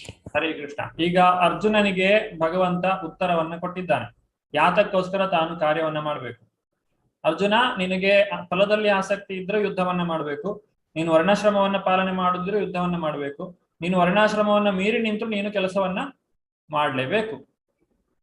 ಹಾಗಾದ್ರೆ ಅರ್ಜುನ ಪ್ರಶ್ನೆ ಮಾಡ್ತಾನೆ, ಕೃಷ್ಣ ಇಷ್ಟೆಲ್ಲ ಇದ್ರೂ ಕೂಡ, ಇಷ್ಟೆಲ್ಲ ಜ್ಞಾನವನ್ನ ತಿಳಿದ್ರೂ ಕೂಡ ಜನ ಮತ್ತೆ ಯಾಕೆ ತಪ್ಪನ್ನ ಮಾಡ್ತಾರೆ? ತಪ್ಪು ಮಾಡಬಾರ್ದು, ಅದು ಮಾಡುದು ತಪ್ಪು ಅಂತ ಗೊತ್ತಿರ್ತದೆ, ಆದ್ರೂ ಕೂಡ ಜನರು ಯಾಕೆ ತಪ್ಪನ್ನ ಮಾಡ್ತಾರೆ? ತಿಳಿದು ಜನರು ಯಾಕೆ ಈ ರೀತಿಯಾಗಿ ತಪ್ಪನ್ನ ಮಾಡ್ತಾರೆ ಅನ್ನುವಂತಹ ಪ್ರಶ್ನೆಯನ್ನ ಅರ್ಜುನನು ಭಗವಂತನಲ್ಲಿ ಹೇಳ್ತಾ ಇದ್ದಾನೆ. ಇಷ್ಟ ಇಲ್ಲದೆ ಇದ್ರು, ನನಗೆ ಮಾಡ್ಲಿಕ್ಕೆ ಇಷ್ಟ ಇಲ್ಲ. ಈಗ ಒಬ್ಬ ವ್ಯಕ್ತಿ ವ್ಯಸನಿಯಾಗಿರ್ತಾನೆ, ಅವನಿಗೆ ಮದ್ಯಪಾನದ ಒಂದು ದುರಭ್ಯಾಸ ಇರ್ತದೆ ಅಥವಾ ಧೂಮಪಾನದ ಅಭ್ಯಾಸ ಇರ್ತದೆ. ಅದರ ಒಂದು ಪ್ಯಾಕೆಟ್ ಮೇಲೆ ಬರ್ದಿರ್ತಾರೆ, ಮದ್ಯಪಾನ ಆರೋಗ್ಯಕ್ಕೆ ಹಾನಿಕರ ಅಥವಾ ಧೂಮಪಾನ ಆರೋಗ್ಯಕ್ಕೆ ಹಾನಿಕರ. ಅದ್ಯಾರೋ ಕ್ಯಾನ್ಸರ್ ಬಂದಿರೋ ಪೇಷಂಟ್ ಒಂದು ಫೋಟೋವನ್ನು ಕೂಡ ಹಾಕಿರ್ತಾರೆ ಅದ್ರ ಮೇಲೆ, ಚಿತ್ರ. ಅದನ್ನು ನೋಡ್ತಾರೆ, ಅದನ್ನು ನೋಡ್ಬಿಟ್ಟು ಹಾಗೆ ತಗೊಳ್ತಾರೆ. ಯಾತಕ್ಕೋಸ್ಕರ ಹೀಗೆ ಮಾಡ್ತಾರೆ? ಜ್ಞಾನ ಇದ್ರೂ ಕೂಡ ಜನರು ಯಾಕೆ ತಪ್ಪು ಮಾಡ್ತಾ ಇದ್ದಾರೆ? ಯಾರಾದ್ರೂ ಅವರನ್ನ ಬಲವಂತವಾಗಿ ಈ ಒಂದು ಕಾರ್ಯದಲ್ಲಿ ತೊಡಗಿಸ್ತಾ ಇದ್ದಾರೋ ಅನ್ನುವಂತಹ ಪ್ರಶ್ನೆ. ಇದಕ್ಕೆ ಭಗವಂತ ಇಲ್ಲಿ ಉತ್ತರವನ್ನ ಕೊಡ್ತಾನೆ. ಭಗವಂತ ಕೊಡುವಂತಹ ಈ ಉತ್ತರವು ಇದು ನಮ್ಮ ಮುಂದಿನ 4ನೇ ಅಧ್ಯಾಯಕ್ಕೆ ಪ್ರಾರಂಭ. ಅದಕ್ಕೊಂದು ಪೀಠಿಕೆ ಆಗಿದೆ. ಇದು ಈಗ ಮತ್ತೆ ಒಂದು ನಿಮ್ಮ ನಿಯೋಜಿಸಿದ ಶ್ಲೋಕ ಮತ್ತು ಭಾವಾರ್ಥವನ್ನು ಓದಿ. ಈಗ ನೆಕ್ಸ್ಟ್ ಇದರಲ್ಲಿ 3 ಗ್ರೂಪ್ಸ್ ಮಾಡ್ತೇವೆ ನಾವು. 37, 39 ಮತ್ತೆ 41. ಈ 3 ಗ್ರೂಪ್ನಲ್ಲಿ ನೀವು ಆ ಶ್ಲೋಕವನ್ನ ಓದಿ, ಭಾವಾರ್ಥವನ್ನ ಓದಿ, ಕಾಮವನ್ನು ಕುರಿತು ಕೃಷ್ಣನ ವಿಶ್ಲೇಷಣೆಯ ಸಾಮಾನ್ಯ ತತ್ವಗಳನ್ನು ಚರ್ಚಿಸಿ ಮತ್ತು ಗುರುತಿಸಿ, ಅನುಗುಣವಾದ ಸಂಸ್ಕೃತ ಪದಗಳು, ವ್ಯಾಖ್ಯಾನಗಳನ್ನು ಗುರುತಿಸಿ ಮತ್ತು ಗುರುತಿಸಲಾದ ತತ್ವಗಳು ಮತ್ತು ವ್ಯಾಖ್ಯಾನಗಳನ್ನು ಪಟ್ಟಿ ಮಾಡಿ. ಇದು ತುಂಬಾ ಸಂಕ್ಷಿಪ್ತವಾಗಿ ಮಾಡುವಂಥದ್ದು. ಇನ್ನೊಂದು ಅರ್ಧ ಗಂಟೆ ಇದೆ ಅಷ್ಟೇ. 3 ಜನಕ್ಕೆ ಮಾತನಾಡ್ಲಿಕ್ಕೆ ಅವಕಾಶವನ್ನು ಕೊಡ್ತೇನೆ. ಸಮಯಾವಕಾಶ ಕಡಿಮೆ ಇರ್ತದೆ. ನಿಮಗೆ 4 ನಿಮಿಷ ನಾನು ಚರ್ಚೆ ಮಾಡ್ಲಿಕ್ಕೆ, ಅಂದ್ರೆ ನಿಮ್ಮ ಗುಂಪಿನಲ್ಲಿ ಚರ್ಚೆ ಮಾಡ್ಲಿಕ್ಕೆ ಒಂದು ಸಮಯಾವಕಾಶವನ್ನು ಕೊಡ್ತೇನೆ. ನೀವು ಒಂದು ಗುಂಪಿನಲ್ಲಿ ಸಾಧಾರಣ ಒಂದು 10 ಜನ ಇರ್ತೀರಾ. 10 ಜನರಲ್ಲಿ ನೀವು ಒಂದು ಲೀಡರ್ ಅನ್ನ ನೀವೇ ಆಯ್ಕೆ ಮಾಡ್ಕೊಳ್ಬೇಕು. ಮತ್ತೆ ಅವರೇ ಎಲ್ಲವನ್ನು ಕೂಡ ಪ್ರೆಸೆಂಟ್ ಮಾಡೋ ತರ ನೀವು ಮಾಡ್ಕೊಳ್ಳಿ. ನಿಮಗೆ ಶ್ಲೋಕವನ್ನ ನಾನು ಈಗ ನೆಕ್ಸ್ಟ್ ಸ್ಲೈಡ್ ನಲ್ಲಿ ಕೊಡ್ತೇನೆ. ಮೊದಲನೇ ಗ್ರೂಪಿಗೆ 37, 2ನೇ ಗ್ರೂಪಿಗೆ 39, 3ನೇ ಗ್ರೂಪಿಗೆ 41ನೇ ಶ್ಲೋಕ. 37, 39, 41ನೇ ಶ್ಲೋಕ. ಅದರಲ್ಲಿ ಈ ವಿಚಾರಗಳನ್ನ ನೀವು ನೋಡ್ಬೇಕು. ಆ ಭಾವಾರ್ಥವನ್ನ ಓದಿ, ಈ ಕಾಮವನ್ನು ಕುರಿತು ಕೃಷ್ಣನು ಏನೋ ವಿಶ್ಲೇಷಣೆಯನ್ನ ಮಾಡಿದ್ದಾನೆ, ಅದಕ್ಕೆ ಮತ್ತೆ ವ್ಯಾಖ್ಯಾನಗಳು ಮತ್ತೆ ಅದರ ತತ್ವಗಳನ್ನ ನೀವು ಪಟ್ಟಿ ಮಾಡಬೇಕು. 4 ನಿಮಿಷಗಳ ಕಾಲ ಸಮಯಾವಕಾಶ, 2 ನಿಮಿಷ ಪ್ರೆಸೆಂಟೇಷನ್ಗೆ ಸಮಯ ಇರ್ತದೆ. ಒಟ್ಟು ನಾನು ಈಗ 3 ಗ್ರೂಪ್ ಅನ್ನ ಮಾಡ್ತಾ ಇದ್ದೇನೆ. ದಯವಿಟ್ಟು ಎಲ್ಲರೂ ಕೂಡ ಆ ಗ್ರೂಪಿಗೆ ಜಾಯ್ನ್ ಆಗಿ. ನಾನು ಆಗ ನೋಡಿದಾಗ ಕೆಲವರು ಗ್ರೂಪಿಗೆ ಜಾಯ್ನ್ ಆಗಿರ್ಲಿಲ್ಲ. ನಿಮ್ಮ ಗ್ರೂಪ್ ಅಲ್ಲಿ ಒಬ್ಬ ಲೀಡರ್ ಅನ್ನ ನೀವೇ ಆಯ್ಕೆ ಮಾಡಿಕೊಳ್ಳಿ.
ಹರೇ ಕೃಷ್ಣ.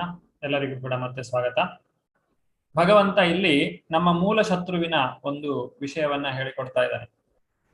ಸೆರೆಮನೆಯಲ್ಲಿರುವಂತಹ ಒಬ್ಬ ಖೈದಿಗೆ ನೀನು ಇಲ್ಲಿಂದ ಹೊರಗೆ ಹೋಗ್ಬೇಕಾದ್ರೆ ಏನು ಮಾಡಬೇಕು ಅಂತ ಹೇಳಿ ಹೇಳಿಕೊಡುವಂತಹ ಒಂದು ಮಾತು ಇದು. ಸೆರೆಮನೆಯಲ್ಲಿರುವಂತಹ ಆ ಖೈದಿಯ ಕೈಗೆ ಬೀಗದ ಕೈಯನ್ನ ಕೊಟ್ಟು ನಿನಗೆ ಬೇಕಾದ್ರೆ ಇದನ್ನ ಬಿಡಿಸಿಕೊಂಡು ನೀನು ಹೋಗಬಹುದು ಅನ್ನುವಂತಹ ಮಾತನ್ನ ಇಲ್ಲಿ ಭಗವಂತ ಹೇಳ್ತಾ ಇದ್ದಾನೆ. ಭೌತಿಕ ಪ್ರಪಂಚದಲ್ಲಿ ಪ್ರತಿಯೊಂದು ಜೀವಿಯನ್ನು ಕೂಡ ಬಂಧಿಸುವಂತಹ ಒಂದು ಶಕ್ತಿ ಈ ಕಾಮ. ಇಲ್ಲಿ ಎಲ್ಲರನ್ನ ನಾವು ಬದ್ಧ ಜೀವಿಗಳು ಅಂತ ಕರಿತೇವೆ. ಎಲ್ಲರೂ ಬಂಧನಕ್ಕೆ ಒಳಗಾಗಿದ್ದೇವೆ, ಇಲ್ಲಿ ನಾವು ಬಂಧಿಸಲ್ಪಟ್ಟಿದ್ದೇವೆ ಅಂತ ಹೇಳಿ. ಬಂಧನ ಅಂತ ಹೇಳಿದ್ರೆ ಹೇಗೆ? ನಮ್ಮ ಕೈಗಳಿಗೆ ಯಾವುದೇ ಸರಪಳಿ ಇಲ್ಲ, ನಾವು ಎಲ್ಲರೂ ಸ್ವತಂತ್ರರಾಗಿ ಇದ್ದೇವೆ, ಎಲ್ಲಿ ಬೇಕಾದ್ರೂ ಹೋಗ್ಲಿಕ್ಕೆ ಸ್ವತಂತ್ರರಾಗಿದ್ದೇವೆ. ಆದ್ರೆ ಈ ಕಾಮ ರೂಪದಲ್ಲಿ ಆ ಒಂದು ಕಣ್ಣಿಗೆ ಕಾಣದ ಒಂದು ಸರಪಳಿ ನಮ್ಮ ಕೈಯನ್ನ ಕಟ್ಟಿ ಹಾಕಿದೆ. ಇದನ್ನ ಯಾವ ರೀತಿಯಾಗಿ ನಾವು ಬಿಡಿಸಿಕೊಳ್ಳಬೇಕು, ಅದು ಎಲ್ಲಿದೆ, ಅದು ನಮ್ಮ ಇಂದ್ರಿಯ ಮನಸ್ಸು ಬುದ್ಧಿಗಳಲ್ಲಿ ಯಾವ ರೀತಿಯಾಗಿ ಅದು ನೆಲೆಗೊಂಡಿದೆ ಅನ್ನೋದನ್ನು ಕೂಡ ಭಗವಂತ ಇಲ್ಲಿ ವಿವರಿಸ್ತಾ ಇದ್ದಾನೆ. ಮತ್ತು ಈ ಕಾಮವನ್ನ ಹೇಗೆ ಗೆಲ್ಲಬೇಕು ಅನ್ನುವುದನ್ನು ಕೂಡ ಇಲ್ಲಿ ಭಗವಂತ ತಿಳಿಸಿಕೊಡ್ತಾ ಇದ್ದಾನೆ ಆ ಜ್ಞಾನವನ್ನ ಬೆಳೆಸಿಕೊಳ್ಳುವ ಮೂಲಕ. ಈಗ 3 ಲೀಡರ್ಗಳು ಕೈ ಮೇಲೆ ಎತ್ತಬಹುದು. ರಾಘವ ಪ್ರಭು, ಅರ್ಚನಾ ಮಾತಾಜಿ, ಮತ್ತೆ ಮಲ್ಲಿಕಾ ಮಾತಾಜಿ, ಮತ್ತೆ ನೇತ್ರಾ ಮಾತಾಜಿ. ಓಕೆ, 3 ಜನ. ಹರೇ ಕೃಷ್ಣ. ಅನ್ಮ್ಯೂಟ್ ಮಾಡ್ಕೊಳ್ಳಿ. ಹರೇ ಕೃಷ್ಣ ಪ್ರಭುಜಿ. ಪ್ರಭುಜಿ, ನಮ್ದು ರೂಮ್ ನಂಬರ್ ಗ್ರೂಪ್ ನಂಬರ್ 1 ಆಗಿತ್ತು. ಸೊ ಶ್ಲೋಕ ನಂಬರ್ 37 ತಗೊಂಡಿದ್ವಿ. ಇಲ್ಲಿ ಕಾಮ ಶ್ರೀ ಭಗವಾನ್ ವಾಚ ಕಾಮ ಏಷ ಕ್ರೋಧ ಏಷ ರಜೋಗುಣ ಸಮದ್ವಹ ಮಹಾಶನೋ ಮಹಾಪಾಪ್ಮ ವಿದ್ಯೇನಾಮಿಹ ವೈರೇಣ. ಇಲ್ಲಿ ಭಗವಂತನನ್ನ ಮರೆಯೋದರಿಂದ ಯಾವ ರೀತಿಯಾದಂತಹ ಒಂದು ಕಾಮಕ್ಕೆ ಅಧಪತನಕ್ಕೆ ನಾವು ಗುರಿ ಆಗ್ತೀವಿ ಅನ್ನೋದ್ರ ಬಗ್ಗೆ ನಾವು ಇದನ್ನ ನೋಡ್ತಾ ಇದೀವಿ. ಇದರದ್ದೇ ಇನ್ನೂ ಒಂದು ಶ್ಲೋಕವನ್ನ ಕೂಡ ನಾವು ಇಲ್ಲಿ ತಗೋಬಹುದು. ಕ್ರೋಧದ್ ಭವತಿ ಸಮೋಹ ಸಮೋಹ ಸ್ಮೃತಿ ವಿಭ್ರಮ ಸ್ಮೃತಿ ಭ್ರಂಶಾತ್ ಬುದ್ಧಿನಾಶೋ ಬುದ್ಧಿನಾಶಾತ್ ಪ್ರಣಶತಿ. ಈ ಐಹಿಕ ಜಗತ್ತಿನಲ್ಲಿ ನಾವು ಸಂಬಂಧಗಳ ಈ ಐಹಿಕ ಸೃಷ್ಟಿಗೆ ಸಂಬಂಧಗಳ ಜೊತೆಯಲ್ಲಿ ಇರುವ ಕಾರಣ ನಮಗೆ ಒಂದು ಐಹಿಕ ಗುಣಗಳಿಂದ ಈ ಕಾಮ ಅನ್ನೋದು ರಜೋಗುಣದ ಒಂದು ಸಂಬಂಧದಿಂದ ನಮಗೆ ಕಾಮ ಅನ್ನೋದು ಹುಟ್ಟುತ್ತಾ ಇದೆ. ಆ ಕಾಮ ಯಾವತ್ತು ಹೆಚ್ಚಾಗ್ತಾ ಹೋಗುತ್ತೋ ನಮಗೆ ಕ್ರೋಧವು ಬರುತ್ತೆ. ಕ್ರೋಧದಿಂದ ನಾವು ಅಧಪತನಕ್ಕೆ ಹೋಗ್ಲಿಕ್ಕೆ ಸಾಧ್ಯ ಆಗುತ್ತೆ. ಹಾಗಾಗಿ ಭಗವಂತನನ್ನ ನಾವು ಮರಿತಾ ಇದ್ದೀವಿ. ನಂತರ ಇದನ್ನ ಈ ಕಾಮವನ್ನ ಕೃಷ್ಣನ ಒಂದು ಪ್ರೇಮವಾಗಿ ಪರಿವರ್ತಿಸಿದಾಗ, ಭಗವಂತನ ಒಂದು ಸೇವೆಯಲ್ಲಿ ನಾವು ತೊಡಗಿದಾಗ ಆ ಕಾಮವನ್ನ ನಾವು ನಾಶ ಕೂಡ ಮಾಡ್ಕೋಬಹುದು. ಆ ಕೃಷ್ಣನ ಒಂದು ನಿತ್ಯ ಪ್ರೇಮದಿಂದ ಈ ಕಾಮ ದೂರ ಹೋಗುತ್ತೆ ಅನ್ನೋದು ಕೂಡ ಆಗತ್ತೆ. ಮತ್ತೆ ಹಾಲಿಗೆ ಹುಣಸೆ ರಸವನ್ನ ಹಾಕಿದಾಗ, ಹುಳಿಯನ್ನ ಹಾಕಿದಾಗ ಅದು ಹೇಗೆ ಮೊಸರಾಗುತ್ತದೆ, ಹಾಗೆ ನಾವು ಭಗವಂತನ ಪ್ರೇಮವನ್ನು ಕೂಡ ಒಂದು ಸೇರಲಿಕ್ಕೆ ಇದು ಒಂದು ಕಾಮ ಅರಿವು ಮೂಡುತ್ತದೆ ನಮಗೆ ಅಂತ ಕೂಡ ಹೇಳ್ಬೋದು. ಕಾಮವು ಮನುಷ್ಯನ ಒಂದು ಅತ್ಯಂತ ದೊಡ್ಡ ಶತ್ರು ಕೂಡ ಅಂತ ಹೇಳ್ಬಹುದು. ಶುದ್ಧವಾದ ಜೀವ ಐಹಿಕ ಜಗತ್ತಿನ ಬಲೆಯಲ್ಲಿ ಉಳಿದುಕೊಂಡಿರುವುದೇ ಈ ಕಾಮಕ್ಕೆ ಪ್ರೇರೇಪಣೆ ಆಗಿದೆ. ಅಂದ್ರೆ ನಾವಿಲ್ಲಿರುವಂತಹ ಕಾರಣದಿಂದನೇ ಕಾಮವು ಕೋಪವು ತಮೋಗುಣದ ಅಭಿವ್ಯಕ್ತಿ ಕೂಡ ಆಗಿರುತ್ತದೆ. ನಂತರ ಸದಾ ಭಗವಂತನ ಒಂದು ವಿಭಿನ್ನ ಅಂಶಗಳಾಗಿರುವ ಕಾರಣ ನಮಗೆ ಭಗವಂತ ಏನ್ ಮಾಡ್ತಾ ಇದ್ದಾನೆ, ಎಲ್ಲ ನಮ್ಮ ಆಕಾಂಕ್ಷೆಗಳನ್ನ ಈಡೇರಿಸ್ಕೊಳ್ಳೋದಕ್ಕೆ ಅವನು ಅವಕಾಶಗಳನ್ನ ಕೂಡ ಕೊಡ್ತಾ ಇದ್ದಾನೆ. ಮತ್ತೆ ಎಲ್ಲದರ ಮೂಲ ಪರಾತ್ಪರನೇ. ಕಾಮವು ಕೃಷ್ಣನ ಪ್ರಜ್ಞೆಯನ್ನು ಪರಿವರ್ತಿಸಬಹುದು. ಅಂದ್ರೆ ಕೃಷ್ಣ ಪ್ರಜ್ಞೆಯನ್ನ ನಾವು ತೆಗೆದುಕೊಂಡಾಗ ನಾವು ಆ ಕಾಮವನ್ನ ಯಾವ ರೀತಿಯಾಗಿ ನಾವು ಕೃಷ್ಣ ಪ್ರೇಮವನ್ನಾಗಿ ಬದಲಿಸಿಕೊಳ್ಳಬಹುದು ಅನ್ನೋದು ಕೂಡ ನಮಗೆ ಅವಕಾಶವನ್ನ ಭಗವಂತ ಮಾಡ್ಕೊಡ್ತಾ ಇದ್ದಾನೆ. ನಂತರ ಕೋಪ ಅನ್ನುವಂಥದ್ದನ್ನ ಶ್ರೀರಾಮನ ಬಂಟನಾದ ಹನುಮಂತನಿಗೂ ಕೂಡ ಇಲ್ಲಿ ಹೋಲಿಕೆಯನ್ನ ಮಾಡಿ, ಅಲ್ಲಿ ಹನುಮಂತ ಕೋಪವನ್ನ ಯಾವ ರೀತಿಯಲ್ಲಿ ಭಗವಂತನ ಒಂದು ಕೆಲಸದಲ್ಲಿ ಉಪಯೋಗಿಸಿಕೊಂಡು ಆ ಭಗವಂತನ ಸೇವೆ ಹೇಗೆ ಆಯಿತು ಅನ್ನೋದನ್ನ ಕೂಡ ನಾವು ಅಲ್ಲಿ ನೋಡ್ಲಿಕ್ಕೆ ಅವಕಾಶ ಆಗಿದೆ ಪ್ರಭುಜಿ. ವೇದಗಳ ಮುಖ್ಯ ಉದ್ದೇಶ ಏನು ಅಂತಂದ್ರೆ ಭಗವಂತನನ್ನ ಕಾಣುವುದು, ಭಗವಂತನನ್ನ ಅರ್ಥ ಮಾಡಿಕೊಳ್ಳುವಂಥದ್ದು ಅನ್ನೋದು ಇಲ್ಲಿ ತಿಳ್ಕೊಂಡ್ವಿ ಪ್ರಭುಜಿ. ಧನ್ಯವಾದ. ಹರೇ ಕೃಷ್ಣ. ಹಾಲು ಮತ್ತೆ ಮೊಸರಿನ ಉದಾಹರಣೆ ಅಂತ ಹೇಳಿದ್ರೆ, ನಮಗೆ ಭಗವಂತನ ಮೇಲಿರುವಂತಹ ಪ್ರೇಮ ಅದು ಹಾಲಿನ ಹಾಗೆ, ಆದ್ರೆ ಭೌತಿಕ ಇಚ್ಛೆಗಳು ಅದು ಹುಳಿ ಹಾಗೆ ಅಥವಾ ಹುಣಸೆ ಹಣ್ಣಿನ ರಸದ ಹಾಗೆ. ಅದು ಯಾವಾಗ ಆ ಕಾಮ ಅಥವಾ ಬಯಕೆಗಳು ಅದನ್ನು ಸೇರ್ತವೋ ಅದು ಆಗ ಮೊಸರಾಗಿ ಪರಿವರ್ತನೆ ಆಗ್ತದೆ. ಅಂದ್ರೆ ನಮ್ಮ ಭೌತಿಕ ಅಸ್ತಿತ್ವ ಉಂಟಾಗ್ತದೆ.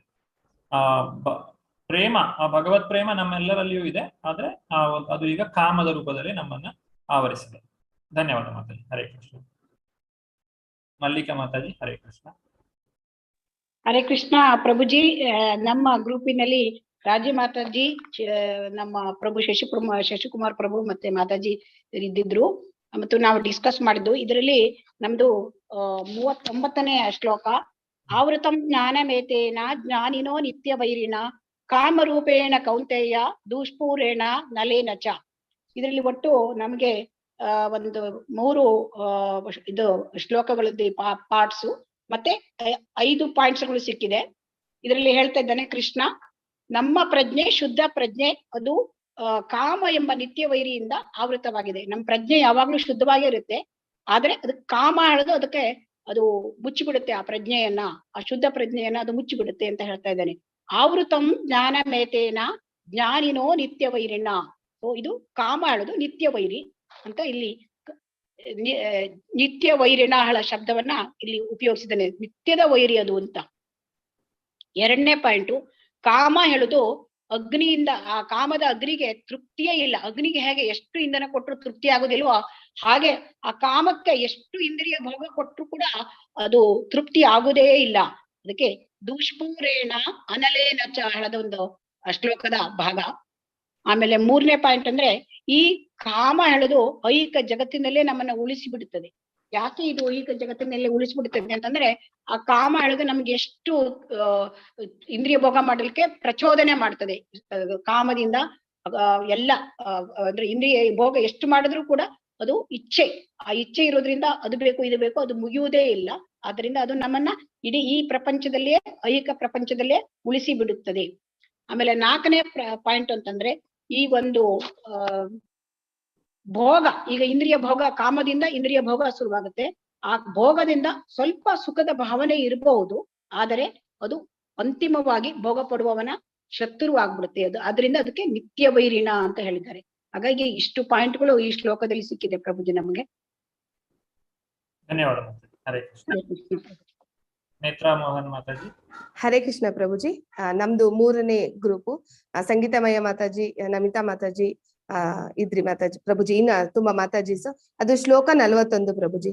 ತಸ್ಮಾತ್ ತ್ವಂ ಇಂದ್ರಿಯಾಣಿ ಹದೋ ನಿಯಮ್ಯ ಭರತರ್ಷಭ ಪಾಪಾನೋ ಪ್ರಜೈಯಂ ಜ್ಞಾನ ವಿಜ್ಞಾನ ನಾಶನಂ. ಅಂದ್ರೆ ನಾವು ಸ್ವಲ್ಪ ಪಾಯಿಂಟ್ಸ್ ಅನ್ನ ಮಾಡ್ಕೊಂಡಿದೀವಿ ಪ್ರಭುಜಿ.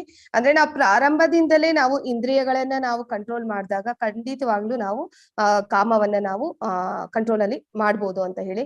ಮತ್ತೆ 2ನೇದಾಗಿ ನಾವು ಭಗವಂತನಲ್ಲಿ ನಾವು ಭಕ್ತಿಯುತ ಸೇವೆಯನ್ನ ತೊಡಗಿಸ್ಕೊಂಡಾಗ ನಾವು ಇಂದ್ರಿಯಗಳನ್ನ ನಾವು ಕಂಟ್ರೋಲ್ ಮಾಡ್ಬೋದು ಅಂತ. ಮತ್ತೆ ಪ್ರತಿಯೊಬ್ಬ ಒಂದು ಜೀವಿಗೂ ಸಹ ಭಗವಂತನಲ್ಲಿ ಪ್ರೇಮ ಇರುತ್ತೆ ಪ್ರಭುಜಿ. ಆದ್ರೆ ಆ ಕಾಮ ಅನ್ನುವಂಥದ್ದು ಒಂದು ಪ್ರೇಮದ ವಕ್ರ ಪ್ರತಿಬಿಂಬ. ಇದನ್ನ ನಾವು ಭಗವಂತನಲ್ಲಿ ಭಕ್ತಿ ಸೇವೆಯಲ್ಲಿ ತೊಡಗಿಸ್ಕೊಂಡಾಗ ಕಾಮ ಸಹ ನಾವು ಪ್ರೇಮವಾಗಿ ಪರಿವರ್ತನೆ ಆಗ್ಬೋದು ಅನ್ನೋದನ್ನ ನಾವು ಡಿಸ್ಕಸ್ ಮಾಡಿದ್ವಿ ಪ್ರಭುಜಿ. ಹರೇ ಕೃಷ್ಣ. ಧನ್ಯವಾದ ಪ್ರಭುಜಿ. ಧನ್ಯವಾದ. ಹರೇ ಕೃಷ್ಣ. ಈಗ ಇಲ್ಲಿ ಭಗವಂತ ನಮಗೆ ಈ ನಮ್ಮ ನಿಜವಾದಂತಹ ಶತ್ರು ಯಾರು ಅನ್ನುವಂಥದ್ದನ್ನ ತೋರಿಸಿಕೊಟ್ಟಿದ್ದಾನೆ. ಇನ್ನು ಮುಂದಿನ ಅಧ್ಯಾಯದಲ್ಲಿ ಈ ಶತ್ರುವನ್ನ ಗೆಲ್ಲುವುದು ಹೇಗೆ ಅನ್ನೋದನ್ನ ನಾವು ನೋಡ್ತೇವೆ. ಆ ಜ್ಞಾನವನ್ನ ಬೆಳೆಸಿಕೊಳ್ಳುವ ಮೂಲಕ ನಾವು ಈ ಶತ್ರುವನ್ನ ಗೆಲ್ಲಲಿಕ್ಕೆ ಸಾಧ್ಯ. ಕೊನೆಯದಾಗಿ ಶ್ರೀಲ ಪ್ರಭುಪಾದರು ಈ ಅಧ್ಯಾಯದಲ್ಲಿ ಏನ್ ಹೇಳ್ತಾ ಇದ್ದಾರೆ ಅಂತ ಹೇಳಿದ್ರೆ, ಎಲ್ಲಾ ಸಮಸ್ಯೆಗಳಿಗೂ ಒಂದೇ ಪರಿಹಾರ ಅಂತ ಹೇಳಿದ್ರೆ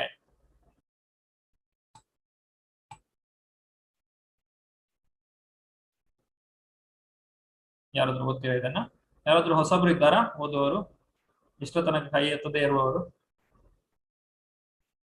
ವಿಜಯಲಕ್ಷ್ಮಿ ಮಾತಾಜಿ. ಓದ್ತೀನಿ ಪ್ರಭುಜಿ. ಇದೊಂದೇ ಪರಿಹಾರ. ಆದ್ದರಿಂದ ಕೃಷ್ಣ ಪ್ರಜ್ಞೆಯಲ್ಲಿ ತೊಡಗಿಕೊಳ್ಳುವುದು, ಹರೇ ಕೃಷ್ಣ ಮಂತ್ರ ಜಪಿಸುವುದು ಸರ್ವ ರೋಗಗಳ ನಿವಾರಕವಾಗಿದೆ. ಅಂತಹವರು ಬ್ರಾಹ್ಮಣ್ಯರ ಅತ್ಯುತ್ತಮ ತತ್ವಕ್ಕಿಂತ ಮೇಲಿರುತ್ತಾರೆ. ಇದು ಮಾನವೀಯತೆಗೆ ದೊಡ್ಡ ಕೊಡುಗೆಯಾಗಿದೆ. ಆತನು ಪತಿತ ಸ್ಥಿತಿಯಲ್ಲಿದ್ದರೂ ಸಹ, ಅತ್ಯಂತ ಅಧೋಗತಿಯಲ್ಲಿದ್ದರೂ ಸಹ ಕೇವಲ ಜಪ ಮಾಡುವ ಮೂಲಕ ಉನ್ನತ ಸ್ಥಿತಿ ಏರಬಹುದು. ಇದೊಂದೇ ಪರಿಹಾರ. ಹರೇ ಕೃಷ್ಣ ಪ್ರಭುಜಿ. ಹರೇ ಕೃಷ್ಣ. ಧನ್ಯವಾದ. ಸೊ ಇಲ್ಲಿ ಯಾರು ಕೃಷ್ಣ ಪ್ರಜ್ಞೆಗೆ ಬರ್ತಾರೋ ಅವರಿಗೆ ಈ ಕಾಮವು ಸುಲಭವಾಗಿ ಬಿಟ್ಟು ಹೋಗ್ತದೆ. ಬೇರೆಯವರಿಗೆ ಇದನ್ನ ಬಿಟ್ಟು ಬಿಡುವುದು ಬಹಳ ಕಷ್ಟ. ಒಬ್ಬ ವ್ಯಕ್ತಿ ಎಷ್ಟೇ ಪತಿತನಾಗಿದ್ರು ಕೂಡ, ಎಷ್ಟೇ ಅಧೋಗತಿಯಲ್ಲಿದ್ರು ಕೂಡ ಹರೇ ಕೃಷ್ಣ ಮಹಾಮಂತ್ರ ಜಪ ಮಾಡುವುದರಿಂದ ಅತ್ಯುನ್ನತ ಸ್ಥಾನಕ್ಕೆ ಹೋಗ್ಬೋದು. ಅವರು ಬ್ರಾಹ್ಮಣ್ಯರಿಗಿಂತಲೂ ಅವರು ಉನ್ನತ ಸ್ಥಾನಕ್ಕೆ ಹೋಗ್ಲಿಕ್ಕೆ ಸಾಧ್ಯವಾಗ್ತದೆ. ವ್ಯಕ್ತಿ ತನಗೆ ತಿಳಿಯದೇ ಇರುವ ರೀತಿಯಲ್ಲಿ ಆತನು ತನ್ನ ಎಲ್ಲ ಅನರ್ಥಗಳನ್ನು ಕೂಡ ಬಿಟ್ಟು ಬಿಡ್ಲಿಕ್ಕೆ ಇದು ಸಹಾಯ ಮಾಡ್ತದೆ. ಇಲ್ಲಿಗೆ ನಾವು ಈ 3ನೇ ಅಧ್ಯಾಯದ ಅಧ್ಯಯನವನ್ನ ನೋಡಿದ್ದೇವೆ. ಇವತ್ತಿನ ತರಗತಿಯಲ್ಲಿ ಯಾರಿಗಾದ್ರೂ ಪ್ರಶ್ನೆಗಳಿದ್ರೆ ದಯವಿಟ್ಟು ಕೈ ಮೇಲೆತ್ತಿ ಪ್ರಶ್ನೆಗಳನ್ನ ಕೇಳಬಹುದು. ಈ ವಾರದಲ್ಲಿ ನಾನು ಅಸೈನ್ಮೆಂಟ್ ಅನ್ನ ನಿಮಗೆ ಶೇರ್ ಮಾಡ್ತೇನೆ. ಅಸೈನ್ಮೆಂಟ್ ಕ್ವಶನ್ ಗಳನ್ನ 2 ಕ್ವಶನ್ಸ್ ಇರುತ್ತೆ, 2 ಪ್ರಶ್ನೆಗಳನ್ನ ಇರ್ತದೆ. ಅದರಲ್ಲಿ ಯಾವುದೋ ಒಂದು ಪ್ರಶ್ನೆಯನ್ನ ನೀವು ಚೂಸ್ ಮಾಡಿ ನಿಮ್ಗೆ ಆಯ್ಕೆ ಮಾಡಿಕೊಂಡು ಅದರಲ್ಲಿ 650ರಿಂದ 700 ಪದಗಳಷ್ಟು ನೀವು ಉತ್ತರವನ್ನ ಬರೀಬೇಕು. ಒಂದು ವರ್ಡ್ ಫೈಲ್ ಅಲ್ಲಿ ಟೈಪ್ ಮಾಡಿದ್ರೆ ಉತ್ತಮ, ಕನ್ನಡದಲ್ಲಿ. ಆದಷ್ಟು ಹಾಗೆ ಮಾಡ್ಲಿಕ್ಕೆ ಪ್ರಯತ್ನ ಮಾಡಿ. ಒಂದು ವೇಳೆ ನಿಮ್ಗೆ ಆಗ್ಲಿಲ್ಲ ಅಂತ ಹೇಳಿದ್ರೆ ಕೈಯಲ್ಲಿ ಬರೆದು ಕಳಿಸಿ. ಆದ್ರೆ ಕೈಯಲ್ಲಿ ಬರೆದನ್ನು ಕೂಡ ಮತ್ತೆ ಅದನ್ನ ಬೇರೆಯವರು ಯಾರಾದ್ರೂ ಟೈಪಿಂಗ್ ಮಾಡಿಸಿದ್ರೆ ಉತ್ತಮ, ಯಾಕಂದ್ರೆ ಅದು ವ್ಯಾಲ್ಯೂಯೇಷನ್ ಮಾಡ್ಲಿಕ್ಕೆ ಸುಲಭ ಆಗ್ತದೆ. ವರ್ಡ್ ಫೈಲ್ ಅಲ್ಲಿ ನೀವು ಅದನ್ನ ಗೂಗಲ್ ಫಾರ್ಮ್ಗೆ ಅಪ್ಲೋಡ್ ಮಾಡಬೇಕಾಗ್ತದೆ. ನಾನು ನಾಳೆ ಅಥವಾ ನಾಡಿದ್ರೊಳಗಾಗಿ ಇದನ್ನ ಕಳಿಸ್ಲಿಕ್ಕೆ ಪ್ರಯತ್ನಿಸ್ತೇನೆ. ಇವತ್ತಿನ ತರಗತಿಯಲ್ಲಿ ಯಾರಿಗಾದ್ರೂ ಪ್ರಶ್ನೆಗಳಿದ್ರೆ ದಯವಿಟ್ಟು ಕೈ ಮೇಲೆತ್ತಿ ಪ್ರಶ್ನೆಗಳನ್ನ ಕೇಳಬಹುದು. ವರ್ಣಾಶ್ರಮದ ಕುರಿತಾಗಿ ನಾವು ಇವತ್ತು ಚರ್ಚೆ ಮಾಡಿದ್ದೇವೆ. ವರ್ಣಾಶ್ರಮ ಎಲ್ಲ ಒಂದು ನಾಗರಿಕ ಸಮಾಜಕ್ಕೆ ಬಹಳ ಮುಖ್ಯ. ವರ್ಣಾಶ್ರಮ ಧರ್ಮ ಇಲ್ಲ ಅಂತ ಹೇಳಿದ್ರೆ ಸಮಾಜದಲ್ಲಿ ಶಾಂತಿ ಇರ್ಲಿಕ್ಕೆ ಸಾಧ್ಯ ಇಲ್ಲ, ಶಾಂತಿ ಸುವ್ಯವಸ್ಥೆ. ಆದ್ರೆ ವರ್ಣಾಶ್ರಮ ಅನ್ನುವಂಥದ್ದು ಆಧ್ಯಾತ್ಮಿಕ ಜೀವನಕ್ಕೆ ಒಂದು ಮೆಟ್ಟಿಲು ಇದ್ದ ಹಾಗೆ. ಸಂಗೀತ ಮಾತಾಜಿ, ಹರೇ ಕೃಷ್ಣ. ಹರೇ ಕೃಷ್ಣ ಪ್ರಭುಜಿ. ಪ್ರಭುಜಿ, ಒಬ್ಬ ವ್ಯಕ್ತಿ ಭಕ್ತಿಗೆ ಬರ್ಲಿಕ್ಕೆ ಸ್ವಧರ್ಮವನ್ನು ಬಿಟ್ಟು ಬಿಡ್ತಾನೆ, ಆದ್ರೆ ಅವನು ವಿಫಲನಾಗ್ತಾನೆ, ಆದ್ರೂ ನಷ್ಟ ಏನೂ ಇಲ್ಲ ಅಂತ ತಿಳಿಸಿದ್ರಿ. ಇನ್ನೊಂದು ಕಡೆ ಸ್ವಧರ್ಮವನ್ನು ಬಿಡಬಾರ್ದು, ಕಷ್ಟ ಆದ್ರೂ ಕೂಡ ಮಾಡ್ಬೇಕು ಅಂತ ನಾವು ತಿಳಿದುಕೊಂಡಿದ್ವಿ. ಇದು ಮೊದಲನೆಯ ಒಂದು ಇದಕ್ಕೆ ಎಕ್ಸಾಂಪಲ್ ಏನು ಪ್ರಭುಜಿ? ಮೊದಲನೆಯದ್ದು ಭಕ್ತಿಗೆ ಬರ್ಲಿಕ್ಕೆ ವ್ಯಕ್ತಿ ಧರ್ಮವನ್ನ ತ್ಯಾಗ ಮಾಡಬಹುದು. ಸರ್ವಧರ್ಮಾನ್ ಪರಿತ್ಯಜ್ಯ ಮಾಮೇಕಂ ಶರಣಂ ವ್ರಜ ಅಂತ ಹೇಳಿ ನಾವು ಭಕ್ತಿಗೆ ಬರ್ಲಿಕ್ಕೋಸ್ಕರ ಯಾವ ಧರ್ಮ ಇದೆ, ಒಬ್ಬ ಕ್ಷತ್ರಿಯನಾಗಿರ್ಬೋದು, ಅವನು ಕ್ಷತ್ರಿಯನ ಧರ್ಮವನ್ನ ಪಾಲನೆ ಮಾಡ್ತಾ ಇದ್ದಾನೆ, ಆದ್ರೆ ಅವನಿಗೆ ಭಕ್ತಿಗೆ ಬರ್ಲಿಕ್ಕೆ ಅದು ಅಡ್ಡಿ ಆಗ್ತಾ ಇದೆ, ಹಾಗಿದ್ರೆ ಅದನ್ನ ಅವನು ಬಿಟ್ಟು ಬಿಡ್ಬೋದು. ಆದ್ರೆ ಅರ್ಜುನನ ವಿಷಯದಲ್ಲಿ ಹಾಗಿಲ್ಲ. ಅರ್ಜುನನಿಗೆ ಭಗವಂತನೇ ಯುದ್ಧ ಮಾಡು ಅಂತ ಹೇಳ್ತಾ ಇದ್ದಾನೆ, ಅವನಿಗೆ ಅದರಲ್ಲೇ ತನ್ನ ಆಧ್ಯಾತ್ಮಿಕ ಒಂದು ಸಾಧನೆ ಇದೆ. ಇನ್ನು ತನ್ನ ಸ್ವಧರ್ಮವನ್ನೇ ಮುಂದುವರಿಸಬೇಕು ಅಂತ ಹೇಳುವಂತದ್ದು ವ್ಯಕ್ತಿ ಎಲ್ಲಿಯವರೆಗೆ ಈ ತ್ರಿಗುಣಗಳಲ್ಲಿ ಇರ್ತಾನೋ ಅಲ್ಲಿಯವರೆಗೆ ತಾನು ಸ್ವಧರ್ಮವನ್ನು ತ್ಯಜಿಸುವ ಹಾಗೆ ಇಲ್ಲ, ಅವನು ಅದನ್ನು ಮುಂದುವರಿಸ್ತಾ ಹೋಗ್ಬೇಕು. ಯಾಕಂದ್ರೆ ಈ ತ್ರಿಗುಣಗಳು ನಮ್ಮ ಒಳಗೆ ಇರುವಂತಹದ್ದು, ಇದನ್ನ ಬಿಟ್ಟು ಬಿಡ್ಲಿಕ್ಕೆ ಸಾಧ್ಯ ಇಲ್ಲ. ಈಗ ಅವನು ಈ ಪರಿಸ್ಥಿತಿಯಲ್ಲಿ ಕೆಲಸವನ್ನ ಬಿಟ್ಟು ಬಿಡಬಹುದು, ತನ್ನ ಧರ್ಮವನ್ನ ಬಿಟ್ಟು ಬಿಡಬಹುದು, ಆದ್ರೆ ಮುಂದಕ್ಕೆ ಮತ್ತೆ ಅವನು ಅದೇ ಕೆಲಸವನ್ನ ಮಾಡ್ತಾನೆ. ಅದು ಕೃಷ್ಣ ಇನ್ನೊಂದು ಕಡೆ ಹೇಳ್ತಾನೆ, ಅರ್ಜುನ ನೀನು ಈ ಯುದ್ಧವನ್ನ ಮಾಡದೇ ಇರಬಹುದು, ಮತ್ತೆ ಮುಂದಕ್ಕೆ ಇನ್ನೊಂದು ಯುದ್ಧವನ್ನು ನೀನು ಮಾಡ್ಲೇಬೇಕಾಗ್ತದೆ. ಯಾಕಂದ್ರೆ ಎಲ್ಲಿ ಅನ್ಯಾಯವನ್ನ ಕಾಣ್ತೀಯೋ ಆಗ ನಿನಗೆ ಅದರ ವಿರುದ್ಧ ನೀನು ಆಯುಧವನ್ನ ಎತ್ತುತ್ತೀಯ, ಅದು ಖಂಡಿತ. ಅದರಿಂದ ನಿನ್ನ ಸ್ವಧರ್ಮವನ್ನ ಬಿಡ್ಲಿಕ್ಕೆ ನಿನಗೆ ಸಾಧ್ಯ ಇಲ್ಲ, ಅದನ್ನ ಬಿಡಬಾರ್ದು ಅಂತ ಹೇಳಿ ಹೇಳುವಂತ. ಅಂದ್ರೆ ಪ್ರಭುಜಿ, ಈಗ ಒಬ್ಬ ವ್ಯಕ್ತಿ ಭಕ್ತಿಗೆ ಬರ್ಲಿಕ್ಕೆ ಸ್ವಧರ್ಮವನ್ನು ಬಿಟ್ಟು ಬಿಡ್ತಾನೆ, ಹೌದು, ಆದ್ರೆ ಅವನು ವಿಫಲನಾಗ್ತಾನೆ, ನಷ್ಟ ಏನೂ ಇಲ್ಲ, ಅದು ಹೇಗೆ ಅಂತ? ಈಗ ವೇದವ್ಯಾಸರು ವೇದಗಳನ್ನು ರಚನೆ ಮಾಡಿದ್ದಾರೆ. ಆ ವೇದಗಳಲ್ಲಿ ವರ್ಣಾಶ್ರಮ ಧರ್ಮವನ್ನು ಪಾಲನೆ ಮಾಡುವುದರ ಬಗ್ಗೆ ಇದೆ. ವರ್ಣಾಶ್ರಮದಲ್ಲೇ ವ್ಯಕ್ತಿ ಎಲ್ಲಿಯವರೆಗೆ ಇರ್ತಾನೆ, ಆತನು ಭಕ್ತಿಗೆ ಬರ್ಲಿಕ್ಕೆ ಪ್ರಯತ್ನ ಪಡುವುದಿಲ್ವೋ ಅವನು ಹಾಗೆ ಇದ್ದು ತನ್ನ ಜೀವನವನ್ನು ಮುಗಿಸಿಬಿಟ್ರೆ ಅದು ಸಫಲ ಆಗ್ಲಿಲ್ಲ, ಅದು ವಿಫಲವಾಯಿತು. ಯಾಕಂದ್ರೆ ಅವನಿಗೆ ಮತ್ತೆ ಮುಂದಿನ ಜನ್ಮ ಇದೆ, ಅವನು ಮತ್ತೆ ಇಲ್ಲಿ ಬರ್ಬೇಕು, ಅವನು ಮಾಡಿದ ಪುಣ್ಯಕ್ಕೆ ಅವನು ಅನುಭವಿಸಬೇಕು, ಪುಣ್ಯ ಪಾಪಗಳಿಗೆ. ಆದ್ರೆ ಅವನು ಭಕ್ತಿಗೆ ಬಂದಾಗ ಅವನ ಸ್ವಧರ್ಮವನ್ನ ಮಾಡ್ಲಿಕ್ಕೆ ಆಗ್ಲಿಲ್ಲ, ಬಿಟ್ಟು ಬಿಟ್ಟ. ಆದ್ರೆ ಅವನಿಗೆ ಮುಂದಿನ ಜನ್ಮ ಇಲ್ಲ, ಅವನು ಭಗವಂತನ ಧಾಮಕ್ಕೆ ಹೋಗಿ ಬಿಡ್ತಾನೆ. ಆದ್ರಿಂದ ಅವನು ಅದರಲ್ಲಿ ಸಫಲನಾಗ್ತಾನೆ. ಇವನು ತನ್ನ ಧರ್ಮದಲ್ಲಿ ವಿಫಲನಾಗಿರಬಹುದು, ಆದ್ರೆ ತನ್ನ ಒಂದು ಮೂಲ ಧರ್ಮ ಏನಿದೆ, ಆ ಭಗವಂತನ ಸೇವೆ ಮಾಡುವುದೇನಿದೆ, ಅದರಲ್ಲಿ ಅವನು ಸಫಲನಾಗಿದ್ದಾನೆ. ಹಾಗಾಗಿ ಇದು ಹೇಗೆ ಅಂತ ಹೇಳಿದ್ರೆ, ಒಬ್ಬ ವಿದ್ಯಾರ್ಥಿ ಪರೀಕ್ಷೆಯಲ್ಲಿ ಫೇಲ್ ಆಗಿರ್ಬೋದು, ಆದ್ರೆ ಅವನಿಗೆ ಜಾಬ್ ಸಿಕ್ಕಿದೆ. ಪರೀಕ್ಷೆಯಲ್ಲಿ ಫೇಲ್ ಆದ್ರೆ ಏನೋ ನಿನಗೆ ಜಾಬ್ ಸಿಕ್ತಲ್ಲ, ನಿನಗೆ ಸಂಬಳ ಬರ್ತಾ ಇದೆಯಲ್ಲ ಅಂತ ಹೇಳಿ ಅವನು ಸಮಾಧಾನ ಪಡ್ಕೊಳ್ತಾನೆ. ಹಾಗೆ ಒಬ್ಬ ವಿದ್ಯಾರ್ಥಿ ಅವನ ವಿದ್ಯಾಭ್ಯಾಸವನ್ನ ಮಾಡುವ ಮೂಲ ಉದ್ದೇಶ ಅವನಿಗೆ ಪೂರ್ತಿ ಆಗಿದೆ. ಅವನು ಯಾವುದೋ ಒಂದು ಸಬ್ಜೆಕ್ಟ್ ಬಾಕಿ ಇರ್ಬೋದು, ಅವನು ಮತ್ತೆ ಜಾಬ್ಗೆ ಜಾಯ್ನ್ ಆದ್ಮೇಲೆ ಮತ್ತೆ ಬಂದು ಆ ಪರೀಕ್ಷೆಯನ್ನ ಅವನು ಪೂರ್ತಿಗೊಳಿಸಬಹುದು. ಆ ಒಂದು ವ್ಯವಸ್ಥೆ ಇದೆ ಪದವಿಯಲ್ಲಿ. ಆ ರೀತಿ ಆ ಮೂಲ ಉದ್ದೇಶವೇ ಅದು ಪೂರ್ಣಗೊಂಡ ಮೇಲೆ ನೀವು ಭೌತಿಕವಾದಂತಹ ವಿಚಾರಕ್ಕೆ ಚಿಂತೆ ಮಾಡುವ ಅಗತ್ಯ ಇಲ್ಲ ಅಂತ ಹೇಳಿ. ಇವಾಗ ಅರ್ಥ ಆಯ್ತು. ಹರೇ ಕೃಷ್ಣ. ಹರೇ ಕೃಷ್ಣ. ರಾಜಿ ಮಾತಾಜಿ. ಹರೇ ಕೃಷ್ಣ ಪ್ರಭುಜಿ. ಪ್ರಭುಜಿ, ಕಾಮ್ಯ ಕರ್ಮ ಮತ್ತೆ ಕರ್ಮಕಾಂಡ ಎರಡು ಸೇಮ್ ಮೀನಿಂಗ್ ಅಂತ ಒಂದು ಡೌಟ್ ಇತ್ತು. ಹಾ, ಇದು ಅವತ್ತು ನೀವು ಕೇಳಿದ್ರಲ್ಲ. ಕಾಮ್ಯ ಕರ್ಮ ಅಂತ ಹೇಳಿ ಮತ್ತೆ ಕರ್ಮಕಾಂಡ, ಇದು ಕರ್ಮಕಾಂಡದ ಒಳಗೆ ಕಾಮ್ಯ ಕರ್ಮಗಳು ಬರ್ತವೆ. ಆದ್ರೆ ಎಲ್ಲಾ ಕಾಮ್ಯ ಕರ್ಮಗಳು ಕರ್ಮಕಾಂಡ ಅಲ್ಲ. ಅಂದ್ರೆ ಕಾಮ್ಯ ಕರ್ಮ ನನಗೆ ಇಷ್ಟ ಇರುವ ಕೆಲಸವನ್ನು ನಾನು ಮಾಡಿದ್ರೆ ಅದು ಕಾಮ್ಯ ಕರ್ಮ. ವೇದಗಳಲ್ಲಿ ಹೇಳಿರುವ ಪ್ರಕಾರ ನನಗೆ ಇಷ್ಟ ಬಂದ ಕೆಲಸವನ್ನು ನಾನು ಮಾಡಿದ್ರೆ ಅದು ಕರ್ಮಕಾಂಡ. ಈಗ ನನಗೆ ಇಷ್ಟ ಬಂದ ಕರ್ಮಕಾಂಡ ನನ್ನ ಕಾಮ್ಯ ಕರ್ಮವೇ ಆಗಿರಬಹುದು. ಆದ್ರೆ ನನಗೆ ಏನೋ ಪಡಿಬೇಕು ಅನ್ನುವಂತಹ ಉದ್ದೇಶದಿಂದ ನಾನು ಕರ್ಮಕಾಂಡವನ್ನು ಮಾಡಬಹುದು. ಆದ್ರೆ ಯಜ್ಞವನ್ನ ಮಾಡ್ಲಿಕ್ಕೆ ನನಗೆ ಇಷ್ಟ ಇಲ್ಲದೇನೂ ಇರಬಹುದು. ಈ ಯಜ್ಞ ಹೋಮಗಳನ್ನ ಮಾಡುವಾಗ ಅಷ್ಟೊಂದು ಹೊಗೆ ಬರ್ತದೆ, ಕಣ್ಣಲ್ಲೆಲ್ಲ ನೀರು ಬರ್ತದೆ, ಅದು ಕಾಮ್ಯ ಕರ್ಮ ಅಂತ ಹೇಳಲಿಕ್ಕೆ ಆಗುದಿಲ್ಲ. ಯಾರು ಇಷ್ಟಪಟ್ಟು ಅದನ್ನ ಮಾಡ್ತಾ ಇಲ್ಲ, ಆದ್ರೆ ಅದರ ಫಲದಲ್ಲಿ ನನಗೆ ಆಸಕ್ತಿ ಇದೆ. ಆದ್ರೆ ಕಾಮ್ಯಕರ್ಮ, ನೇರವಾಗಿ ಕಾಮ್ಯಕರ್ಮ ಅಂತ ಹೇಳಿದ್ರೆ ನನಗೆ ಇಂದ್ರಿಯ ಭೋಗದಲ್ಲಿ ಆಸಕ್ತಿ ಇದೆ, ಅದನ್ನ ನಾನು ಮಾಡ್ತೇನೆ ಅಂತ ಹೇಳಿದ್ರೆ ಅದು ಕಾಮ್ಯಕರ್ಮ. ಇದು ಎರಡು ನೋಡ್ಲಿಕ್ಕೆ ಒಂದೇ ತರ ಇರ್ತದೆ. ನಾವು ಮಾಡುವ ಎಲ್ಲಾ ಕಾಮ್ಯಕರ್ಮಗಳು ಕರ್ಮಕಾಂಡದಲ್ಲಿ ಬರ್ಬೇಕಾಗಿಲ್ಲ. ಆದ್ರೆ ಕರ್ಮಕಾಂಡದಲ್ಲಿ ನಾವೇನು ಫಲವನ್ನ ಪಡೀಲಿಕ್ಕೆ ಪ್ರಯತ್ನಿಸ್ತೇವೋ ಅದು ನಮ್ಮ ಕಾಮ್ಯಕರ್ಮಕ್ಕೆ ಅನುಗುಣವಾಗಿ ಇರ್ತದೆ. ಏನನ್ನು ಪಡಿಲಿಕ್ಕೋಸ್ಕರನೇ ನಾನು ಮಾಡ್ತಾ ಇದ್ದೇನೆ. ಅರ್ಥ ಆಯ್ತಾ ಅನ್ಕೊಳ್ತೇನೆ. ಮ್ಯೂಟ್ ಆಯ್ತಾ?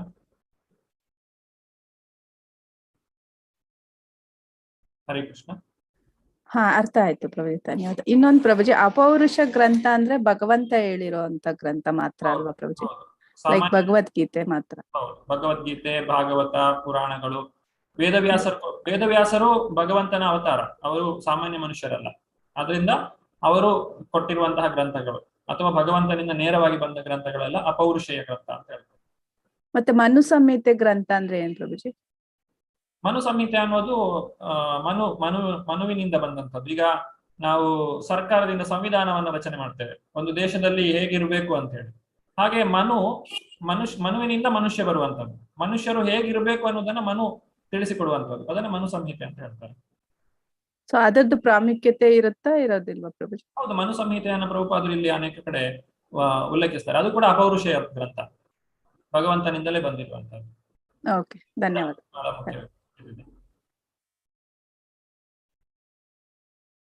ಮುನಿರಾಘವ ಪ್ರಭು, ಅರ್ಚನಾ ಮಾತಾಜಿ. ಹರೇ ಕೃಷ್ಣ ಪ್ರಭುಜಿ. ಹರೇ ಕೃಷ್ಣ. ಪ್ರಭುಜಿ ಮ್ಯೂಟ್ ಆಯ್ತು. ಹರೇ ಕೃಷ್ಣ ಪ್ರಭುಜಿ. ಪ್ರಭುಜಿ, ಇದು ರಿಲೇಟೆಡ್ ಭಕ್ತಿ ರಸಾಮೃತ ಸಿಂಧುವಿನಲ್ಲಿ ಒಂದು ಅಧ್ಯಾಯ 11ರಲ್ಲಿ ನನಗೆ ಪ್ರಶ್ನೆ ಇದೆ, ರಿಲೇಟೆಡ್ ಸೇಮ್ ಲೆಸನ್ಗೆನೆ, ಬಟ್ ಕೇಳ್ಬೋದು ಅಂತ ಆದ್ರೆ ಕೇಳ್ತೀನಿ ಪ್ರಭುಜಿ. ಒಂದು ನಿಮಿಷ, ನಾನು